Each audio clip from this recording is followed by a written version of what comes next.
Uh, when we opened this, it said, yeah, I guess you just now hit live, right? Okay, so yeah, it's been like just a couple of seconds. There's this backstage, right? So the backstage thing is there. So now I don't know how this does the view sharing, right? So my thought is, before your deployment kicks in, which is what, into next week after Thanksgiving.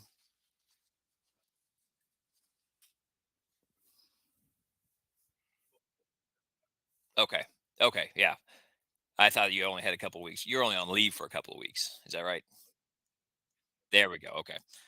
So my thought is, if this doesn't do the view sharing, then what will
okay. Sorry. Apparently, I muted myself, or did you mute me? Okay. Yeah. Okay.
Okay. Can everyone hear me? Everybody good? All right. Welcome everybody. Tonight's a very special night. We're gonna have a guest on the stream. Hope everyone's doing well. Hopefully I do not have a sickness coming in, but we're gonna find out here over the course of it. But yeah, we're gonna get started here in just a second. I actually need to run downstairs and grab a beer before I get started because it'd be rude to have a whole hangout without a beer. Shame on me. Shame on me. Also, I need to grab my iPad so we can see who's talking in chat because I need to see what everybody's talking about. So give me just a couple minutes and we're gonna get started, and our guest will be here. So be back in a minute.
Okay, we're back. Let's get this started. All right. All right. Are you there, good sir?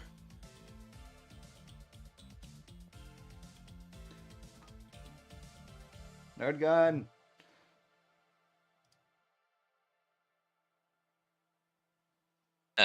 There we go. Yeah, you should be muted. Okay. All right. All right. Well, everyone, for everyone in chat who doesn't know, this is NerdGunPainting, fellow content creator, and I think a master of an airbrush. Not gonna lie. My still growing skills of an airbrush does not hold a candle compared to this man. But yeah, hey, thanks for coming. Thanks for doing this collab, man. Of course. You know, I'd said it in one of my own streams. Hell, I think you were in there. It was when me and my buddy Taylor were talking. Yeah. And that was a wild stream. It went all over the place. Yeah, we went all over. Hell, Taylor's in the chat here also. Oh. So hey, what's up, Taylor? Yeah, you two didn't ask about the mentor. And so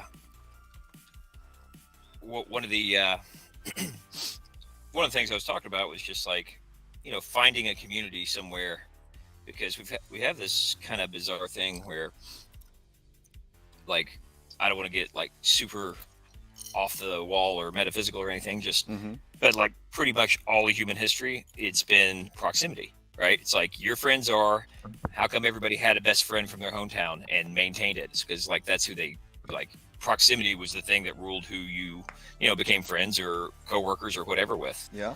Right. So now with the internet, then we've got sometimes our hobbies are really niche. This one's becoming a little more popular over time, of course, but sometimes we've got some bad niche hobbies, and so like finding you might find one guy who's interested in it with you, but now it's like, oh well, find since I started the Twitch thing, dozens of people who are interested in this who are also not scumbags, and oh man, what a treat. It's good. It's good to be labeled not an asshole. I guess that's. Right.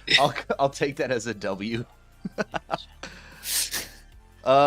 But I guess as we're doing the whole hobby and hanging out thing, what are you working on tonight, sir? So I'm going to mispronounce this because they can't just say minotaurs anymore. Yep. It's got to be It's not legally distinct Ogroid enough. Therodons. Hi. Yeah, so I've got I actually ordered these off of the eBays, and I got like a semi assortment of instructions with them. Mm-hmm. I've been dreading putting these things together, so I got one together to start a stream last night, and now the other ones are slowly getting there, but I have like 3/4 of the instructions here, so I'm like, I'm hoping number 34 is this arm, because otherwise I'm about to have to do some plastic surgery. Oh no. But Gear Freak, I almost said Nerd Gun. Gear Freak, thank you for the cashing in of the drink some beer. I will be some Busch Light. Okay. Hey, before we get started too heavy, I wanted to just on my end, with both the research and looking at it, Kitsune has really been a huge help here, and I just wanted to just say outright that well, much like you, right? I know Tani is how do you say her screen name again? Dantiani, right? Yep. There we go. See, she's even helping me with the pronunciation there. So it's all good. Just like I don't social media. I'm not good at it. I don't enjoy it, and whether or not she enjoys it or not, I'm not entirely sure. But she certainly helps me out a lot with it. So I just wanted to make sure that she got recognized for all the continued help that she's constantly doing. No, well, if she is not, I don't think she's listening at the moment. I think she's. We just got done after our long 3-hour road trip, and I think she went to go take a shower or something like that. But I will make sure that the message is passed along if she doesn't come into the chat later. I'm trying to take. Tony and Kitsune both, man. They're the magic behind the scenes here. Yes, absolutely. Funny enough, when and they both stream. Please go follow them. Yes, I forgot that part. Yeah, it's a team effort of streaming, and I'm trying to take this damn bat off of this base, and I'm trying not to break it, but also my hobby knife. Yeah, take your hobby knife there, and never mind. I tried to, and I didn't want to do it. I take a dull hobby knife all the time and scrape them. That's what I was trying to do, but I don't. I'm trying to apply proper force and application. That's the other thing that I scared of. I won't cut myself. Let's see here. So I've got my chat open as well, and one of the things that this doesn't seem to necessarily do. So sometimes I'm going to be responding to people that are in my chat. I can see yours, right? But I don't know that mine shows up on you. So if I start saying something just out of the blue, like say hello to, I've got a subscriber on here, Screaming Cazador. Hey buddy, how you doing? And so there might be some weirdness with like, what the hell are you talking about? It's almost certainly just replying to chat. Yeah, no dramas. I'm actually gonna try and pull up. I'm gonna actually try and pull up your. I'm gonna pull up your stream. I'm just gonna mute it on my end, but I'll just. Yeah. So I can kind of view your chat. See if anyone's screaming at me. Kitsune was able to make sure that your voice was coming through on my chat as well. So good. That doesn't seem like I'm just talking to myself, but perfect. We've got it both places. Nice. Right? I think so. Should be able to. I see your audio popping up in my OBS, so I'm gonna. Yep. Unless, who do I have in chat? Can someone in chat confirm that they can hear NerdGun talking? We'll see if we can get a response here. Kitsune did check it out, and she was able to hear me on there. Oh, good. Wonderful. But in case that's changed. Still is probably a good idea. So it doesn't look like I'm actually doing anything on my tabletop here. So I've got one guy that I started last night, Mm-hmm. and part of what I'm doing is part of what you're doing, which is putting some guys together. Yep. So I'm actually tonight. I'm trying to get all these guys off their little temporary painting bases that I put them on, and put them on the bases that they'll be living on. Mm-hmm. And I just got them primed. The prime is drying right now, so I'm just trying to get everything off their little previous bases. But yeah, it's the whole vampire army that I spent all that time painting. So we're here. Nice. Hit the. We're gonna hit. Got to go to the big time now. Oh yeah. Well, the idea was So- to take them on my deployment. So Right. And now, are these the 15 millimeter? these are the 15 mil. So that's I am kind of interested in doing that. I think you and I talked about that. I think what I might do is try and I've done some 15 millimeter stuff before. It Mhm, was mhm. Team Yankee, Yeah. and I think that the tanks are 15 millimeter, but it's like I think the troops are 10.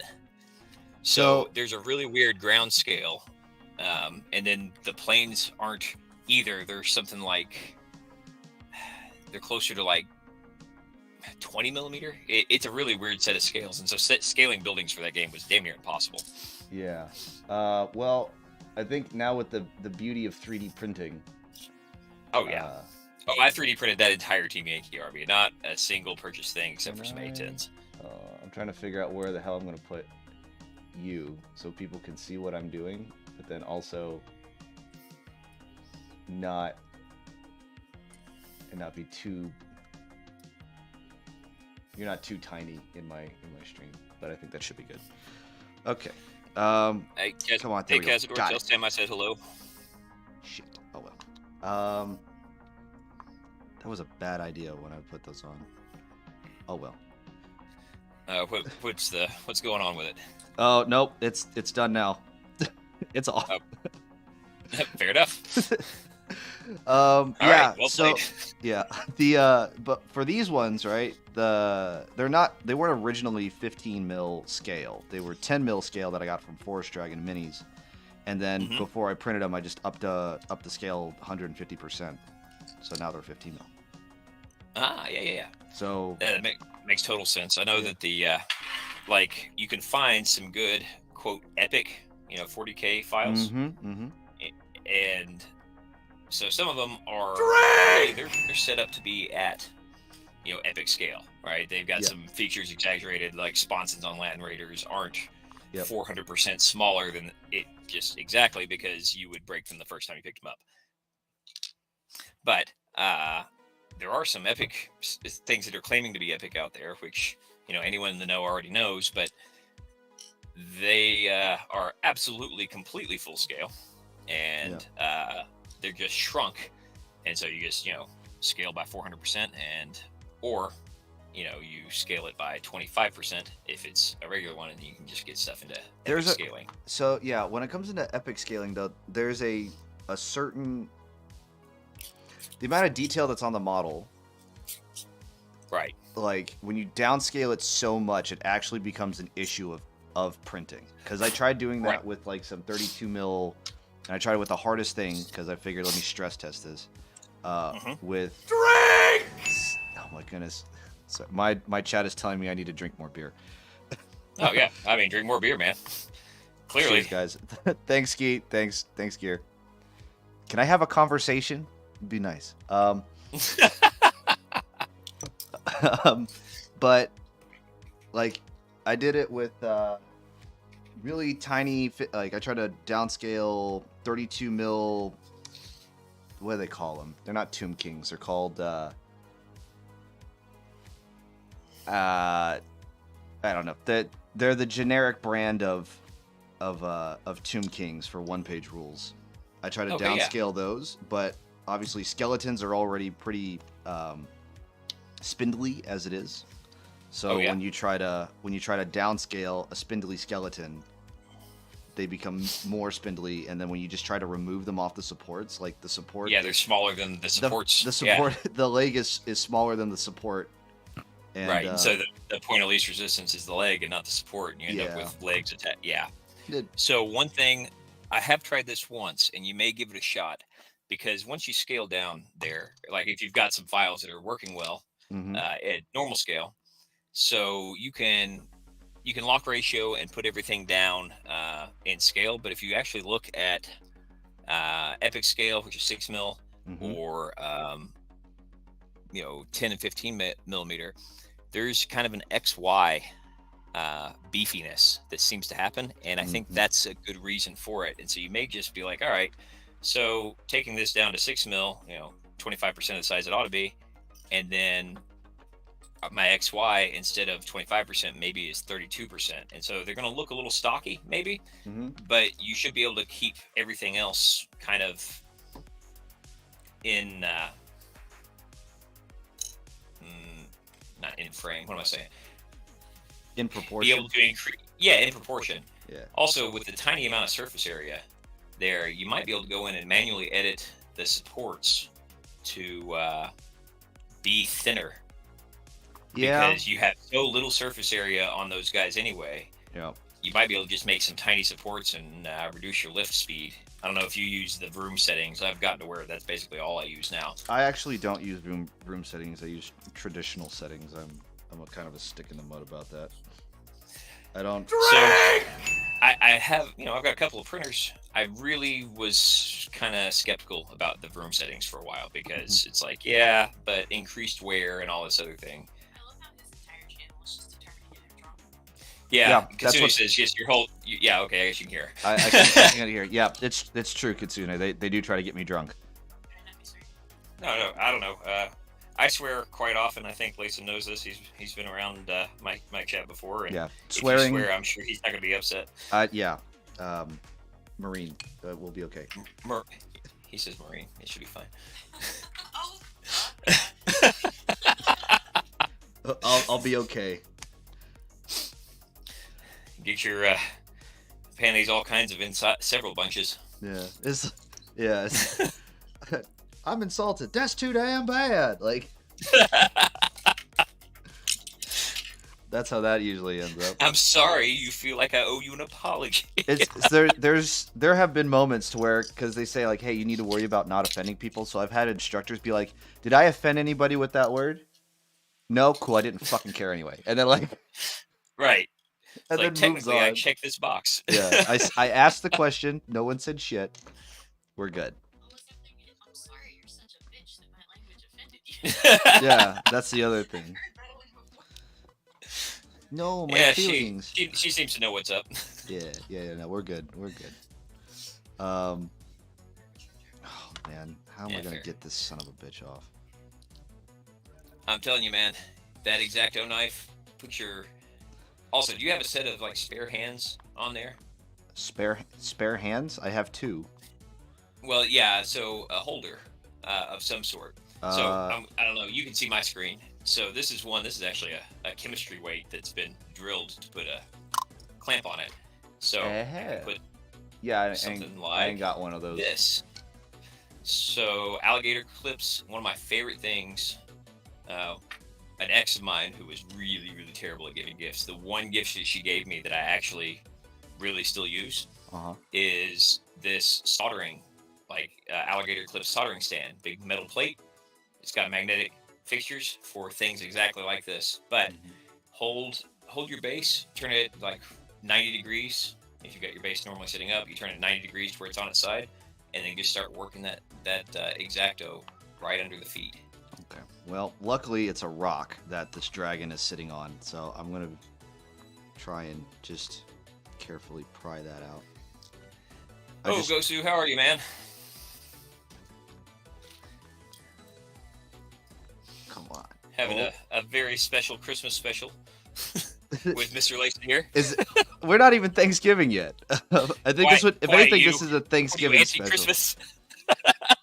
I'm Don't ruin my fun. I am anti-Christmas if it's not Thanksgiving yet.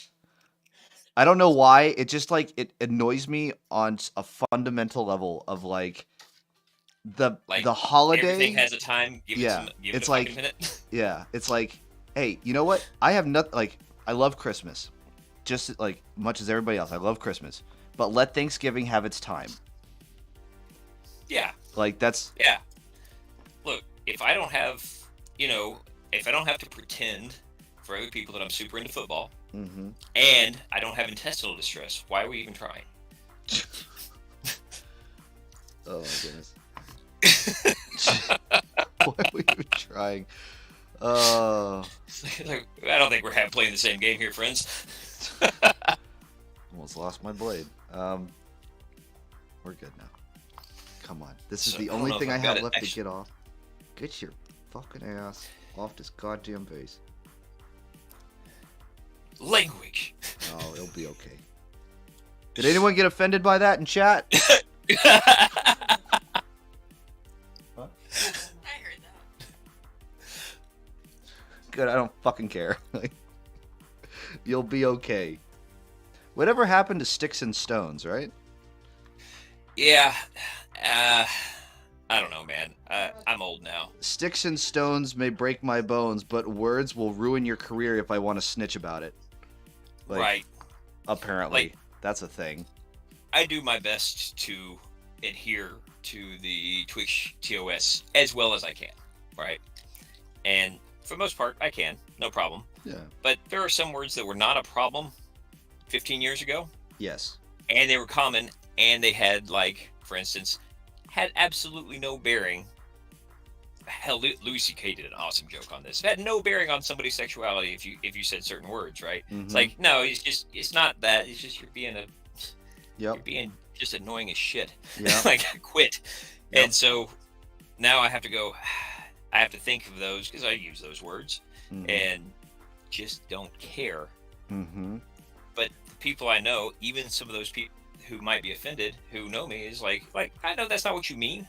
Like, we're friends. Like, if that was the thing that bothered you, we wouldn't be friends. And it's just frustrating because I'm old and old man yells at the cloud, as Painted Out Dead often says. The old man yells at cloud. Yeah, that's my whole thing now. Oh It's like no. I noticed last night because my brain was overheating because getting over that I was down Got with it. sickness. Ha ha ha! Get out of here, you piece of shit. All right. I was down with the sickness, and I noticed everything was frustrating, and like I just walked away from my stream. Like I think I might have typed "good night" in the chat. I went on a break, oh and no. I just didn't have it. I was just like, I'm done. Everything was hard. I was bitching about. It was probably just an hour and a half of me just bitching about nothing. And I was like, this isn't for anyone. So okay, so Skeet in my chat said that Thanksgiving is greater than Halloween for a hot take. I don't think so. Maybe. I Well, honestly. it depends. Like, I don't go trick or treating anymore, and the youngin's like too small yet to go. Yeah. Although I've already approved it with Kitsune, and somewhere around June of next year, I'm going to start printing a big Space Wolf costume for her. Ooh. Well, oh shit. That There we yearly go. food coma is good for the soul. It is. It is. It is good for the soul. Like, I work real hard on my. Well, I don't really work hard on it. I've been doing it long enough, it doesn't matter. But I try and keep my diet, where it's supposed to be, right? Yeah. And it's not hard anymore. I don't try on Christmas. I don't try on Thanksgiving, especially if I'm going to family. Yep. Right? Those Like, are, if it's like- anything, everyone is authorized to cheat on those days. right. And I gained 10 pounds like everybody else, and Yep. then a week later it's fine. Yep. It's just cost of doing business, right? Cost of living.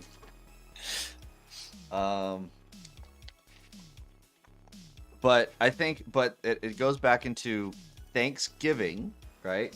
Let Thanksgiving, like after Halloween and before Black Friday, give Thanksgiving what it's due. Don't try to overshadow it. The moment Black Friday hits, like whenever it is 11:59 on Thanksgiving Day. It's still Thanksgiving, and then at midnight on Friday, on that Friday, go nuts, right? All the Right. commercials will switch over to Christmas, and get yourself a brand new car for Christmas with 0% financing, and blah Right. blah blah Yeah. blah blah. Yeah, all that other Yeah. happy horse shit. But not before that. Everything in its time and a time for everything, right? Yep. Like, it's only the holiday season where Christmas starts making an appearance at in October. The moment it becomes October 1st, everyone's like, Christmas is coming. It's like, oh my goodness. Yeah, I like that. Uh, Consider me. you're on Pacific, right? I am on Pacific. Okay. Again, like I'm assuming you're at then you're at basically the Marine base on the Pacific time, right? Well, I'm in Just 29. I'm in 29 Palms. Okay. I'm in the shitty Marine base on the West Gotcha. Coast. That's right. Sorry. Look, Marine things are like basically my interaction with Marines. Yeah, no. Yeah. So I don't. I guess I don't remember. It's like I know 0311. Yep. And you said yours enough where I ought to know it, but I don't. I am in 0679, which is calm. All right. You want internet? I get you internet. Yep. I You remember want that much. Yep. You want internet? I get you internet. That's how that works. And then some people get mad when they say, "Hey, the internet's really slow," and I'm like, "We're in the middle of nowhere. What do you want? Like, what do you want from me?" It's like Musk's Starlink is not up yet. Quit your bitching. You're lucky if we get a Starlink. Oh my god. Most of the time That's, we've had a VSAT. Like, Well, yeah, fair enough. So that's I don't know about you, but I know there's some definite requirements for like if you're active, you got to be next to the base, and yep. if you're married, you don't have to be on the base necessarily, but you got to be close by. And one of the things that right now I'm in Charlotte, right, Charlotte, North Carolina, Yep. and honestly, not bad. I wasn't expecting it to be good. I was like, oh, so it's really expensive, and it is. Jesus, rent is unbelievable here. But the kind of long goal is to go live that hermit life, Mm-hmm.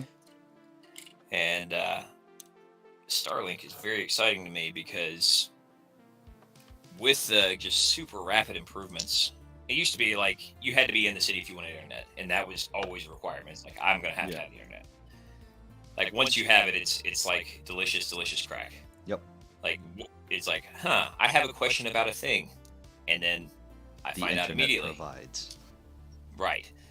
And then it's not even like, it's not porn, it's not video games, it's not anything. I have this weird question and I need it answered. And if I don't have that, I start to go through the shaky withdrawals. Give it to me. Give me the knowledge. And so now with things like Starlink and the just proliferation of the internet, and it's starting to be kind of viewed as like a resource, like as a need rather than a want. That dream is getting much closer. Where I can just be like, oh yeah, so land here is $350 an acre because no one wants to be here, but there's an aquifer, and if I yell real loud, I might be able to be heard by a neighbor, maybe. Yep. And I'm just like biding my time, like, come on. Yeah, it's the what's a good way to put it? Come on, words. Come on, words, say stuff. Yeah, come on. Do something, words. It's the whole. You're off the grid, but not really off the grid. Right. I that's the amount of civilization. You can stream the fact that you're off the grid. Like, right. That is it's a weird concept. So, insofar as things like, let's say, red flaggable admissions, I took this job in Arkansas, right? and I went to the this place to live. Hold on, shit, 1 second.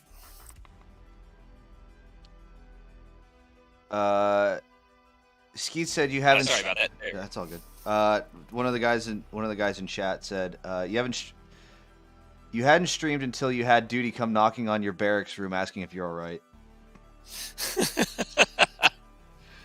Oh, Yeah, fair. no. So it was this machining job, and at the time it was probably better consistent money than I think I'd ever made. Yeah. And my buddy got us a job down there. He went down there first. I'm moving from Kentucky, Mm-hmm. and he's like, "Yeah, I've got this place for us to stay."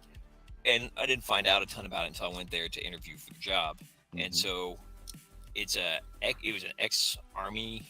I want to say he was a colonel. No, Air Force or Army. I can't remember. But sharp dude.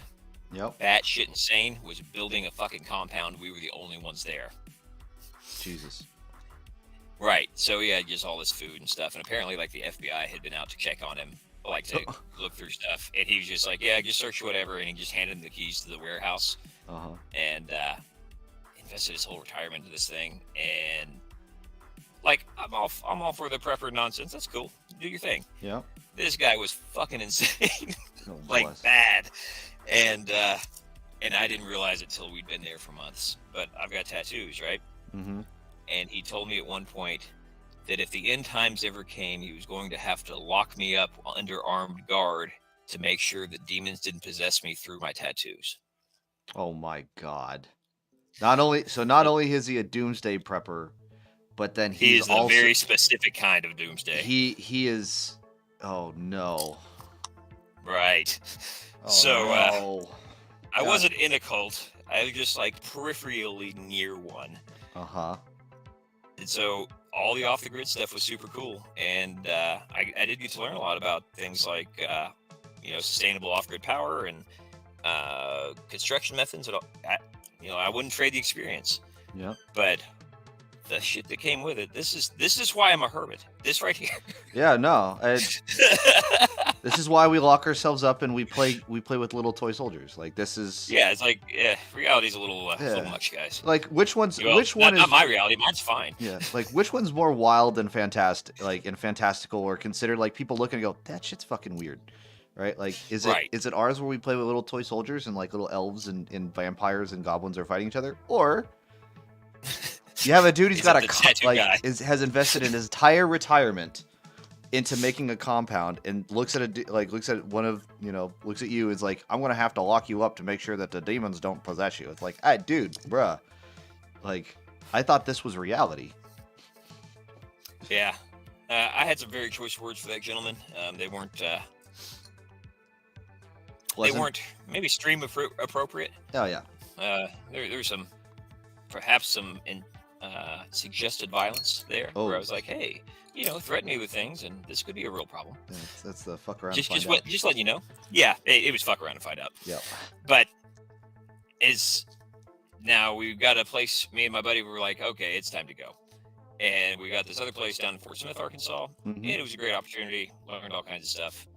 Going back, I know a lot more about being able to be off the grid, and also what that means for some people. That hermit life ain't for everybody, because some people really need kind of a bit of a reverberating, some social reverberating lens, right? So, yeah. Hey, dude, I like you, but what you're saying is insane. Yeah. Yeah, lesson learned. But before this was apropos of nothing, by the way. I have no idea where I was going with that. Yeah, I was about to let's segue into something more hobby related. Yeah. So now we know that for those who are followers of your stream and of your channel and all that stuff, for the people of my stream who might not know, oh my goodness, Gear, can I ask a question first? Oh, blessed. Drink beer. Yeah, I have to drink beer. Hold on. Yeah, drink some beer, man. So, and I'm trying to paint at the same time. But we know that the miniature painting is NerdGun's paintings. We like to call now his pretty princess big girl job. Mm-hmm. So now I'm a straight white male. Ha. yeah, absolutely. What was I think Asmongold said it best. He said he's like, I'm so straight I could suck a dick and still not feel gay about it. Like, It's just some shit that happened, man. yeah. Yeah, this is my pretty princess big girl job. So my question to you is,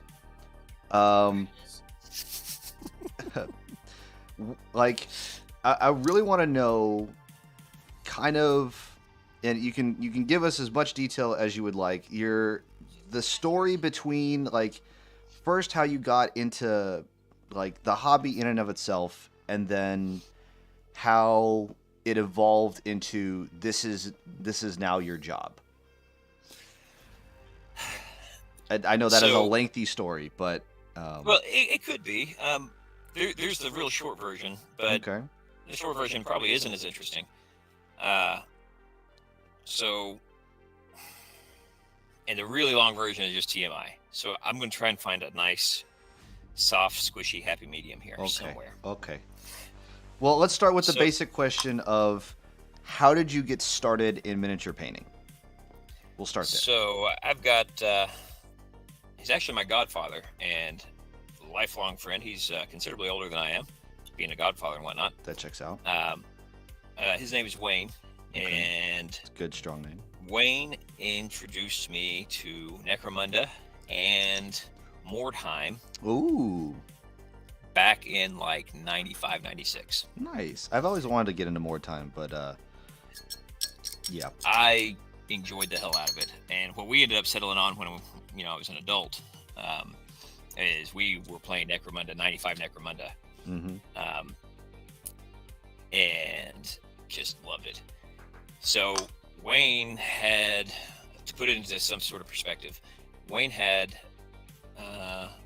he had gotten into this hobby or this thing of numbering the bottom of his bases to keep track of how many minis he had painted. Mm-hmm. And he stopped like 5 years before I found out about it. Oh. And the last one I saw was like 1,240 something. Oh, bless. Right. Like he's been into it for a long time. Yeah. And he's definitely got a much more old school style, with the brighter, bolder colors. Mm-hmm. He had the goblin green bases. Oh yeah. He had some with goblin green, and now a lot more of them are black. But okay.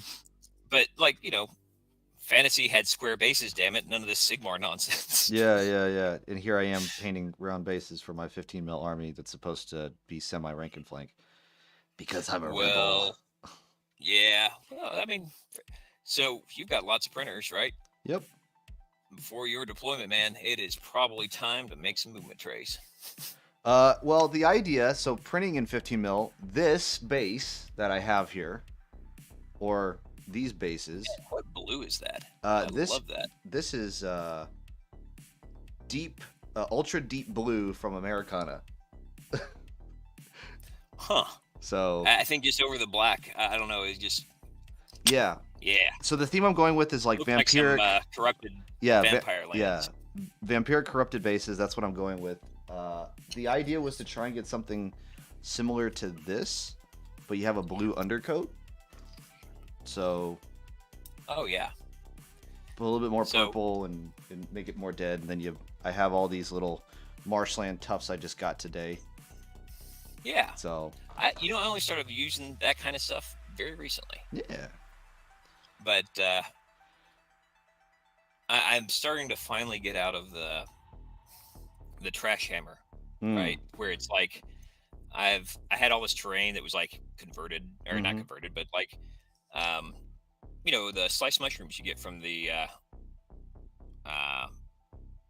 grocery store. They come in this little plastic bin with saran wrap on it, right? Yeah. So almost the exact perfect size to make things like marine bunkers and walls and. Ooh, yeah. Right.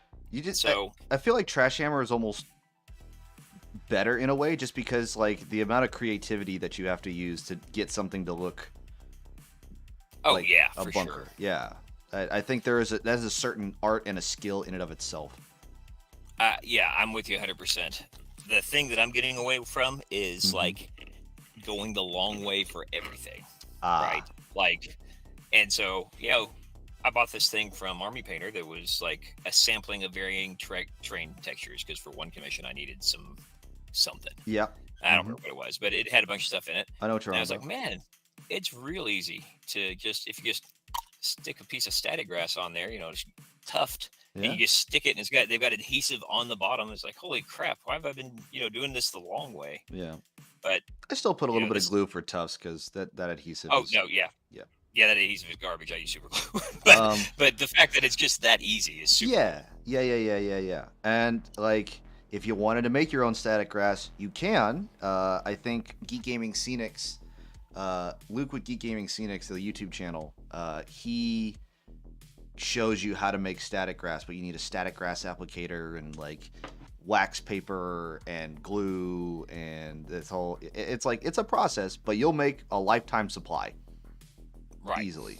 It's just you need all that other shit. For me, since I don't base things on a daily or weekly basis, I haven't done that yet. So I'll just get these tufts, and I don't need a whole bunch of static grass sitting around in my house.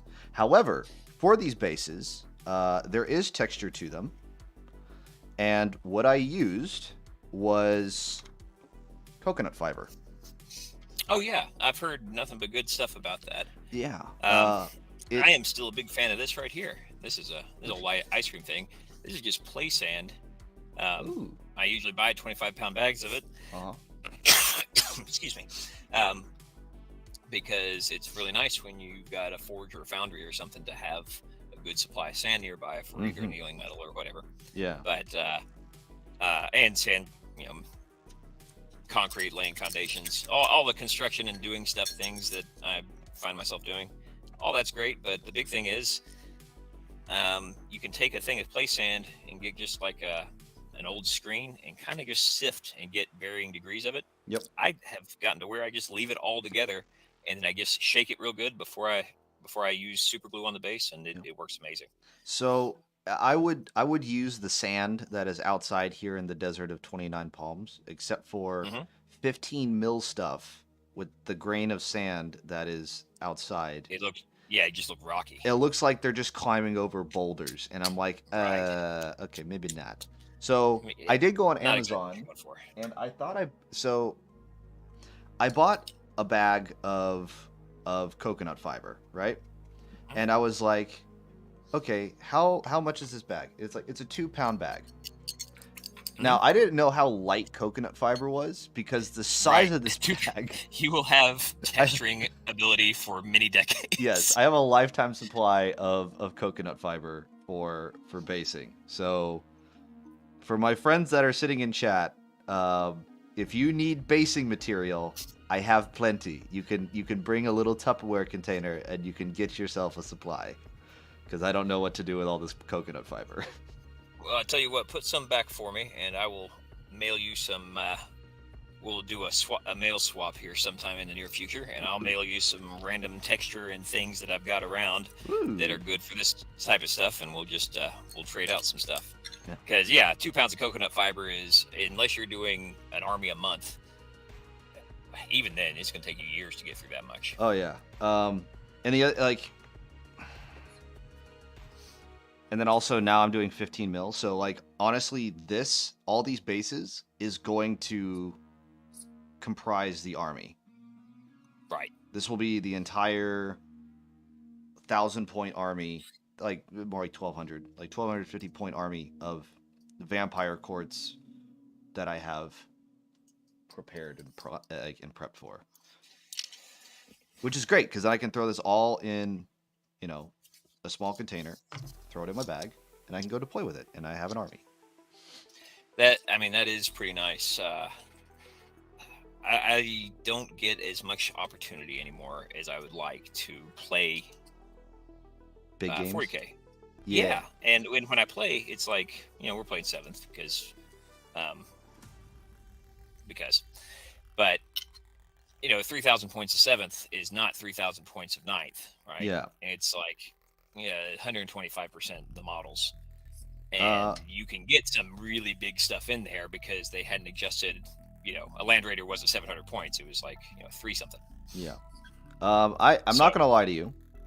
I have only played the amount of games of actual 40K I can count on one hand. right, yeah, you Um, told me that it was just like next to nothing because, yeah, of and we, actual I think that 40K. was that conversation where people are like, we're talking about introducing people to the game, right? Yeah, And yeah, yeah. it's like just there is this bit of toxic bullshit in this community where somebody's coming to the game and they'll just be like, "Here's my elite, completely up to the meta Custodes army with power weapons everywhere, and I'm Mm-hmm. gonna fuck up your 5 Imperial guards, and you'll never play again." Yeah. So that guy's ego trip cost somebody maybe a potential The lifetime of thing enjoyment is of a I hobby. it's like one of those. He would. It's weird. Like I knowing the guy, I know, knowing the guy, he had all the greatest intentions in the world, right? Like he did not mean to be a dick. That Right, was not his intention. But however, it was like he still wanted the dub. He was very competitive in that way. He right. wouldn't purposely like tell you to do something that was gonna sabotage your like that was gonna make it easier for him. Like he would try to try to tell you like, hey, if you want to get advantage on what I'm doing here, you might need to do this, that, and the fourth. Um, and sometimes like it would work out in your favor, and sometimes the dice just said fuck you. Right. And Welcome to Warhammer, where if you roll ones, you lose. yeah, I think I played one game of 1 page rules with him. I was playing Grimdark Future Firefight, so it's like kill Kill team. team size. Yeah, Yeah. kill team size. And his highest number his highest number he kept rolling was like 2. So I was doing okay. Also, what's up, Aztec? How are you doing, son? It's weird. Um, God bless. I am struggling with this, getting this damn face on here. I am. Oh Jesus. But yeah. In terms of, I guess I'll tell you a little bit of my side. So you're saying that your godfather got you um, Yeah, I painted into probably my first one when I was like 10, nice. and I have it still somewhere. I've been looking for it. I just moved earlier this year. Actually, just got the last of my stuff moved like last week Hmm. or week before. Um, it is a pewter. I don't know. I think I was painting it for my a D&D campaign Ooh. back when I was 10 or 11, and it was with him. And I knew more than the guy who'd been painting forever, so I was just like, yeah, I don't really need primer on this. That seems like an extra step, Yeah. the whole thing. And so it's like I have it somewhere. Hmm. Technically, I think there's some face color in under the hood, Hmm. but it's like, uh, the guys who just do not give a shit about their army, and it's like clearly not primed or Yeah. anything, Yeah. and Yeah. it Yeah. Yeah. technically has 3 colors, so you can play it in the Games Workshop store They or just do whatever. like 3 stripes of 3 different colors on it, and they're like, "Yep, it's good." Right. Yeah. It ain't much better than that. And the only reason it would even be considered better than that is just because the color's in the right place. That's it. Like that's all it's going for it. Oh, But I really bless. want to find it so I could be like show it off on the thing. It's like, Yeah. so this is where I started, and it's a little sad. Yeah. It's kind of like how I have my first mini here within arm's reach. It's like Yeah, be able to look at it and be like, hey, look, and be I like, came a long yeah, way. this fucking sucked. Hold on, I have to change my focus settings. Of course. Bam. There we go. Let's see. Now will you focus? Of course you won't. You won't focus on it at all. Focus. I hate this camera. Oh well. Anyway, Stormcast Eternal. This was the one I walked into a Games Workshop and painted. That was the start of my miniature painting journey. Here, put her on the camera again. I could not. When you, I'm not. Well, I'm looking at my hands, not the screen. So I thought I looked at the screen. Yeah, here we go. There he Dude, is. I think you got me absolutely stomped on first mini. So- I think you've got it. So yeah, but how I started with my miniature painting journey, I was walking around in Oceanside, California. I've gotten really into playing D&D, Hmm. and As you do. as one does. And I was like, hey, I need some miniatures for um, for this game that I'm running, right? And I could have gone to the local hobby store and try to get like some of those like booster packs that D&D came out with, right? And this was back in 20 like 19, yeah, like mid Okay. 2019. Okay. So So post fourth edition. This is fifth edition D&D then. yeah, this was definitely 5e. Okay. I really started getting into D&D at the very beginning of 5th edition because it was Hmm. just a thing that was a friend showed me that I was like, oh yeah, this is kind of cool. My first game of D&D was 3.5, but that was Hey, three because five is where it's at, man. yeah, because no one really talked about 4th. And then Hey, Warfrog, how are you? Thanks for coming in. and then Warfrog is a good name. Warfrog is a good name. It's like Battletoad. Um, Oh, Katsuna came with this great idea. All right, I'm oh, sorry here we to go. detract. Now go for She it. said, like, instead of mistletoe, can we do some mistletoads? And I was like, yes. Oh my And so I'm going to goodness. try and find some toads and some, Sidewinder proxies or something like that. I was gonna say And we're like going you're to gonna hang go up some frog mistletoes. gigging and like just hang them up for in your house. Like what? But we're going to have some mistletoads this year. Nice. Um. So what is it? Sorry, man, I derailed you there. What was I talking? Yeah, I'm trying to remember what I was talking about. So I had so I walked into I walked in the local hobby store and it's like I got a few like of the Whiz Kids packs of like of miniatures and it's like, well, these aren't the ones that I fucking want. And I Oh, because it was like randomized, like a yeah, booster pack. yeah, they're like randomized booster packs. They show Oh, you what you can get, but there's no guarantee of what you can get. And also, looking at those minis, I was like, oh look, they're painted, they're cool. And now I look at those minis, I'm like, they look like shit. Like they look like right. absolute garbage. What are the new ones? So it's still under WizKids, but it's they just come primed, right? And you can just paint them. But Yeah, those, like, the detail is good on them. I don't know what polymer that they're using. It's kind of flexy, but yeah. it seems to do pretty well. I like those, but I know the ones you're talking about. Me and actually Wayne, the guy who got me into it, Hmm. had a conversation about it once. Just like, this is garbage, and they should feel bad. Yes. Their paint jobs, it's like they barely met the checkbox, you know. Right.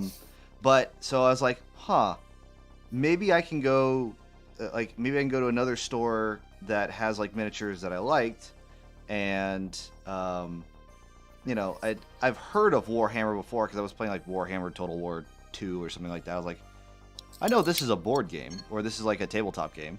So I looked on my phone and I found Warhammer store. So I've walked into the Warhammer store.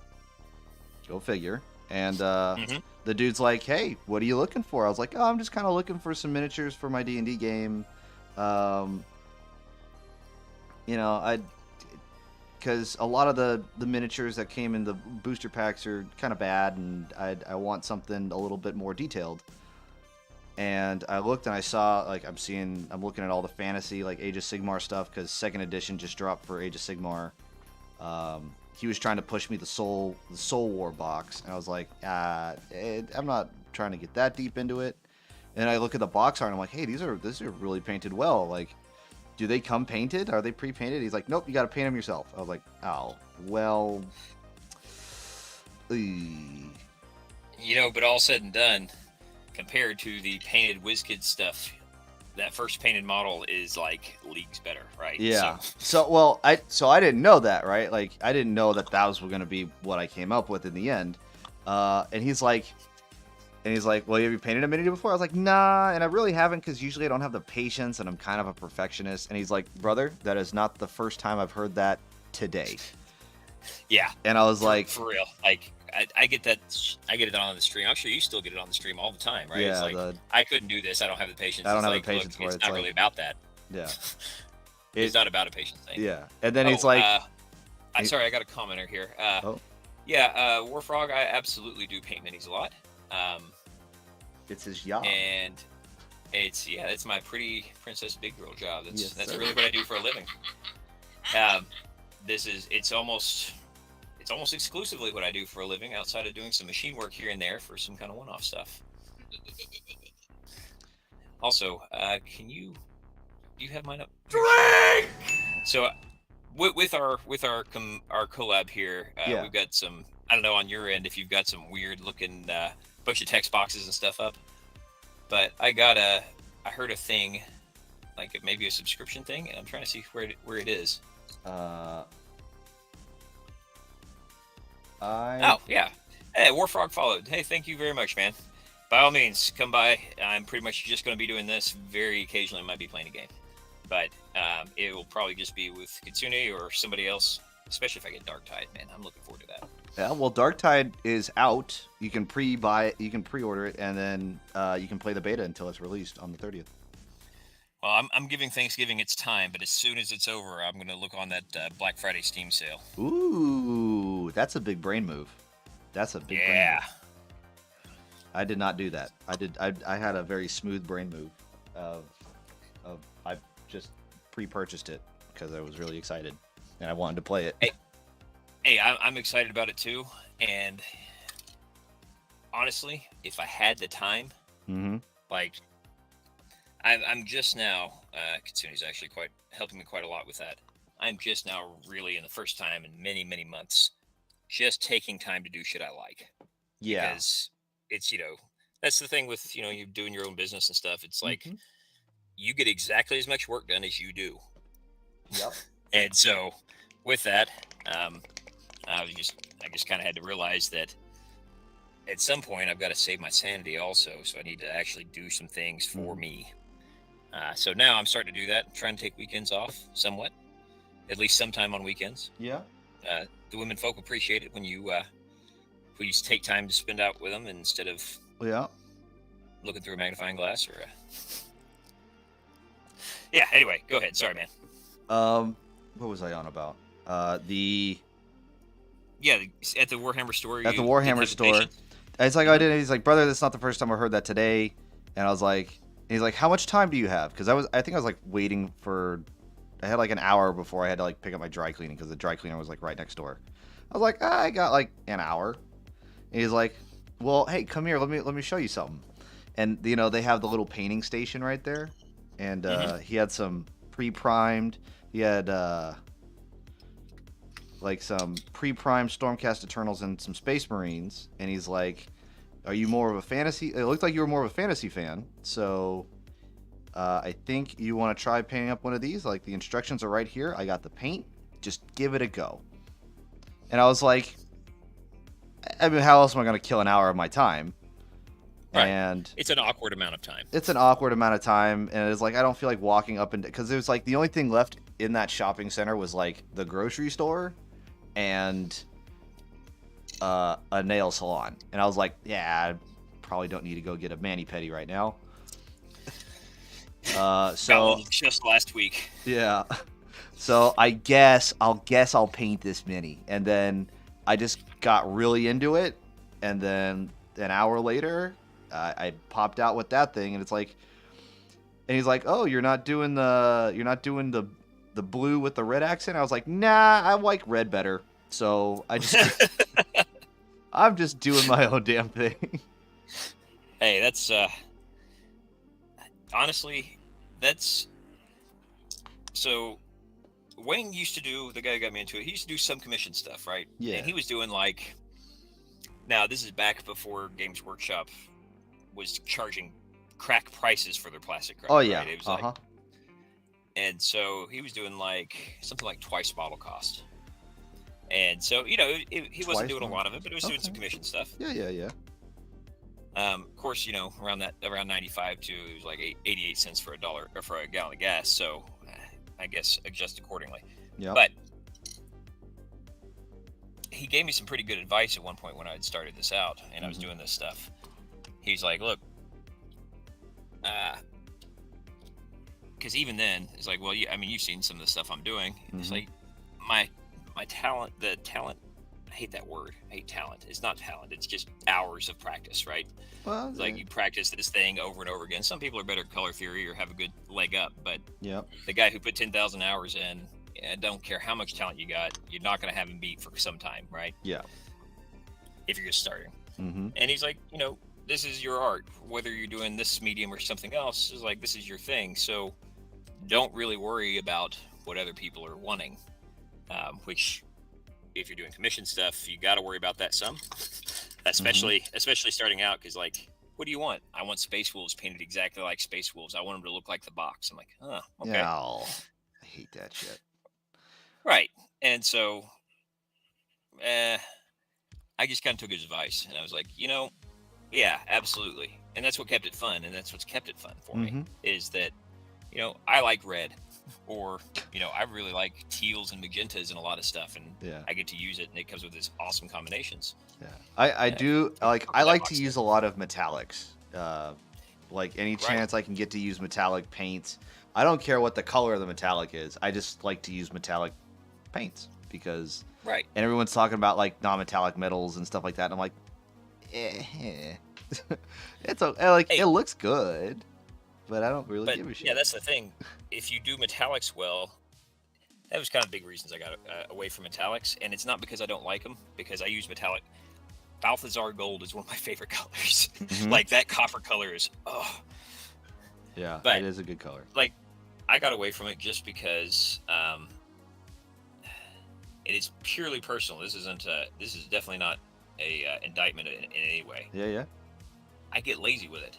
It's so easy to just let the ambient light do the work. And if you want to do metallics well, and you do, you kind of have to highlight them with other colors and do some blending. It's just like another paint, but shiny. Yeah. And so metallics done well look great. But it was so tempting for me to just be lazy with it that I would end up at the end of it not liking what I came up with. Yeah. And now that I've done the NMM stuff, going back to it, it's like I'm kind of excited to do some metallic stuff again because things that keep it entertaining for me is like I don't just put silvers or bronze or anything like that. I usually will take the silver and that'll be like the undercoat, and then I will take like a contrast over it. That usually is some of my more favorite ways of doing it, just because it's like I'm tinting the metal, and it adds a little bit more of variety and spice. Absolutely. I'm on the exact same page with you there. So I don't think they sell them anymore. Games Workshop actually sold a tint set for a while. Like a glazing? No, it was like pure powdered pigment. Oh. Drink! And I did not buy it then, and I probably should have. But what are you cackling about? Just how many times they're redeeming the drinking thing. Oh yeah. It happens. But you're not gonna make it out of this one. Just telling you. Oh. I can see a trend here, and I'm surprised no one's tipped 100 bits in order for me to slam the beer. So. Well. All right, you hear that, chat?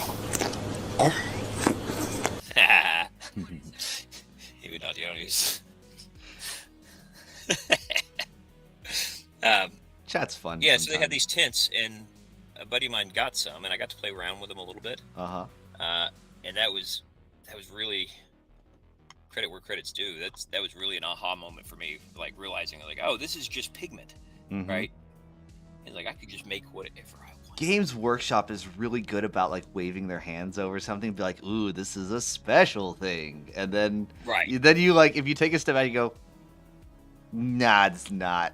Like, there's nothing going on here. Like not their only hobby is there tools. No curtains, there's no man behind it either. Yeah, like their hobby tools. Like God bless their hobby the tools. Fucking screw, man. The screw remover. Sir, I'm going to need you to go ahead and grab a drink and finish that. Oh, God. There it is. The overpriced back of an X-Acto blade. There it is. All right. Thanks, Skeet. Time to pound this beer.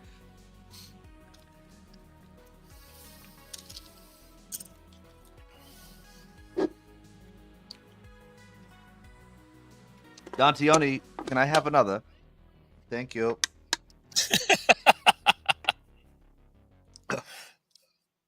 There it is. I was waiting for it.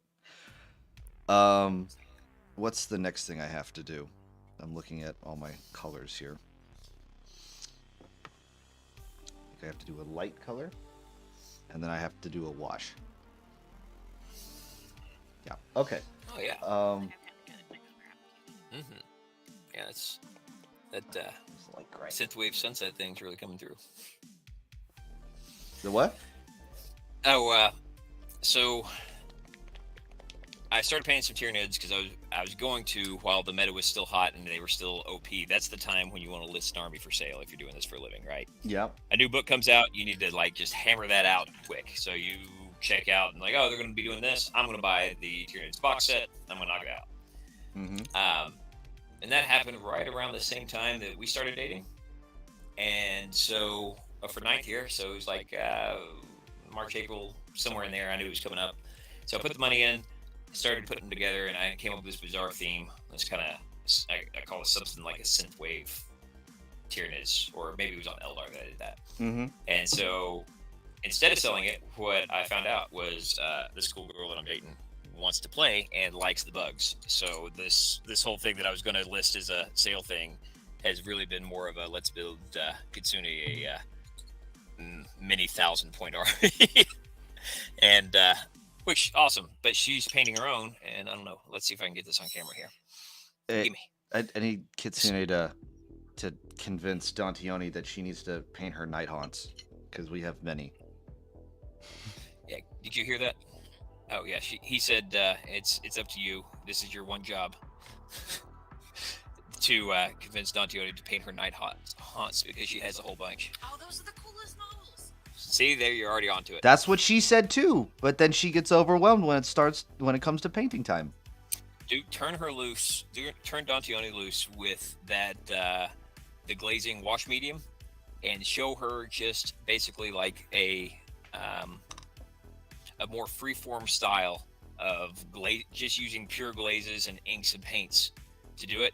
It is a lot less stressful than the other, and she gets some awesome. You know how to do it. She can get some awesome results on things like the night haunts, the ghostly stuff, quickly with seemingly little effort.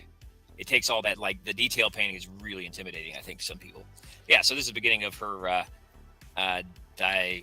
Hold on, I'm gonna Diamond let me change my view so other people can see in my chat. There we go. Look at that. Yeah, so this is the one that Kitsune is working on right now. What unit is that? Tell me again. Diamond He's like a fast attack thing for the Tyranids, and he's got this awesome ability where he's got the spine maul or something like that, and if the rule is called gulp. He eats he can just eat a marine. What? Like one time a turn, if the spine maul thing hits, just eats a marine. Like automatic. Yeah, he eats one guy out of the unit, Jesus. and if he does that, then he regains health the next turn. Oh yeah, okay. It's not already bad enough that like Primaris Space Marines are limited in number because they're so overpowered. Just like, oh, I'm gonna eat a marine. Well, so this is 7th, so we don't know about Primaris yet. We haven't had the heresy of they're just upscaled Space Marines. Right. Yeah.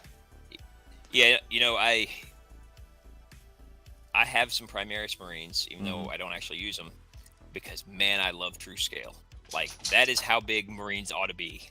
Like they shouldn't be the same size as Imperial Guard. They tower over them, right? Mm-hmm. So I love it for that, and still have not played a single Primaris Marine as Primaris in 2 editions. The new Astra Militarum that are supposed to be coming out here soon. They are actually a little bigger than the old boys. I guess it's time, if I'm going to sell some of my old Marines and stuff, it's about time to do that before everything gets upscaled and nobody wants to buy them anymore, or they get pulled from tournaments. So here's what I think they're going with, right? I think this is the way that they're doing their scaling, because it's the only way that makes sense to me. So, like in D&D, how a medium-sized creature is takes up a 5 foot by 5 foot square. And then you have a large creature that takes up 10 by 10. a small takes up a 2.5 by 2.5. Right. And a tiny takes up like a 1 by 1. I don't quote me on those sizes, but you get the idea. So I think they're new, because before it used to be 25 mil dealt with human-sized things, right? Mm-hmm. And nowadays, how the scale is going is that it seems that 28 millimeter bases are now the new medium-sized creature. That's why Space Marines are on 32s. That's why the new Eldar are on 32 or on 28s. I think they're going to put. I think they're just getting rid of 25 mil all the way around. Well, 25 mil still exists, especially for things like grots and goblins and stuff like that. Okay, because that makes sense. For tiny dudes, but I think, and also I think like, hold on, Alexa, stop. I think was the Termagants and Hormagaunts. I don't know if they are. Did they bump them up to 28? They haven't. We haven't had a new Hormagaunt model since Clinton. Oh, okay. Never mind. Well, the new Guardians. Eldar were the same way actually for quite some time. It's like the Guardians have been the Guardians forever. I think they just released some new ones very They did. I have a box of Guardians. They are on 28 mil bases, so that's become the new medium size.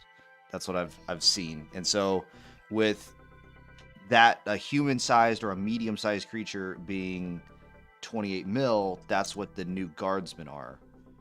Right. So the 25 mil is now for the small creatures.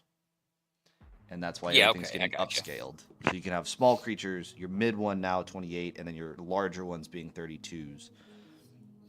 That's how I think they're going with it. They just haven't announced it like that. I think if they announced it like that, that would make life, easier, and people are less in the dark. If you can get ahead of the curve, then you can't buy all the new conversion bullshits and it's not whatever. Even new conversion bullshits. You just because the people who are addicted to the plastic crack will just go down to the Games Workshop store and be like, I need some 28 mil bases.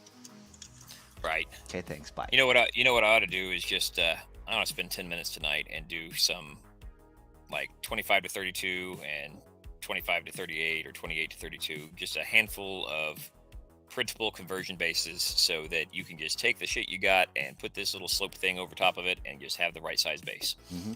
Hold on. I'm going to give me a second. I need to transition back. Bam. Okay. I've finished doing all the dry brush work. I think I need to do the wash, which do some Drakenhof and some Druchii Violet. I think actually I'll just start off with Druchii Violet. And I start just applying this in spot. And then we'll let it dry, and then I'll start gluing stuff, and that'll be like the second half of this whole stream.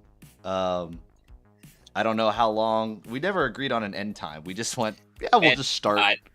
Until you're too drunk to continue or I'm too tired to continue. How's that? Look, I might only be 160 pounds, but I can drink a good amount. If the Marine Corps has taught me anything. It's that there's a time to drink, and that time is now. That time is now. Yes, sir. You know it. So I'm not too concerned. If she starts giving me the yawns and the sleepy eyes, I'll call it then. But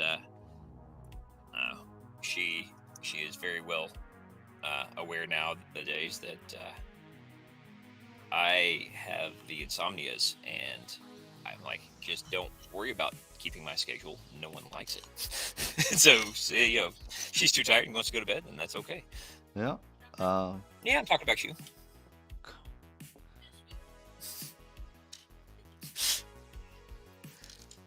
In terms of how I am applying this paint, since I have a mix of browns and I don't want the blues to get overdone, I'm trying to just put the purple over the brown, so it kind of makes it go back to that whole creepy, corrupted thing. Oh yeah. I saw something about how how artists and film directors will use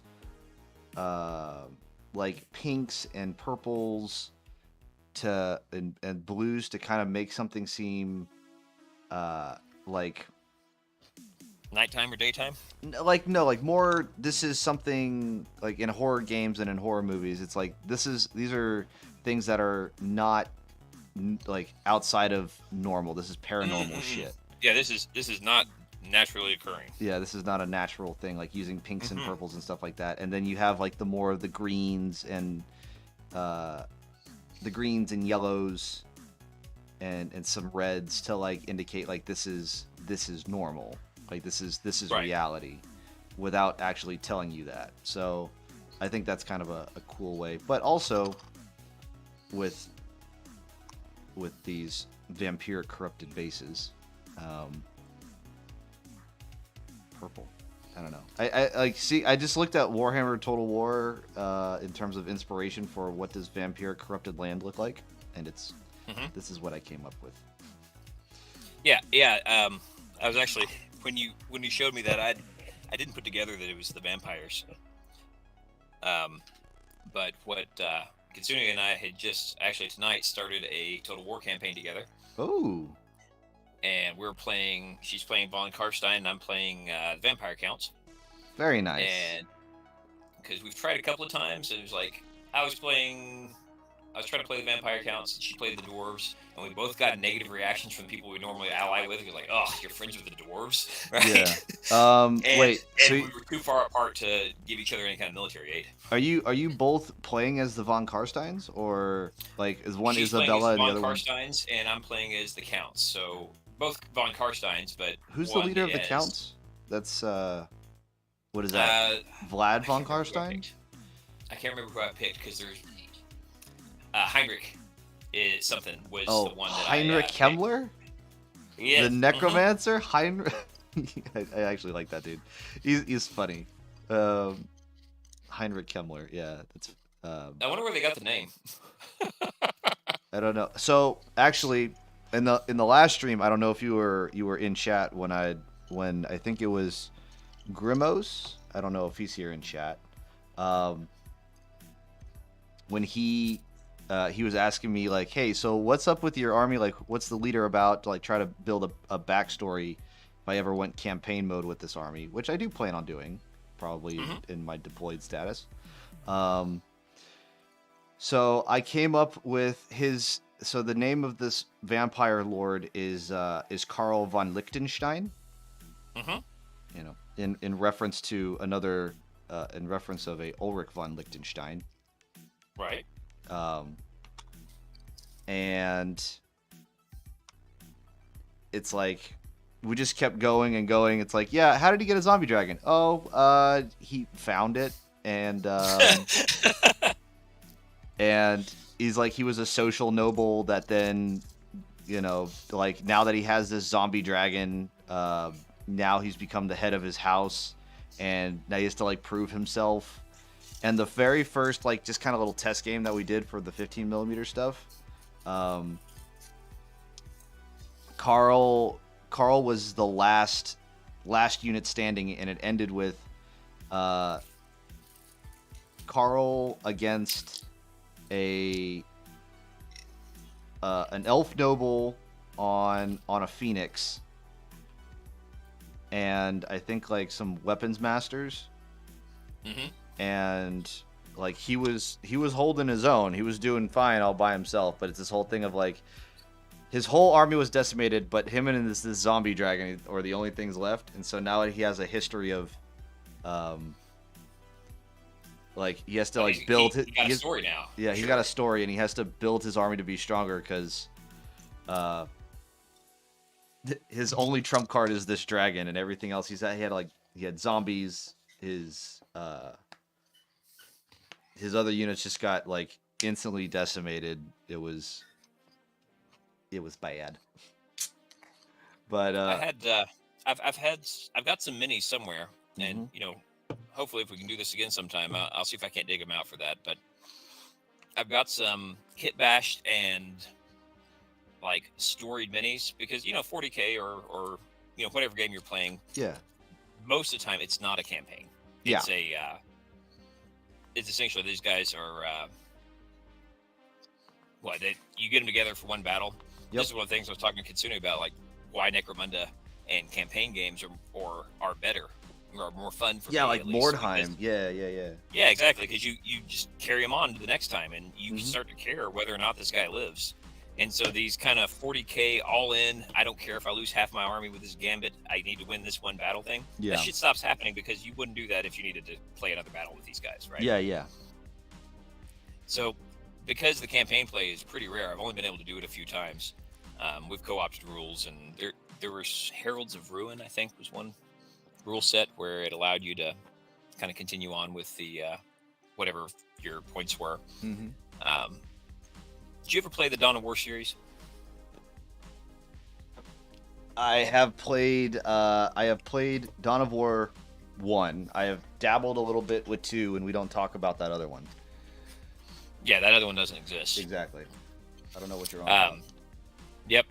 I was talking to Painting Dad about it. I was like, I still want to give it a shot. He's just like, just don't. Your instincts are right. Don't do it. It's just everything's bad. I was like, okay, good enough. Now I'm sad again for a game that came out like 5 years ago. Yeah. No. But yeah, in the second one there's a campaign mode, Mm-hmm. and I took some ideas from that and some rule sets to do it. So I've got some Space Wolves that miraculously survived this, that, or the other, or I had a single lone wolf, which is basically when narrative-wise, when the pack dies, like Mhm. his pack, each Space Wolf has been with the same guys forever. Yeah. And so if they're the last guy, they just don't join another pack. You give them some Terminator armor and some wolves, and they go out and fuck shit up until they die. Yeah. They And what lone they're wolf. trying to do is die. Yep. Mhm.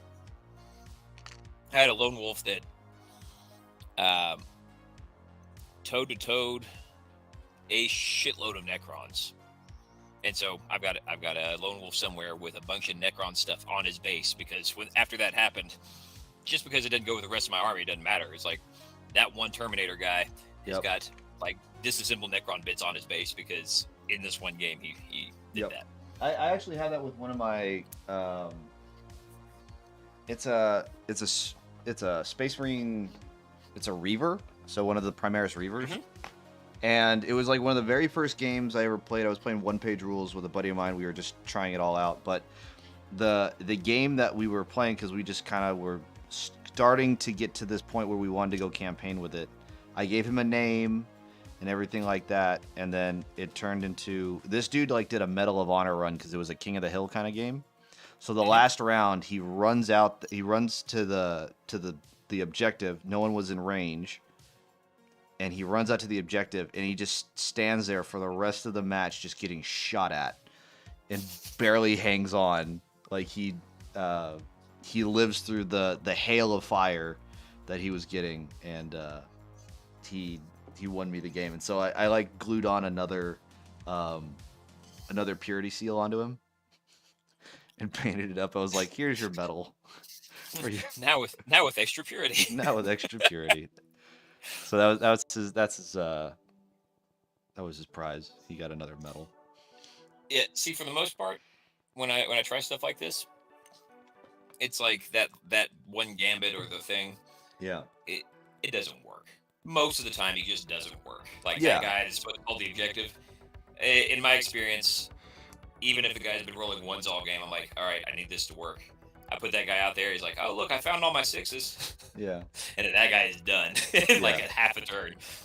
But when it does work out, yeah, they deserve an extra purity seal or some Necron basing. So have you ever heard of the YouTube channel Old Hammered? Old Hammered, past tense. I know about Old Hammer, but I don't know about that channel. Technically, what I play now is Old Hammer because it's 2 editions. This is true, but it's a whole channel, and he finds like all these independent tabletop war games, mainly skirmish games, and he kind of like showcases them on the channel. One of the things that he was doing before, like him and his wife have gotten into playing like Mordheim. They got an old rule book, and they started making like some Mordheim bands, I guess is the term. And Yeah, war bands. yeah, war bands. That's the word I'm looking for.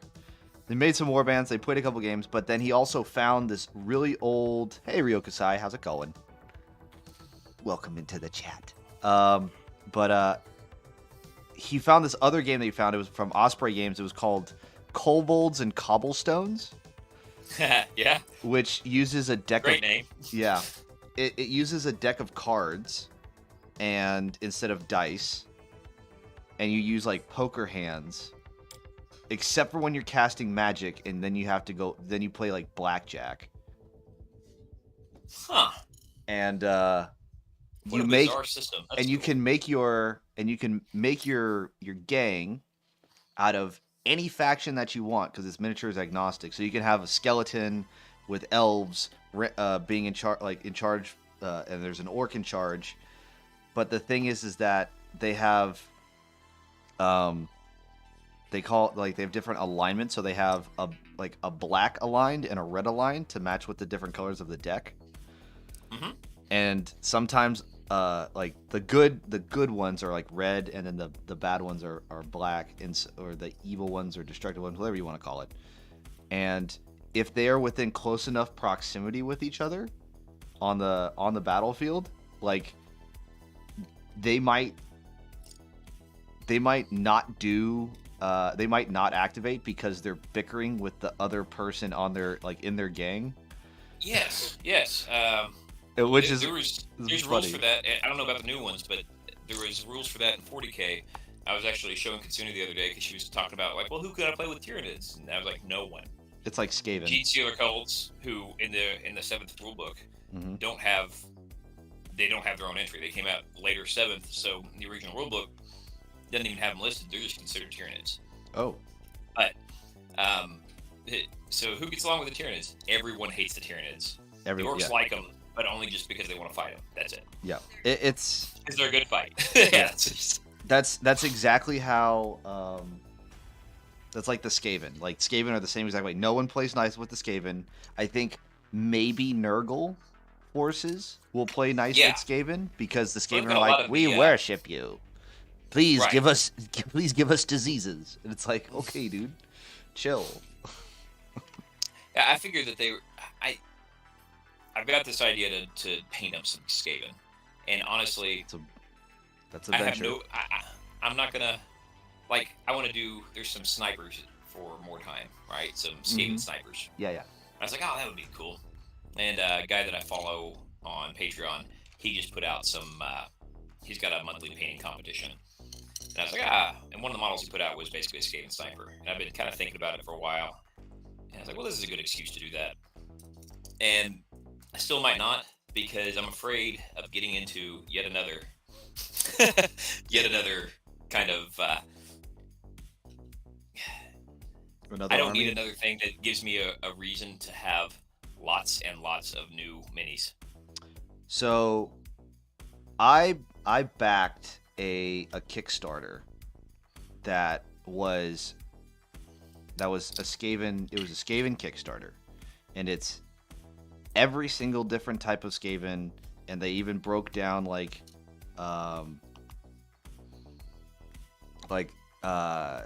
difference between Scryer and clan Pestilence and clan Moors and clan what's the mutant one, or the ones that make all the mutated ones, clan I forget. Anyway, so I have all those 3D print files. I printed off. I thought I was going to print off 1,000 points of Skaven, and I did. They're just now sitting all in a container. Half of them, 3/4 unpainted, because painting all those clan rats is. I was like, ugh, and I don't want to do this anymore. Me and a buddy have been talking about. We both got resin printers, and he got his. So for a couple years now, we've been talking about. You know what? I played Shadow War Armageddon. Are you familiar with that one? Shadow War Armageddon. Is this? I'm gonna say no, because it was all right. So, shit! I just lost an arm with a horn on it. Uh-oh. Wait. Huh? Oh yeah, Yeah, weird here we go. assembled Here it is. kits. Like literally like a horn. Um, but so the new edition Necromunda had not come out yet when this thing had, and this was essentially the newest version of a game from Games Workshop that was basically Necromunda. Mm-hmm. The cool thing about it was you could play any of the standard factions. Ooh. So you could play an orc wog, like a little short, a small orc warband, right? So I've got like enough of various things to play that game. Yeah. Like I've got like maybe 15 differently equipped guardsmen, right? Mm-hmm. And I actually bought a bunch of orcs, like 20 orc war boys or orc boys, just to be in to play this game. Mm-hmm. And I paid those 20 up because the end was in sight. You know, like I know I just need this many of these guys. Yeah. And so I've been putting off doing this, and we were going to split this army. We were going to split making it. So I was going to make some vehicles. I had bigger printers than he did at the time, Mm-hmm. and he's going to do some boys. And so we actually got back to this finally after 2 years of talking about it. And as soon as I get this arm glued on, I'll give you some advance warning first, but as soon as I get this arm glued on, I will grab this little thing of completely unpainted, just primed, some of them are a little bit green, orcs, because I am dying trying to motivate myself to paint these sons of bitches. Yeah. Honestly, I know exactly what you mean. Like I printed them and I'm excited about them. I'm actually printing some right now, but they might be rattle canned green for a while. Yeah. So I think the only reason why I have gotten as far in terms of getting through my backlog as I have is because of streaming. That is probably the number one reason why there is less in my backlog now. Because it's like, well, I have things I can paint on stream, so might as well paint them. And also, Lucy? Oh, sorry. I'm going to mute myself real quick and yell at my dog. Okay. But what I was saying is, if it wasn't for streaming, I would have a bigger and bigger pile of shame. Honestly, I don't think the vampire army would have been painted in time for anything. Oh, Mainly, for sure. Yeah, like that dread, if you don't have some external motivation, man, that dread can just sap you of. Yeah. Honestly, that 11-hour stream that I did was more like I want to call it like a subathon more than anything else, because even though I don't think I got any subs out of that one.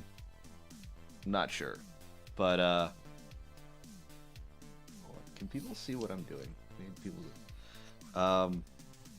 It was pretty much a subathon, or just kind of like, here's a painting challenge. Can people help me get through? Can people help me? Just motivate me, like, you can do it.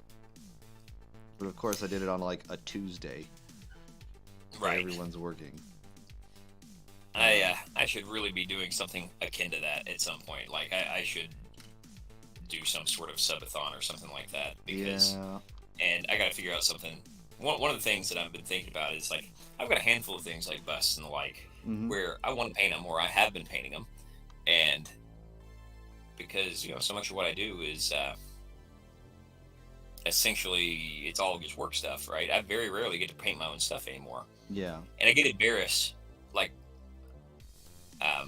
slightly more than the eBay title of pro painter, right? I'm technically a pro painter. This is what I do. Yeah. And I'm embarrassed to take a lot of my armies, like, out to a game shop. I was like, what do you do for a living? Oh, I'm a pro painter. Can you show me what you do? No, it's all in the mail to someone else. Oh my God. Like, I don't have anything impressive here. No. Like, I've got a bunch of Space Wolves I painted 4 years ago. It's sorry, I can't really show you. So maybe I can do some of that stuff, and there's some busts and things that I'd love to paint. But I've got a whole shelf of busts that I've made that sit there and gather dust. And so it'd be a great giveaway item, I think. Yeah. For something like that. Absolutely.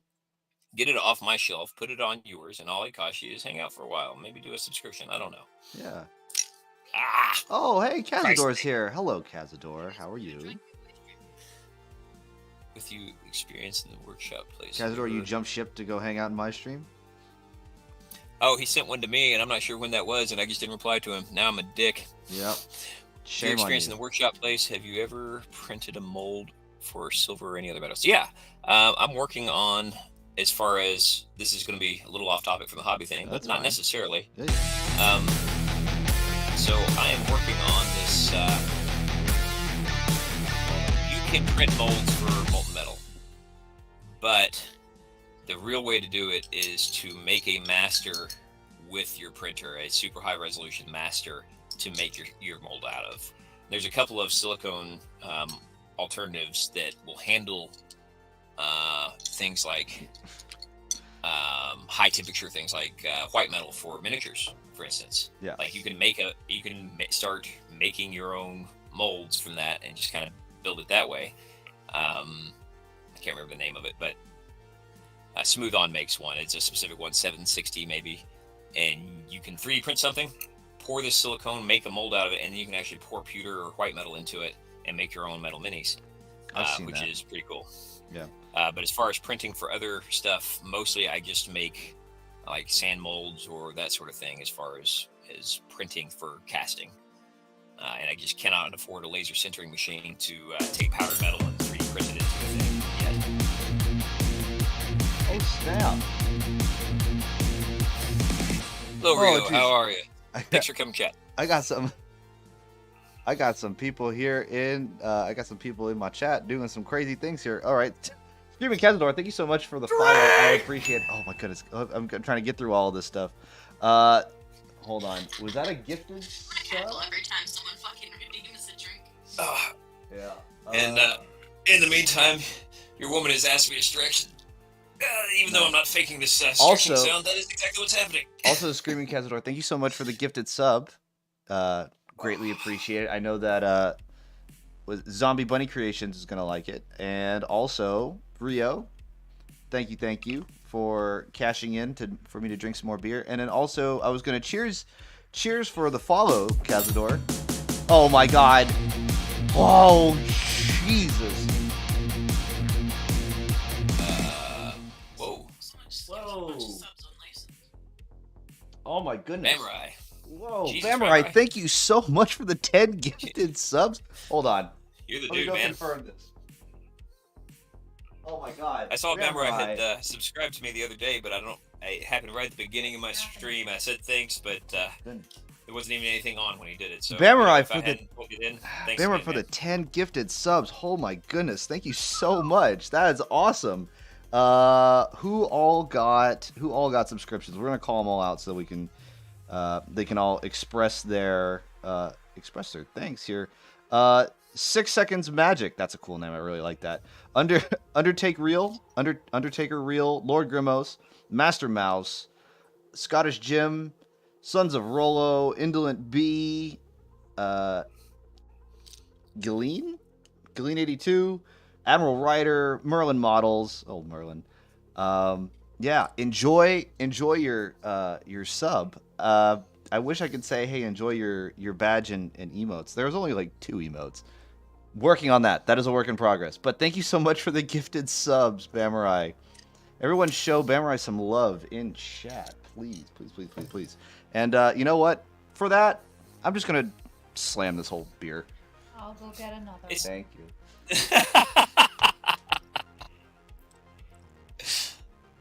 Hey, you're the man. Bamurai, real MVP. Oh, no. Don't fall over. Do fall over. So, I'm trying to put these guys together, and they're just about put together. I've got to put the shoulder pads on them now. But, while we're just sitting here and bullshitting and whatever, what I had been saying is, like, these guys are not the box. Like, I've been doing so much plastic surgery to give them great weapons in one hand and the horn and stuff in the other. Yeah. They just like bashing things together so he can carry his banner in his right hand, so I can use this left-handed one for the great axe. And it doesn't take me nearly this long to build models normally, but there's enough going on with these, and the guy, the customer is actually sending me 3 more that are already assembled with kind of the standard loadout. So it's taking me forever, and I kind of wonder if people are just kind of looking at this little work area I've got with my hands somewhat in front of it occasionally. Nothing interesting going on. I mean, I'm gluing zombies onto bases right now. It's nothing grandiose at all. Right? Yeah, I'm a clever bitch. Yeah, that is the joke. Thank you, sir. Plastic surgery. Oh my goodness, Skeet, you were. I like it. I like it. All I'm saying is these minotaurs are now girl cows. That's the plastic surgery. Oh, snap! Not really. I'm just full of shit. Fucking neuter 'em. No. They just got extra. You can't they're assume extra their squishy gender. now. That's not how that works. Oh, Uh, how dare you? Yeah, how dare you? Honestly, I'm offended at me. Bamurai said, just finished my Alpha Legion Horus Heresy night. Ooh, like a full-on night? Like 24 hours? Well, let's Like, see it, man. big boy night? Post a link. Yeah. If Bamurai, if you have pictures of it, please post it in the Discord. We'll show that on stream, because honestly, like, we'll do anything for you. Okay. I'm really straight, but I need to learn a new way to get the bright metallic blue because it doesn't look smooth. Well, let's take a look at it, and let's see what we can do to help you with that bright metallic blue. well, I've got an initial thing, but I do want to see the model first. I would love to see the model first. Do I have? Where's my? There it is. So is my video up in your stream right now? Yeah. Okay, just I'm looking at OBS here to make sure I'm in frame and stuff, but I just didn't know. So after we look at this, I might just while I'm waiting on some plastic cement here to dry, the thing that I'm talking about will actually be very, very quick to show. So Okay. Hold on. I can swap over to the other screen so we can get a zoom in of what you're doing, so everybody else in my chat can see as well. Yeah, I'm just gluing zombies right now. Oh, also for 15 mil stuff. Now that I'm still doing more 15 mil stuff. Honestly, I think in the future I'm just gonna keep doing 15 mil stuff because I enjoy it, and yeah, and also and there's something to be able to put it in a lunch pail and have your whole 4,000 point army. That's all right. Yeah. But also, my buddy just asked me to print him a 1,700 points worth of dwarves, and I think we're 15 millimeter stuff. Other than I saw the painting dad, he posted on his stream progress. He painted up like some 6 millimeter Imperial Guardsmen, which was really cool. I'm like, yes, let this mini trend catch on, because now we can have like Total War, Warhammer, like big unit fights, but on a small board. And if we wanted to go full big table, we can put even more units. Yeah, and it won't be ridiculously crowded. 40k or Age of Sigmar either. I don't know what they call it in Sigmar, but it's like used to be that anything over like 3k was Apocalypse. Yeah, and I love Apocalypse games. I had an 8x10 extendable table thing built. Like I built it out to make an Apocalypse size thing, and it was such a pain to get the thing together. We usually played on 6x4, and so turn one, people are in range of like destroyer weapons and stuff. So it was a bloodbath every single time. But you got to think, like, because you're doing it at a smaller scale, your standard 2,000 point game can be played on a 2x3 board. And that, honestly, for me, in terms of I want to pick it up and go somewhere. That's a card table, man. That's a folding card table. Yeah, exactly. Also, hold on. Let me see here. Yeah, he said he just posted that. I like to. As soon as I get this thing done, I'm gonna. The Trapper Clapper. Currently painting up my Kroot Killaband. Can't wait to have the Into the Dark finished. Ooh, very nice. You just posted it? All right, we'll take a look at it here in a second. Still very new to painting. I don't know why I decided to do a metallic contrast method for my new army. Hey, no, metallic contrast I think is a great way of painting. Let me get this pulled up. All right, let me open up the Discord here. I'm gonna bump her painting stuff out of the way so I can take a look at this while we're looking. Oh, brother. Oh, you got Is the wireless mouse here? Yeah. Hold on. I'm about to. We about to all view this ness together. All right, give me 1 second here so I can open up my Discord. Is Discord open on here? We're gonna.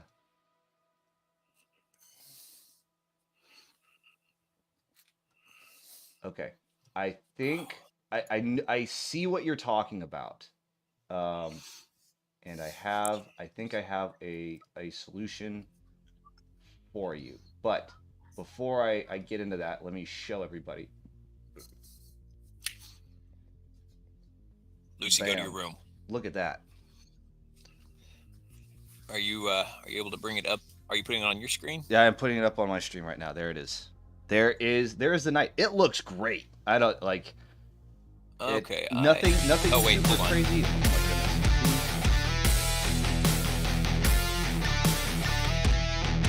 goodness. I want to say that's how do you Okay. jeez. Haburin Zero, or is that habanero? I did, but hey, thank you so much for the fall. I appreciate it. Thank you so much. Here we have Okay. Bamari's Yeah. Knight and a couple of his Horus. Was it Sons of Horus? Yeah, Sons of Horus Space Marines. So looking at the blue from this angle, it doesn't look bad. I think what you are. Where did the rest of the? Hold on. What happened? What happened to the other ones? I want to show the originals. Hey, Bamrai, if you're going to be around just a second, I'm going to. I will be right back. I am very well overdue for a smoke. I'm going to see if I can't figure out how to put this in loudness to where I can hear it while I'm smoking. But I want to hear what Layson has to say, and then I'll grab some supplies on my way back to demonstrate a way to do that. Yeah. So I can see what you're doing. I can see that you were applying. I want to say that's what Frostheart, maybe Talisar Blue.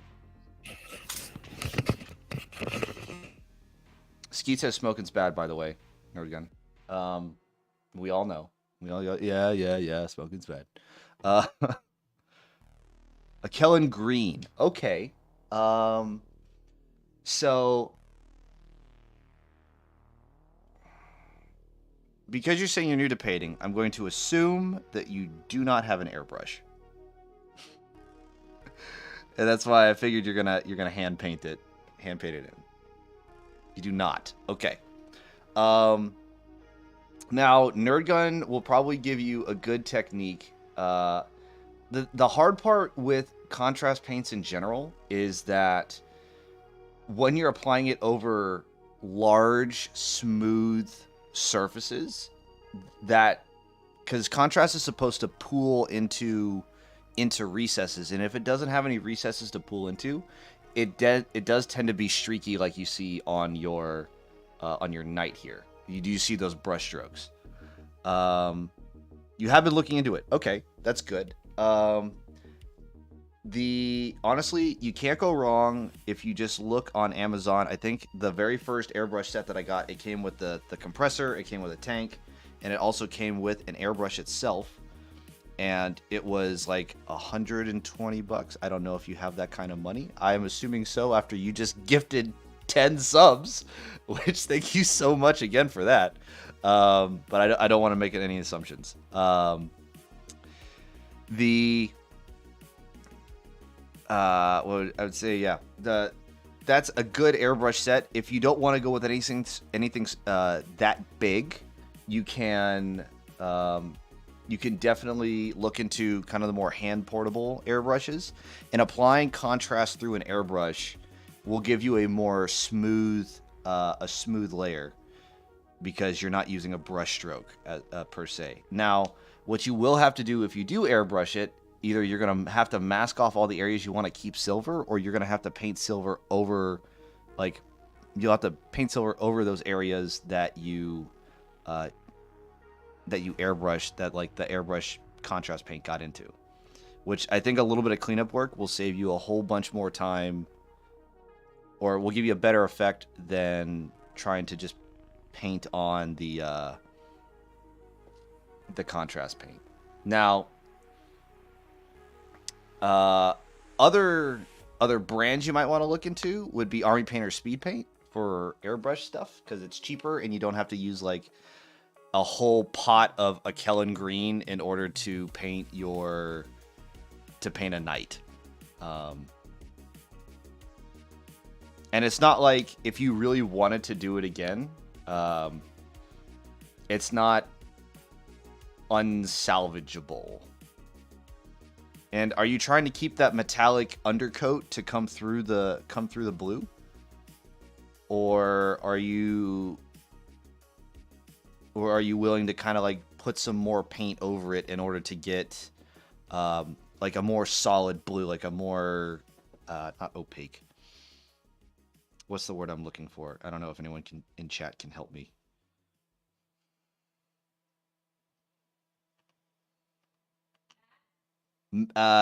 Matte. That is the That's the thing. Like, all right. So you're talking about. Sorry, I was listening here. I went out for a smoke and I actually happened to grab a spare set of night shoulder pads to demonstrate this. How about that? Oh, we have a spare set of night shoulder pads. Hold on, let me swap back over. But overall, Bamurai, you have done something that I have never done, which is paint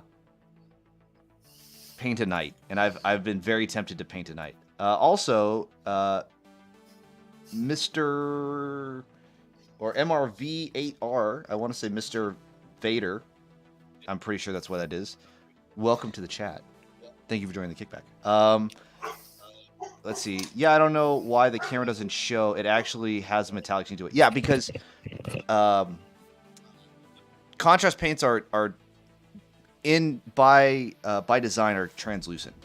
So if you prime the whole thing silver and then you put contrast paint over it, that metallic sheen is going to come through. You're just tinting it. But let me shift over to the other paints, and hopefully we'll be able to see what NerdGun is doing. I'll even make his shared thing a little bigger so that we can see what he's doing, and I will just be in the background gluing zombies onto a base. Embiggen me. I have embiggened you. All right. Can you hear me now, Gosu? What in the world we live in having spare shoulder pads? Hey, I've got a whole spare night, Dontione. I've got I bought this one on eBay that basically somebody took 2 night kits so that they could magnetize everything and put it together.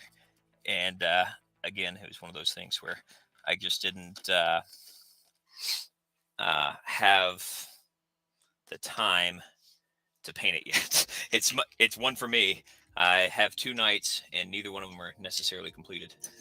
So I've got a whole nother set of shoulder pads and a carapace, and it's no problem for me to remove old paint after this demonstration.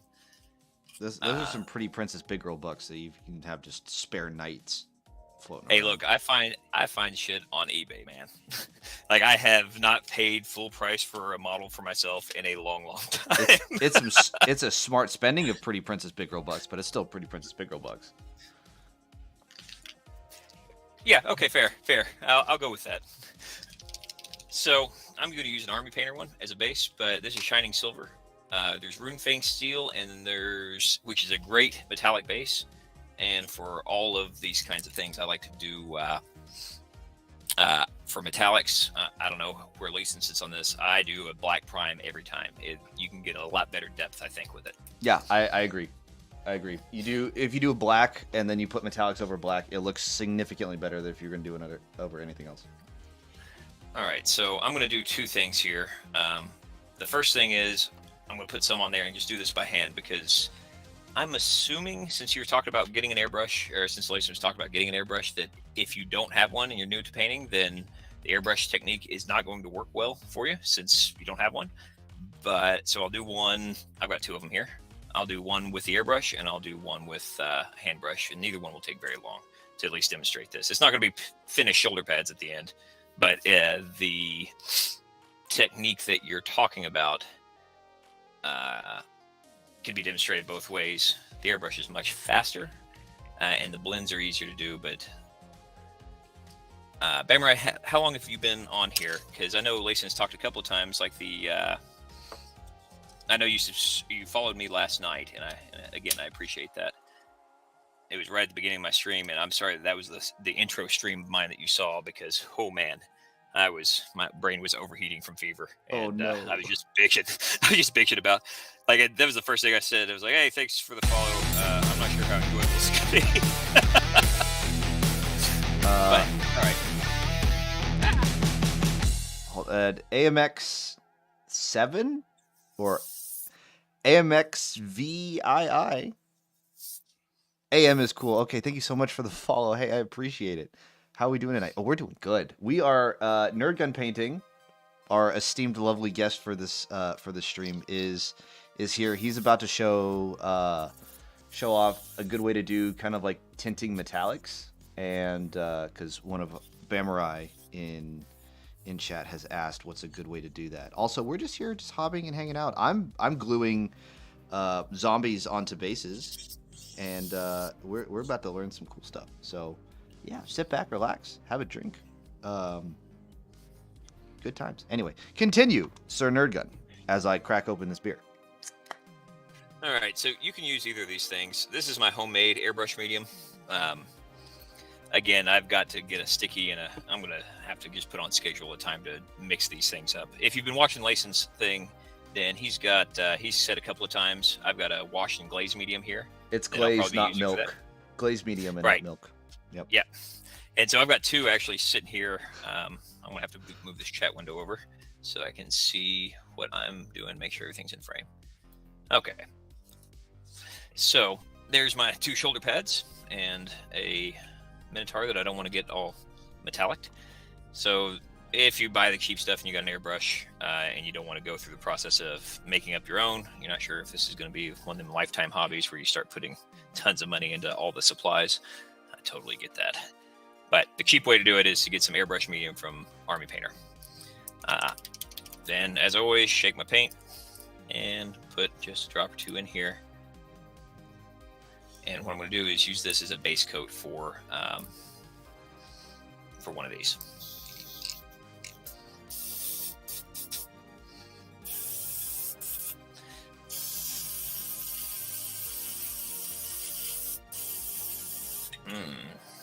Mix, you son of a bitch. There we go. AM, I also hope you're having a wonderful night. I don't know if I said that prior. I feel rude. It's like you just came in. Hey, followed. I'm here, and so I didn't say, hey, how you doing? Everyone always asks, what are you doing, but never, how are you doing? You know, that's. Oh, shit! I just realized that my stream is muted. Damn it. Oh no. Gosu was trying to help me out. Let's see. Unmute there. Great. Oh, that's good. All right, Gosu. Sorry about that, man. Holy crap. Neglecting your he could hear me, chat. but you couldn't. Tisk tisk. I asked again. He's like, "Oh, is that good?" And because he didn't reply, I assumed that meant it was for whatever reason, because that's the exact opposite I was going for. Yeah, silence is not consent on the stream. Or in general, usually. I don't know. I keep hearing it's mixed reviews. Fair enough. All right, so metallics go through airbrush like they go through like dick. Unless, which I think I want to interject here. Hopefully, you guys can see this on my stream. Vallejo Metal Color airbrush colors is the greatest thing to go through an airbrush in the fucking world. You can go get them at like Hobby Lobby or Michaels because they're under like the airbrush section. They have those paints there. Highly recommend them. I have some airbrush inks. Or I'm sorry, not some inks that are metallic inks. Ooh. And for whatever reason, I was like, oh, I'm super excited about that because they're going to go through and inks are super dense color-wise. Mm-hmm. And I was like, this is going to solve so many problems. And whatever it's usually a mica or an aluminum powder, right, that they use to make the shiny bits. Yep. Whatever they use, the grain size, I guess, of that is so large that it doesn't look metallic; it looks glittery. Oh, that's. And so I've got these in here, and I'm like, one day I'll find a use for this crap that I paid $20 for the set, and that use might be just ruining somebody's paint job when they cut me off in traffic. I mean, that's not what I meant to say. What I meant to say was something about being a responsible adult. That was it. Yeah. That's what I was going for. So actually, I want to just slight tangent just because I think it's funny. So I have a buddy of mine. He has like a cup holder filled with spare change for the Mhm. specific reason if someone tries to cut him off in traffic, he can take a handful and throw it out of his window and pelt the car with spare change. That is, Huh? I've done that before. it's, Allegedly, you've allegedly done that before. it is. I think is like, and I haven't seen him do it, but it's like knowing my buddy Wyatt that he would 100% do that. Just throw coins at people in traffic because they wanted to cut him off. No doubt. So here's a tangent. Uh, um, before I had any real pretty princess big girl jobs, I worked a bunch of different jobs. Basically until I couldn't stand the manager anymore and I quit. This is a me problem, not usually the manager problem. Yeah, right.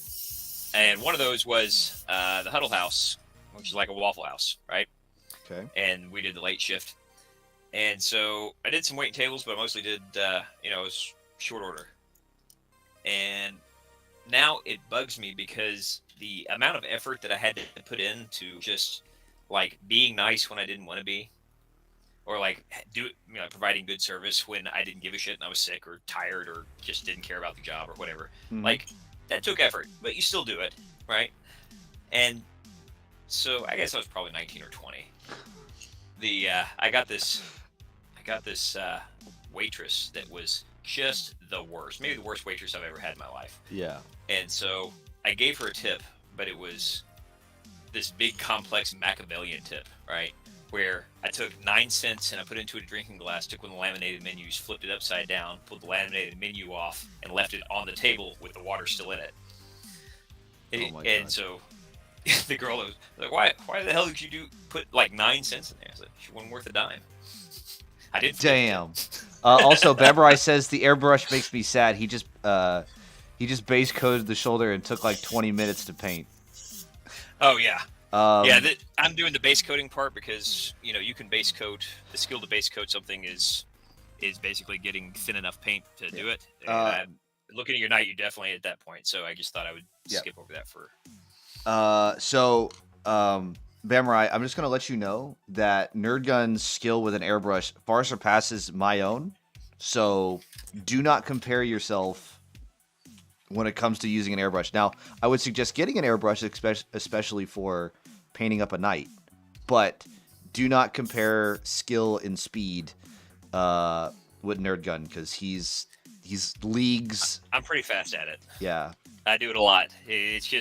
It's literally just practice. I'm fairly certain that anybody can do what I'm doing and just make the same thing. but I got practice. But in general, I would suggest that if you have the income, I would highly recommend that you get an airbrush. Airbrushes are wonderful tools, and I would not tell somebody not to get one. And then also, Bambarai says that he aspires to reach your level of talent. I appreciate that. Level of That's skill, very because you don't kind like of the him. word talent. I'm just the differentiation because like talent you're born with, right? Like he's talented, and skill is like I just sacrificed years of my life to do this. Skeet also says that it was a bad joke. What's that? She wasn't worth a dime. She Oh, said, it she is a said bad boo, bad joke. It was. I'm like, look, I have absolutely no compunction agreeing with this. Like it is in fact a bad joke. Also, Right, this is the same man who said that he used to keep an airsoft gun in his car to shoot BBs at cars that cut him off in traffic.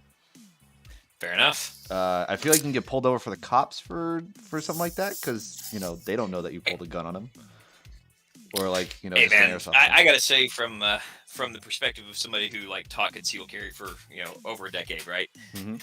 That airsoft guns are super fun Yeah. and real dangerous because almost every state, minus California because you're not allowed to defend yourself there, but Yep. You almost gotta every hug state them like basically, 20 million times before you can think about shooting them. right? You got to retreat to the corner of your house, hug them, offer up your girlfriend as a trade first, like all kinds of stuff. Yep.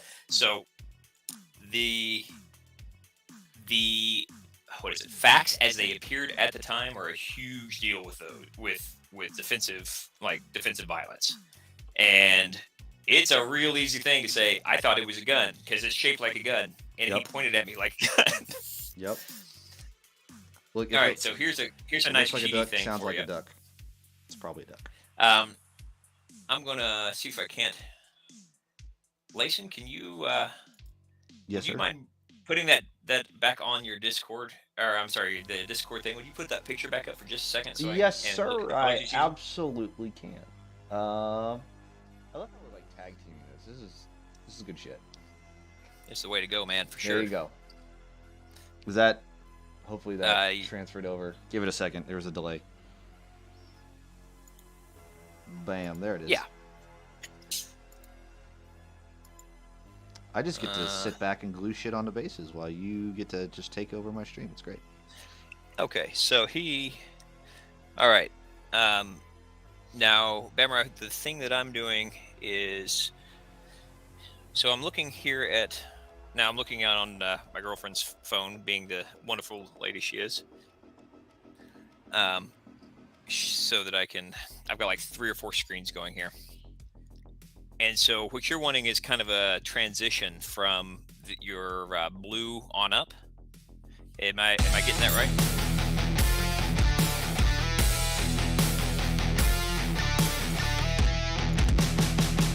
Long Vile Mosaics, thank you so much for the follow. I appreciate it. Hi, Mom. Go Sue, have a good one, man. Sorry, I've been neglecting the chat. I'm trying to juggle too many things at once. Okay, yeah. So if that's the thing you're doing, is going to what I'm using is inks inside of my airbrush, and I've thinned them out some, but I've also used some of the silver in there. So I've got this base. Talking with the airbrush in my mouth like a cigar. I've got this base of silver on here first, and then on this first one, I'm going to show you the real quick way to do it. And what I'm using is India inks, believe it or not. People are like acrylic inks only, and that's pretty well horseshit. You can mix something like this glaze medium with inks, and it gives it all the properties of paint. You're basically using the ink's pigment and thinness to thin your paints out. And I have never once had a complaint, never had it come off, and you can get some really rich colors, as I will demonstrate here. Actually, right before I do, I'm going to grab a glove, because one of the things that metallics are really good for airbrushes is getting all over my hands and making everything I touch look glittery. 1 second. Yeah, hopefully. Kitsune, let me have a drink for you. Thank you so much for the redeeming of some bits, or not bits, points, so I can take a drink. Cheers. Hold on, let me go. Well, Nerdgun's putting on a glove. Let me go through some of this chat. Let's see. Hold on.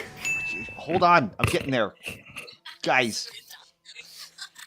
That's a good way to get. I feel like I should jump on Oh my this goodness, bandwagon. Cazador says that's a good way to get popped. At least where I'm at. Skeet says from a town of 2,000 Yeah, people in Cazador's Nebraska, 100% the right. cops had us on a first name basis, and if public property wasn't destroyed, they didn't care. Okay. Because sounds like some good cops. They do sound like some good cops. Bamroy says definitely. I need a method to paint a heap of minis quickly, but with a moderate level of detail in less than a year. Oh geez, airbrush is looking very tempting. Airbrush sounds like what you're looking for. Just because, unless you can go For buy sure. some cheapy spray paint, which Hey, nothing wrong with cheap spray paint. There's absolutely nothing wrong with getting some base coloring in with spray paint and using your Zenithal style of highlights. So this is going to have my own spin on it, because when I have painted in the past Alfarius' army, whose name escapes me even though I know exactly what it is.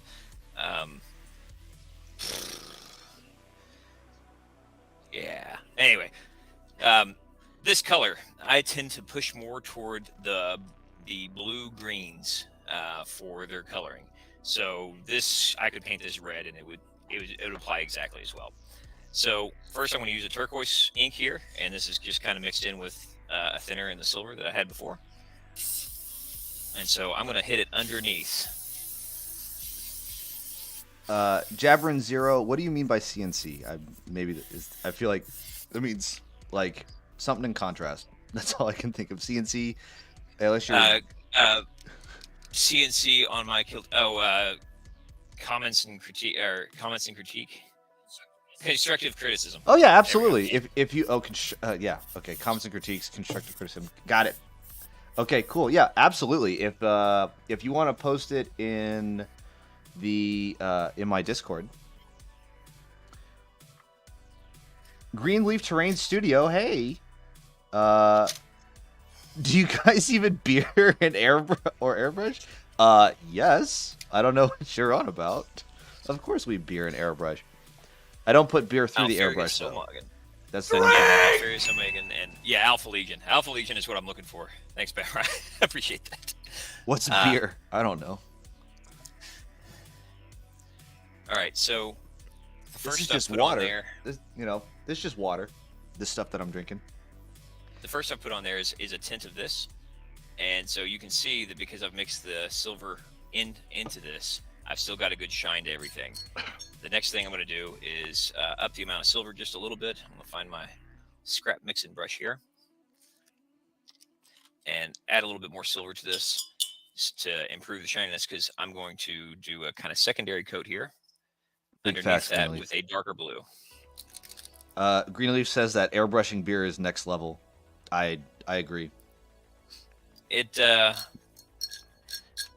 good for, it's basically like it's a Bath and Body Works in those early magazine. No, kinda, like aromatherapy. That's what I'm looking for. Aromatherapy. It's basically, yeah, you put your beer through an airbrush and everything is going to smell like beer. Oh yes. And also probably be really sticky. Yeah, that's very true. If you have cheap, shitty paints, it could be a stripper. You know what? Paint It's stripper, it's not the the exotic final kind. it's the final send off for an old airbrush that like you don't want to like. It's been a good run. I'm gonna just run some beer through you just to call it good. Skeet said, "How else do you drink beer other than through an airbrush?" I like mine high velocity. Hey, thanks, AM. I appreciate the follow. That Yeah. means a lot, man. Greenleaf says to put it through an airbrush at 100 psi. I like to peel my gums with my airbrush while I drink beer through it at 100 psi. It's like hydro picking. Hydro drilling. Look at that. Look at that beautiful blue on that silver. God bless. So I started with a turquoise here, and then I added some acrylic. This is just kind of like ultramarine blue to push that color even further into the blue on the bottom. And then the next thing, and I told you the airbrush would be quick. Cleaning the paint out is actually takes more time a lot of times. Cleaning an airbrush is definitely longer than actually putting paint and then like painting with the airbrush. That's the part that people hate. That is the part that I've gotten good at. You can't see it, but underneath my desk here, I've got a bucket that has just paper towels and whatever in it. And so I get a cap full of water and then just spray it out into this bucket. And once every couple of days, I empty the paint water and grossness out of it and do it again, because otherwise that and making up your own airbrush cleaner. Mine is 50-50 Windex and 91% isopropyl and water. You're just your own chemist over there with all of your cleaning solutions and medium solutions and everything like that. Hey man, if you use a gallon of it a month, it gets expensive. Yeah, it's you know what? You are a pro painter by all definitions of the word. I had to start coming up with something else for, like I've got an eBay store, right? And I don't sell stuff very often on there because it's just one of the kind of outlets I was using. Mm-hmm. I sold something last night for the first time forever. It was, I think I showed it to you, that the Karos Fate Weaver. Yeah. I had it up there, and the guy just bought it now at my asking price, which was great. That's perfect. Hey, that's what you want. Greenleaf just says that he just cleans his with just water. Yeah, water works really well. There are some, and I've got my screen's still visible here. Like, I love this super bright neon green. Water will not take it out. And you'll get flecks of neon green in with other stuff, so I have to absolutely do that. I do have a question regarding airbrushing and primers, really. Like, what airbrush primer do you use, Or like what primer do you put through an airbrush if you're gonna prime your models? Because Vallejo surface primer, Does not go through your airbrush worth of shit, right? yeah, it is pretty ass. And So I have Stynal Res, but that's also like, these two. Let's see where my camera actually is. There we go. So this is, I've got Army Painters and Vallejos with my homemade airbrush medium. I actually cut the Vallejo probably one bit of thinner to 2 parts of primer, and that allows it to go through a hell of a lot better. And it seems to have all the same properties as a primer. I just thin it down some first. The other thing is you can back your airbrush needle out some, and especially, yeah, and then you can increase the pass-through hole to allow the kind of thicker stuff to go through if you can't crank your PSI up. Okay. So the next color I'm using here is just a teal, and I'll show you how quickly this transition happens. Hold on real quick here. Jabron Zero said he just posted his stuff in show and tell, so we can give some constructive criticism for that. We'll get to it as soon as we can see what NerdGun's doing with this metallic. And then also we have from Skeet, I'm pretty sure it's supposed to say, hey, NerdGun only paints models blue, and only what? It only wears a goatee and hat. What? What do you? What? Skeet? What? Oh. Only paints models blue and only uses. This guy must know me. Hey yo.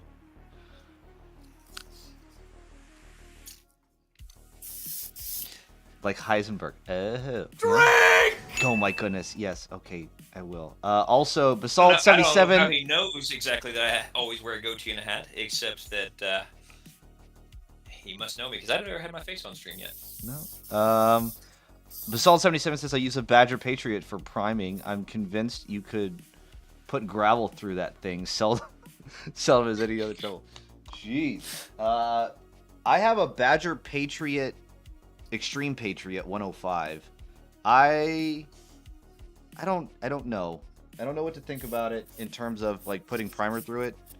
I don't know if you're talking about the Extreme Patriot or the Patriot. I don't know if there's a difference.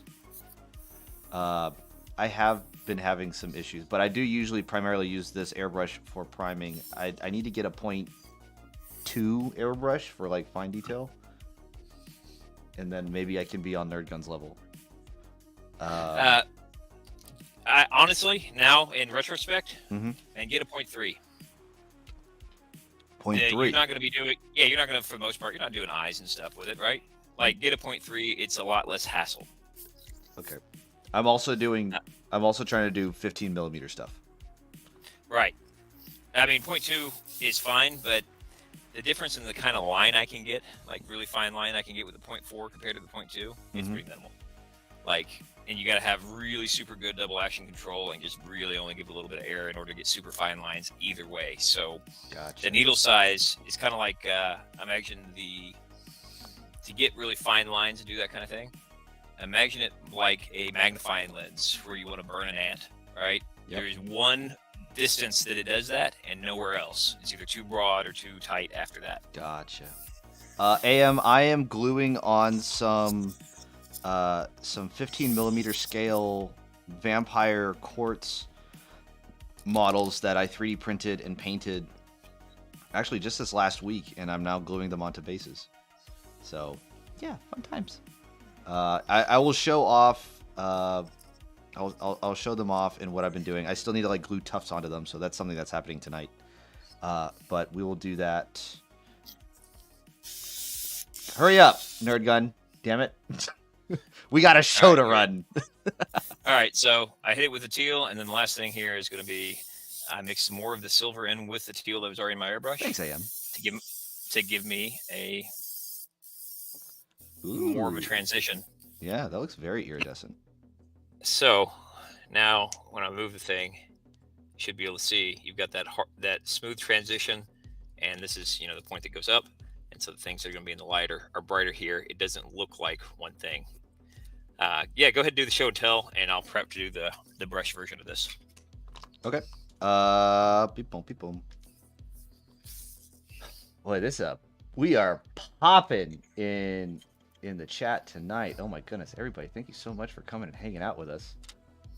Let me get the works in pro. Oh wait, do we do show and tell posts? We have some show and tell posts tonight. Ooh, Man, I haven't put anything on show and tell. I'm a shit guest. Oh no, it's in show and tell, also in work in progress. So we're gonna it's a I might have double put something tap. in there. I can't remember anything. Okay, let me transfer these over so that we can see what we are looking at. And Jabrin. Am I saying that right, Jabrin? Is it Jabrin or is it Habanero or is it I don't please tell me if I am on the mark or not. If I'm way off, just tell me I'm an idiot. Hey, thanks, Samurai. Yeah, I will do the paint stroke to do the same thing next. That's the next thing up. The first is the airbrushes. It's fast and easy. Jabberino. Got it. Jabberino. Gotcha. All right, so let's go to show and tell. Let's take a look at what Jabberino has been doing. Get a nice zoom in. Yeah. Ta-da! Yeah. Ooh, look at you. Yeah, Bamarai, as soon as he's done with the show and tell, then I'll show you how to be able to figure that out. Sorry, I got my own chat up. This is the only confusing thing about this. What do y'all think of GW's air paints? I think that they're too expensive, and you can get much better airbrush paints either through contrast, mixing your own with some airbrush thinner and any paint that you'd like to use anyway. Yes, and then also Vallejo air colors are pretty good as well. If you don't want to mix your own stuff. As far as the expensive stuff goes, I've got some of them here somewhere, probably sitting out. Yeah, I do not necessarily recommend them for brush painting as much, but surprisingly, the Master Series, like the Reaper paints, are awesome through airbrushes. I don't really recommend them for much else. Army painters are meh. I am really looking forward to trying out Monument stuff. I'm going to be reaching out to them here very soon. Yeah. About that, because I hear all of their stuff does great through an airbrush. But for Jabberino, looking at your crew, they look great. I want to say that it looks like you used like Aethermatic blue with maybe a little bit of tint of green in order to do the skin. I'm throwing it out there in terms of a guess. So if I'm wrong, please let me know. Let's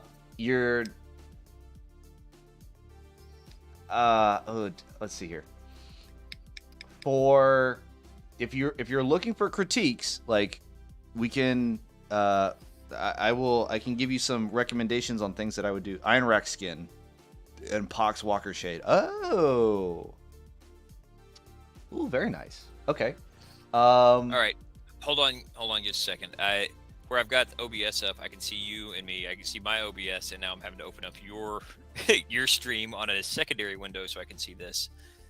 Okay. Have you moved past this first Kroot yet? No, I have not. That will be. Well, yeah. That's a good looking Kroot. It is a good looking Kroot. Like overall, great looking Kroot. I think in terms of the metallics, you might need to put, especially on the Kroot rifle. It doesn't seem like if you did put a shade, maybe it still looks a little flat in my opinion. Definitely you can, if you wanted to highlight it up, you could, especially with the magentas, and shade some of the metallics a little bit more to make it look grungy, if that's the look you're going for. And then for your base, so the base, it looks like you used a bunch of Army Painter stuff because you have the gravel texture, you have a tuft, and you got a cork rock. My personal suggestion is that I would paint, like I would put all that stuff there except for maybe the tuft.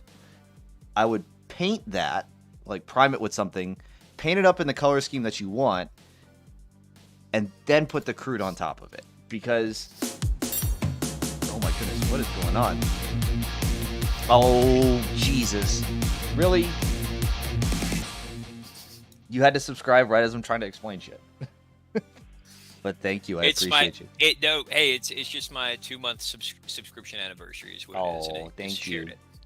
You're so sweet. I am really fucking sweet. I tell you what. Yeah. You and your pretty princess big girl job. I know, man. You make those pretty princess It's. big girl bucks. I mean, yeah, totally. Yeah. Uh-huh. You just hit the I believe and move on. So, yeah, I think I'm with you on the recesses on the rifle are really something that would help Yeah. with some depth. Mhm. On the magenta, I think you can. And this is I've seen Layson use this technique before, so nothing new here. But if you don't have to buy the triad or whatever that Games Workshop or Nah. whatever company. Yeah, fuck right? the triad. Mix some white in with your magenta and bring it up to a pink, or I think that's mix some using red into it, or push it down on your undertones. So I think that's that is a magenta. That's the magenta contrast paint. I think that's like Sigbold Burgundy or maybe Vulpes Pink. Jabrino, please clarify or please confirm. It looks like a contrast paint, so I'm going to assume it's a contrast paint. It has that kind of property to it. Burgundy, yes. Okay, so it is Sigbold Burgundy. For the highlight, you could do a pink, or you could also do like a bright red, which is kind of a pink, if you want to think of it. Yeah, magenta's a little weird because magenta is got blue and yellow and red in it, and so you can push magenta any of the three directions and get something cool out of it.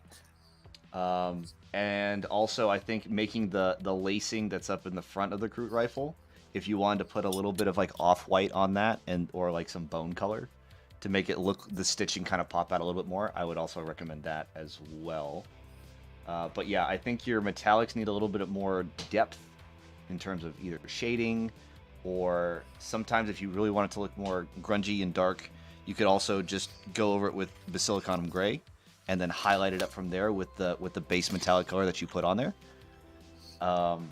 And then also the base, give it a little bit more color. Honestly, like in order for a base to look like it belongs with the art, you have to paint natural things in order for it to look more natural with a model.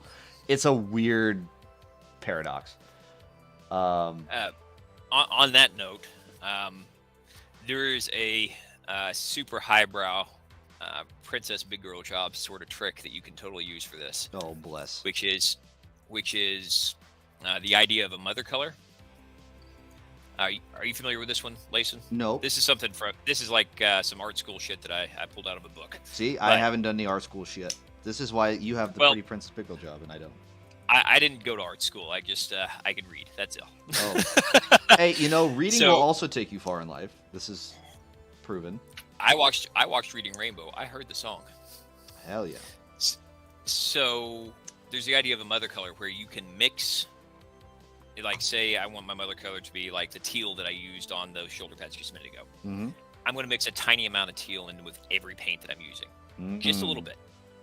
And you can do that with your bases. If you feel like the thing is standing off the base to where it doesn't look like it belongs, when you're coating or painting bases, if you've got that magenta color in him, you don't have to mix it in with every single paint you use, but you can tint the thing a mild way toward magenta or the green of the skin or the gold, and it'll just be something that ties it in.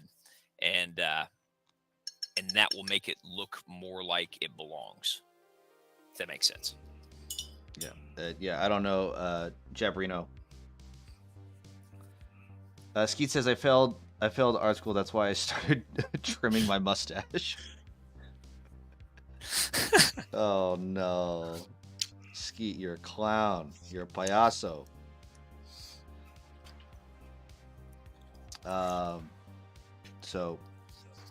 Let's take a look at the other crew though, because there's two submissions that we have here. So here we have another thing. So here, your metallics, definitely you can see on the blade itself that the shade pooled at the very tip of the blade. That is a common thing that happens. Now, if that is the effect that you want, it's your art. You do you, right?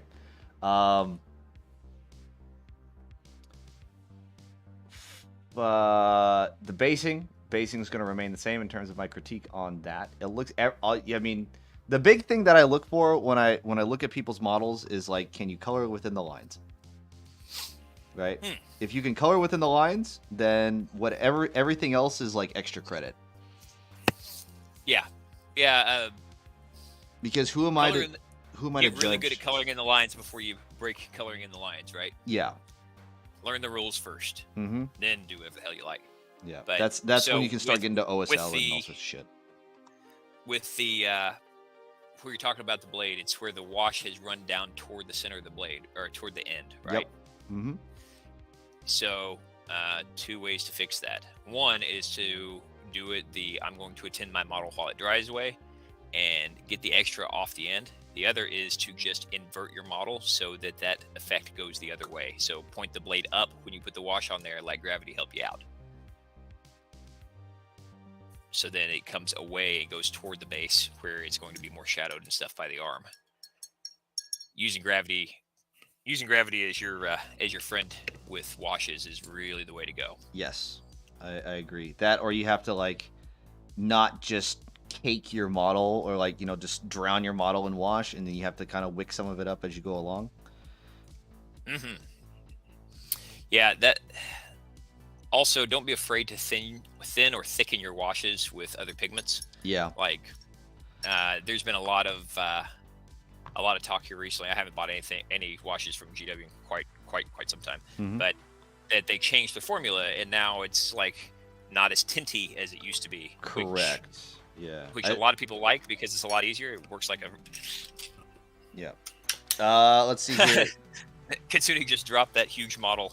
And they just offhandedly caught it before anything broke, and I was amazed. Sorry, I got distracted for a second. Oh, Jesus. But yeah, so you can add more black to your wash. You can add more water or lamy medium or whatever to your wash, and you can change that tint to where you want.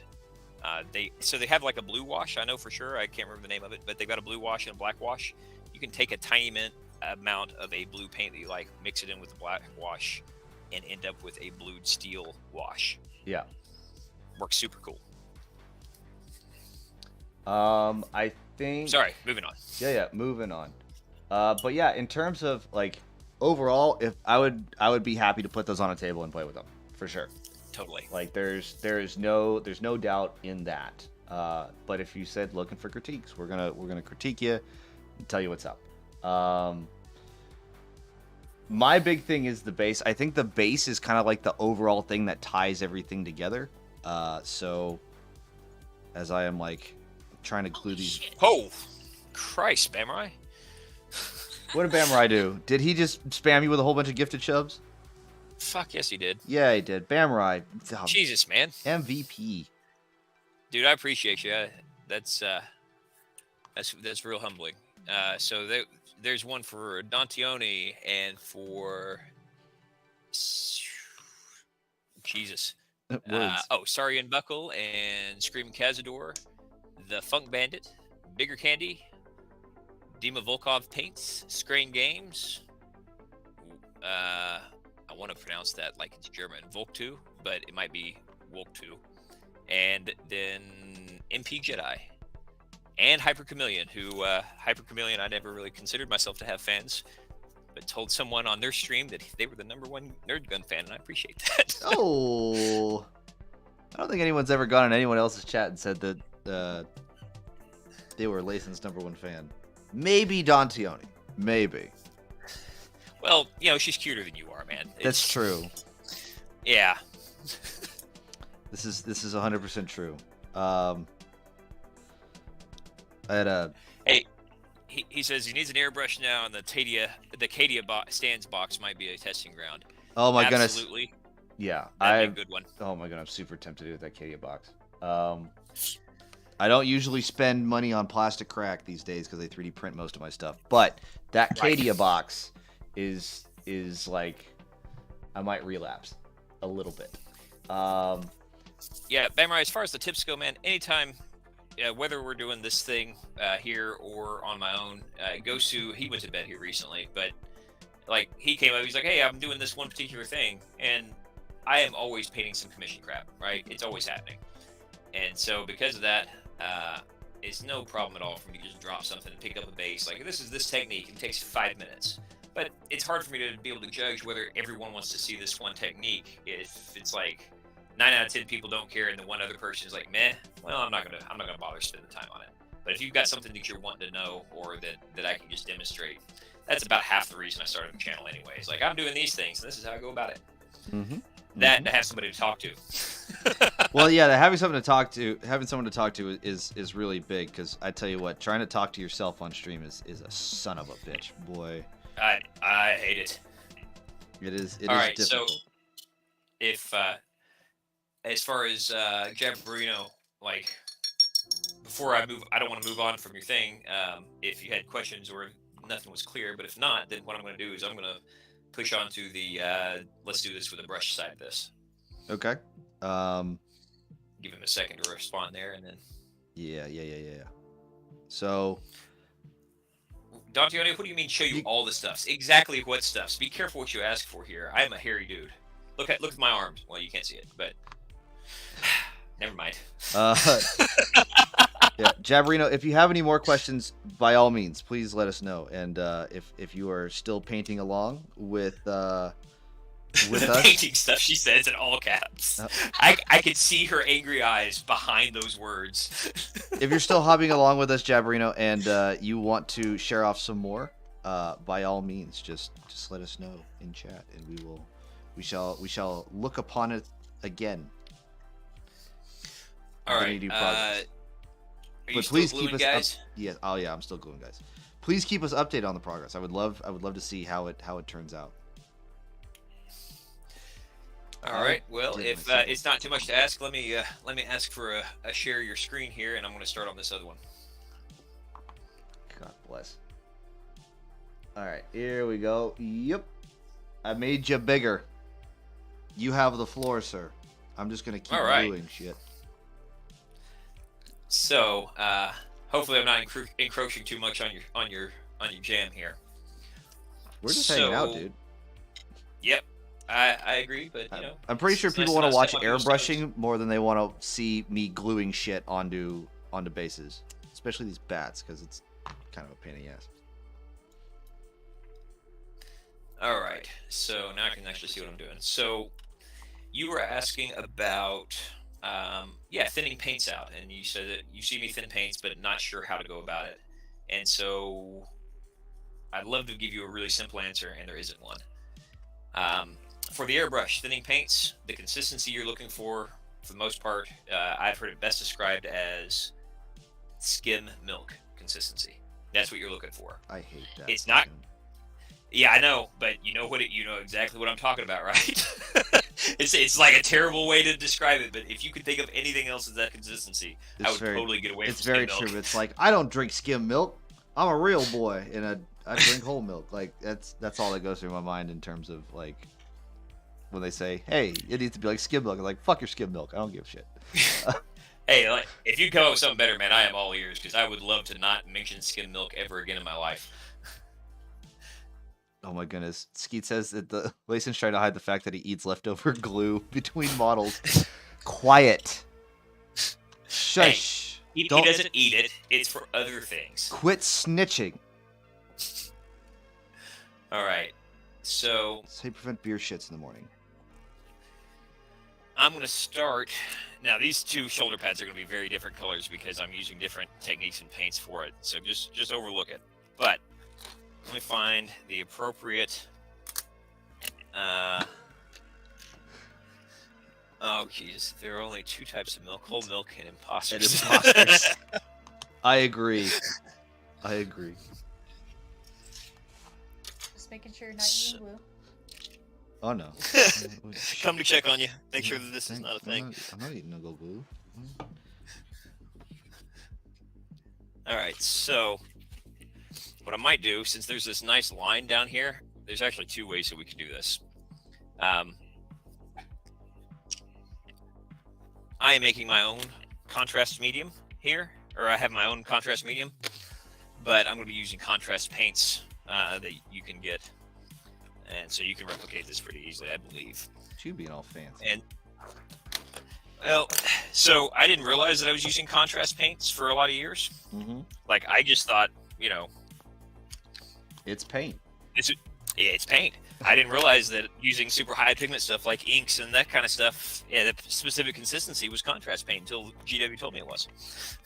I don't. Yeah, it's the same thing with like. Oh shit! What was some of the other paints? They said it's like we did this brand new thing. It's just like, nah, you really didn't, but you made it sound good. Yeah, I mean, we marketed this old thing. He's like, there it is.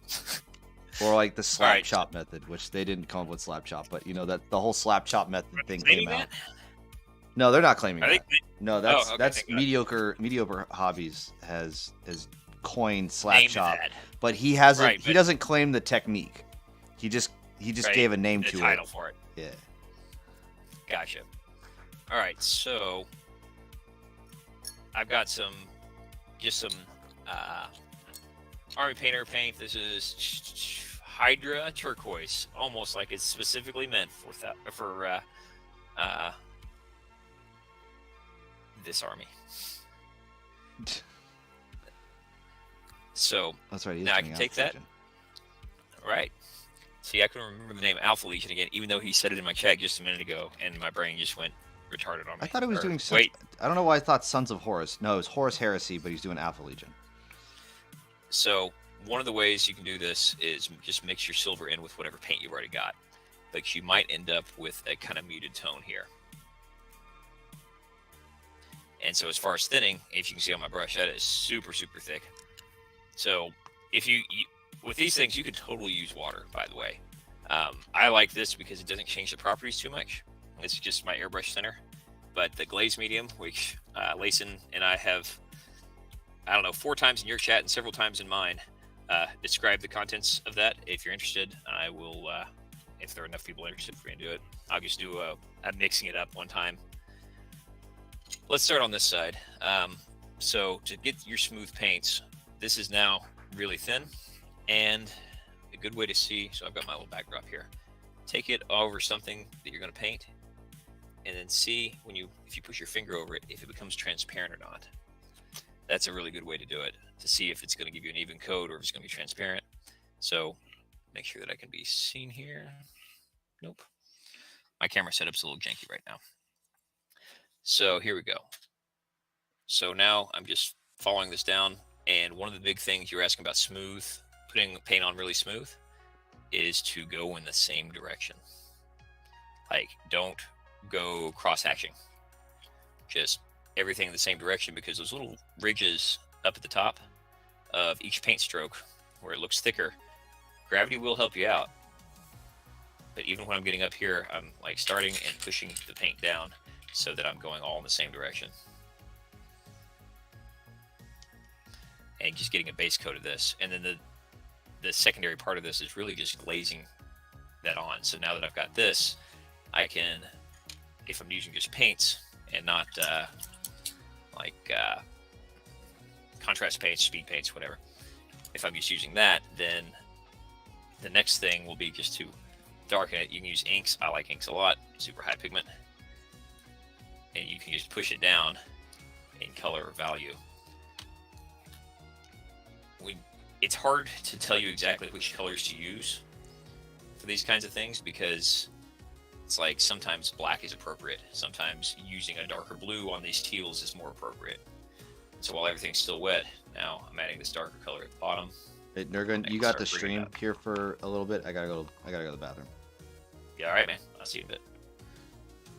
So I'm just doing the same thing here and bringing it up and keeping this good and wet. And so I'm kind of having to work a little faster than you might think.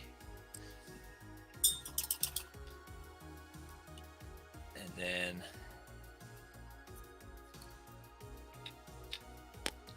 night shoulders are a hard one, man. Like it's for sure a difficult.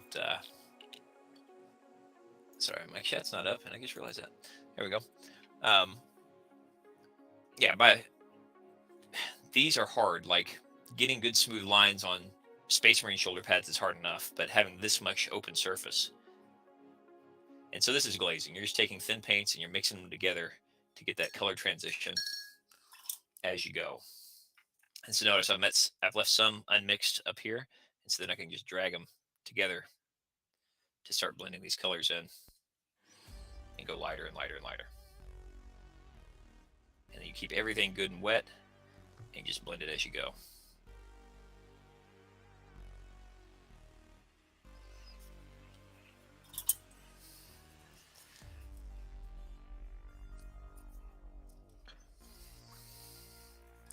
All better? Yep, I feel much better now. Now I can go on all night. Now I've broken the seal, though, so I lied. Yeah, it's too late now. Yep, that's it. So there's the idea, and it takes a long time to glaze something very smoothly this large. There's a reason I use airbrush so much, and a lot of it has to do with I only have so much time. And if I want to get enough orders filled for people to actually come back and use me as a commission service again, I need to be able to do it fast enough to where they don't have to wait 4 weeks for every single thing that they order. But that's the idea. As this dries out, it will smooth out more.